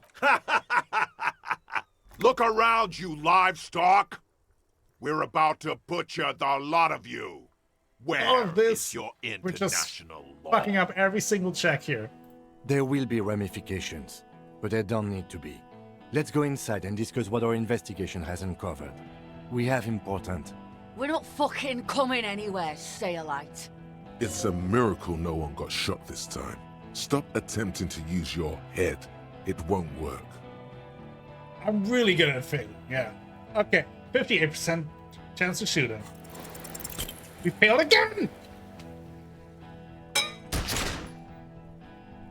A small explosion expels the bullet from the chamber. We're all dead. With a puff of smoke, it hits the man square in the chest. Like dice rolling. Go ahead! Give it another try. Roll the gunner!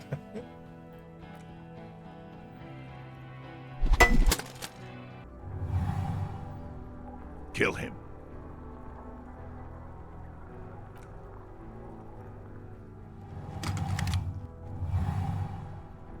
To your right, the killer raises his rifle and takes aim at you. His moves are steady, but the long barrel of the rifle sways slowly. Press kill. From the corner of your eye, you see the lieutenant raise his pistol and aim it at Rude. Don't think we have time to think. 28% chance! You Oh, leap this one left. we... A swarm of angry lead passes mere millimeters from This your one we side, succeed. tearing 28. fabric off your coat. Feels like the lightest of tucks. I cannot be killed, I have become immortal. The man tilts his head, trying to see through the clearing smoke. We're going for full the idiot next now. Shot. Watch out. To your left, DePaul is about to take a shot too, at Kim. God, please. 2 shots ring at once. One from the lieutenant's pistol, and the other from DePaul's. It's aimed at the lieutenant, but it misses. You hear a scream behind you. Who screamed? Glenn, dying in a puddle of blood behind you. His mangled torso has 2 gunshot wounds. Blood gushes out of them like red geysers. Oh God, watch out. You see 2 cold eyes looking at you through all the smoke and panic, and a pistol raised, aiming at your chest, point blank. Then the man squeezes the trigger. Look him in the eye. A look of happiness. His eyes seem unnaturally bright, shining like stars. Something in the fear must distort him somehow. He is evil, and the end. Here it comes. Death. 3% chance? Maybe.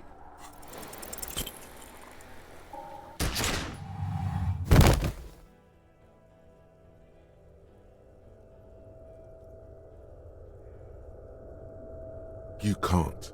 There is no time. Something inside your pelvis explodes. Your entire lower body is on fire, and your legs can't support you. You fall down like a rag doll. Doing great. The pain is too immense to scream. It pushes the air out of your lungs. Everything goes dark. A distant blur as you recede into it. Listen through the darkness. The Hardy Boys are yelling. Someone is running, jumping over you. In the background you hear gunfire shatter glass, and then a man in pain. A familiar sound. It's Titus with a splat like meat. You hear bullets rip into him. His voice, still giving orders, grows fainter. A gurgle. He's not gonna make it. Touch your lower body. Feels slick and warm with blood. The pain is too strong to know what has happened there. Even clutching to your consciousness takes everything you got. What parts of me are missing? Most of what's down there. Oh, good. It's all gone. Open your eyes now. You have to see what's happening. No. It's just a fear. Even if... Who cares? No one wants you anyway. What do I see? Nothing. A persisting darkness. Dancing lights of pain. Distant shadows cast by them. Like a hellish play. You're bleeding out.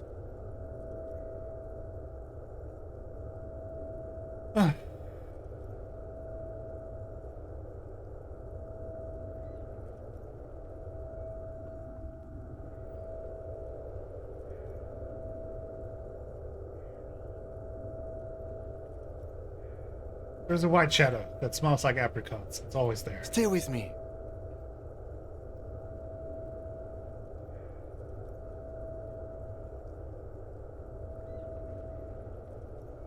It said I had a vast soul. Do I have a vast soul? Yes, keep talking. You hear me? Stay awake. But you can't. It's so hard. Your eyelids grow heavy, and the sounds ever more distant. And a cold comes over you. The lieutenant, too, is somewhere far away, almost gone, when suddenly you sense something behind him. A shadow towering. Someone stands there, raising his pistol at him. The lieutenant does not see it. He's pushing down on your wound with both hands. No, Kim! No, you say, and hand out your firearm to him. Your hand trembles, and your eyes are full of fear. That's all it takes. There is no room for hesitation. The lieutenant moves like a spring unloaded. He grabs the gun from your bloody hand and fires behind him. You hear a roar of pain, a death scream. The sound disappears like someone pressed stop on the tape. The hulking figure, too, is gone. And so is Kim. And the whole world. This is death. One more door, baby. One more door. Will I be a ghost now? Brother, you already were a ghost. Up there screaming along with all of them, scaring each other, haunting each other. It's the living who are ghosts. The dead are silent. They don't rattle windows or write letters in blood. The living do. Leave them behind. rest. Let me back into the fight. The fight? There is no fight. The fight is over.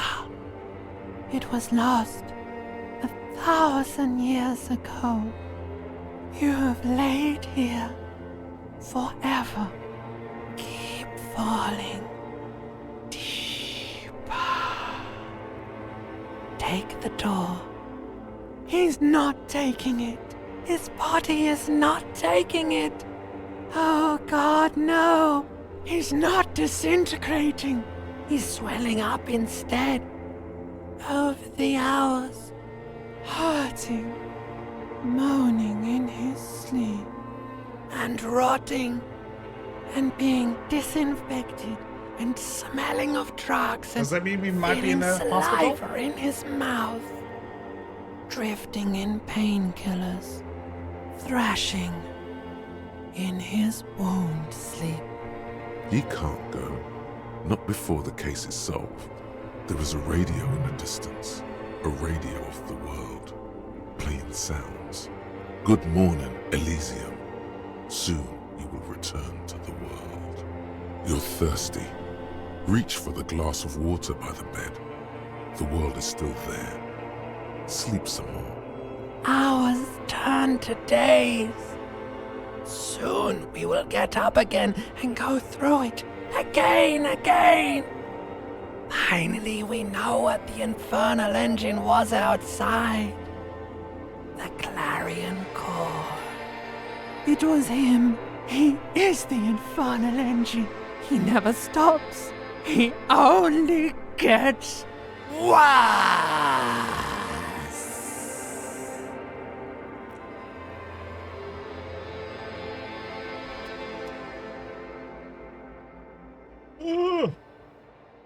You see the lieutenant's familiar shape in the orange jacket. It turns double, then triple, from the pain. Kim. Sunrise, Parabellum. He's in the middle of a freshly cleaned room with a fan above his head, like a halo. His face is covered in bruises. Ouch.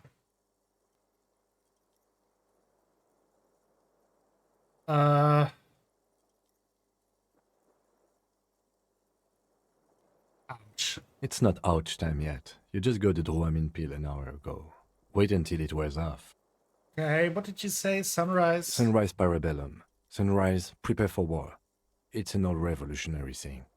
Is it war today? The gates of the harbor are boarded up. The streets are a little more empty. Apocalyptic violence is yet to erupt, I am relieved to say. I think we may have held it off, for now. Barely. That's right. Ouch, indeed. The room is clean. Mr. Gart cleaned it. It took him an entire day. How long have I been out? 2 days, in and out. You've been up enough to take Dramamine and curse. And drink water. Let's check it. You took it off? Yes. The joke wasn't funny anymore. I took it off. What happened? What happened? You shot the colonel, unsuccessfully. Yeah. Then you threw your gun at him. A firefight ensued. What happened then? As retaliation, the rifleman tried shooting you. He missed, or you dodged. I dodged. Then I shot and wounded him, while Glenn took a bullet in the spine. It was meant for me. Glenn did not survive. This is not the first person to die in his place. He goes on. Titus, Fat Angus, and Theo charged. Angus and Theo died before they made it to intensive care. Jesus. Titus died in the hospital. Yesterday. Alain and the young musician, I forget his name, they are all that's left. Titus is dead? Yes. You were bleeding out. I think you said something about your wife, and you warned me. I was able to disarm the Major before he got a jump on me. Thank you.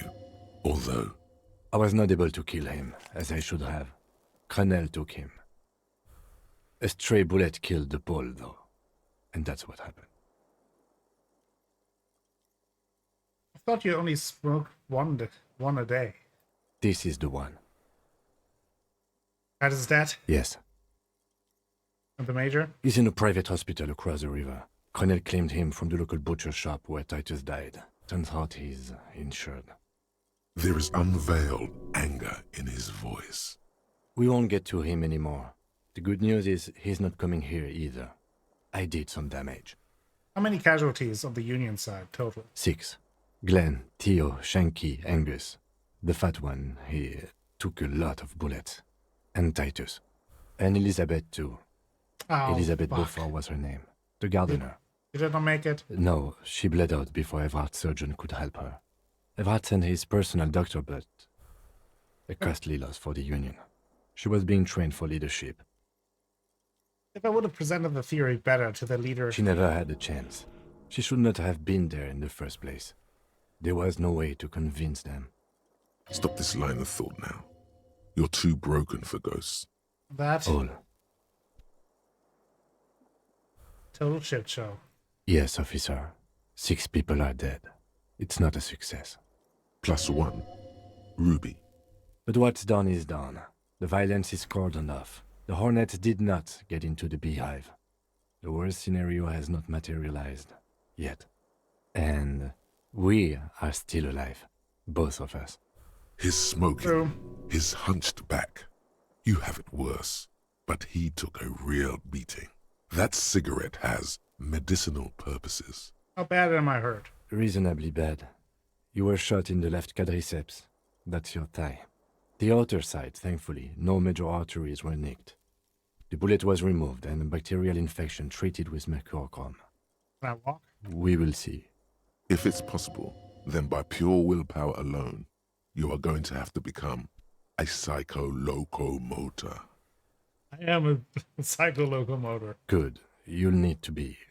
Whatever that is. Has anyone from the station been to see me? No. A man and a woman sit in the front seat of an armored motor carriage. The woman is driving. The what man lights those a two? cigarette. Jean Vicmer is his name. The asphalt vanishes under the wheels of the machine. Ahead, harbor cranes rise to the sky. Back to that shithole, he says. I don't need them. I called your station after the fight. The injury was logged in. They told me they've sent officers to join you on the site.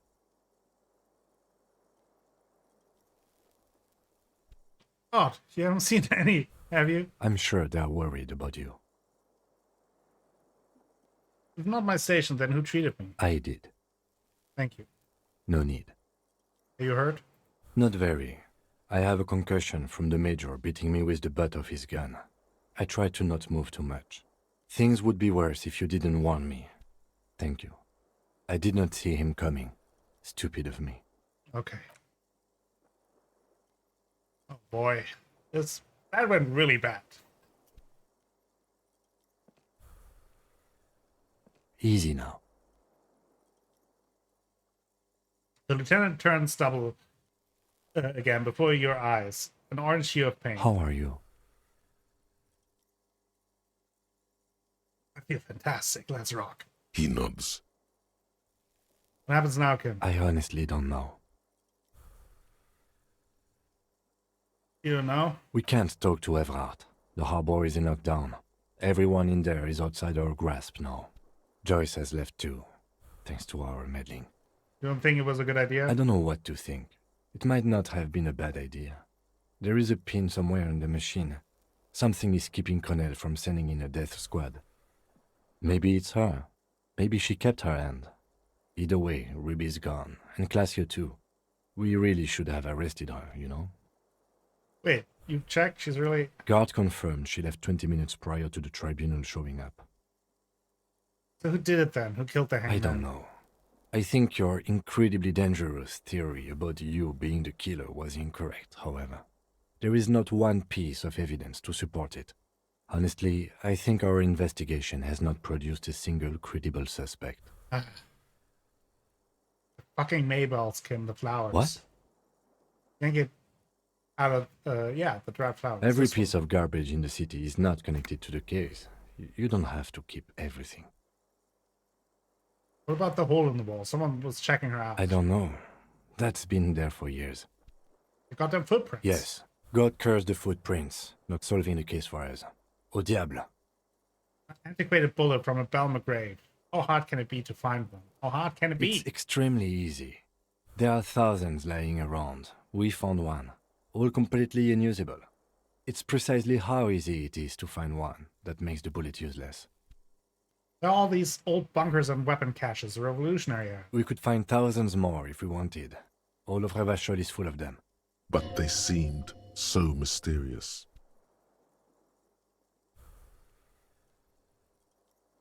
Can't believe they're fucking useless. No need to be melodramatic. Something is creeping around out there. I sense it. What is? Something. Something. The miracle hasn't happened yet. It's not over yet. He does not know what to reply. Looks out of the window, then back at you. It's morning outside. You think. You know what I think about solving crimes? He arches his brow.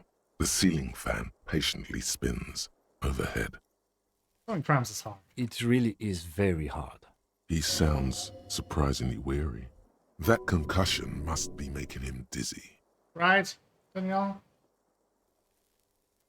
You're not ready to give up, are you? No. Are you ready to limp? I'm ready. Good. Where do you want to limp to? A gust of wind blows in from the bay. The duraluminium box around you vibrates imperceptibly. A familiar cold. A I just red want to thread solve a on the roof murder, I know. upstairs. Taut, plucked like a string by the gust. What if he's the killer? We should check Miss Aranya Disco Dancer's room. Why not? Now that she's gone. God damn it, she tricked us. Another look at the window, perhaps? The one Maybe. who was... Sorry, I didn't want to.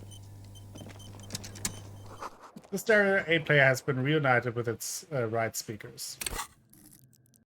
The thing is, like, let's stop this because we don't need that anymore. I think.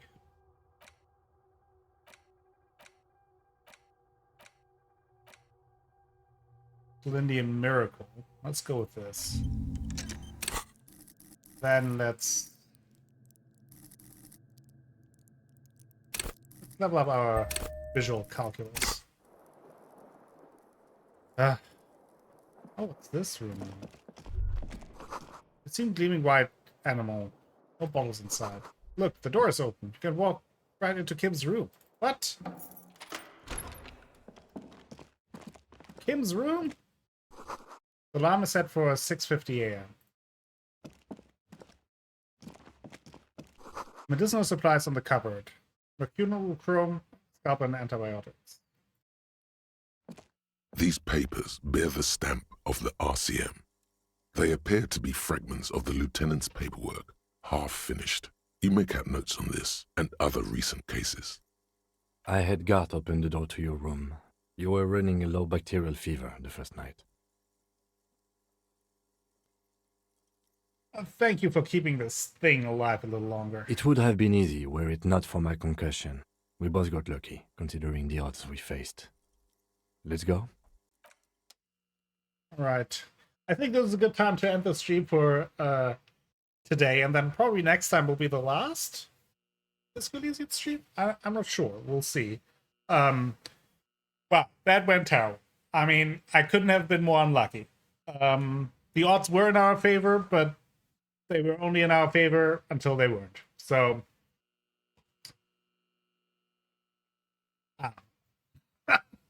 we messed up. It was brutal. Thank you all for watching. Hope you had a good time. I enjoyed it. I mean, it was crazy, but things turned really bad. Everyone died. So, here we are. Thank you all for watching today's stream. Thank you for hanging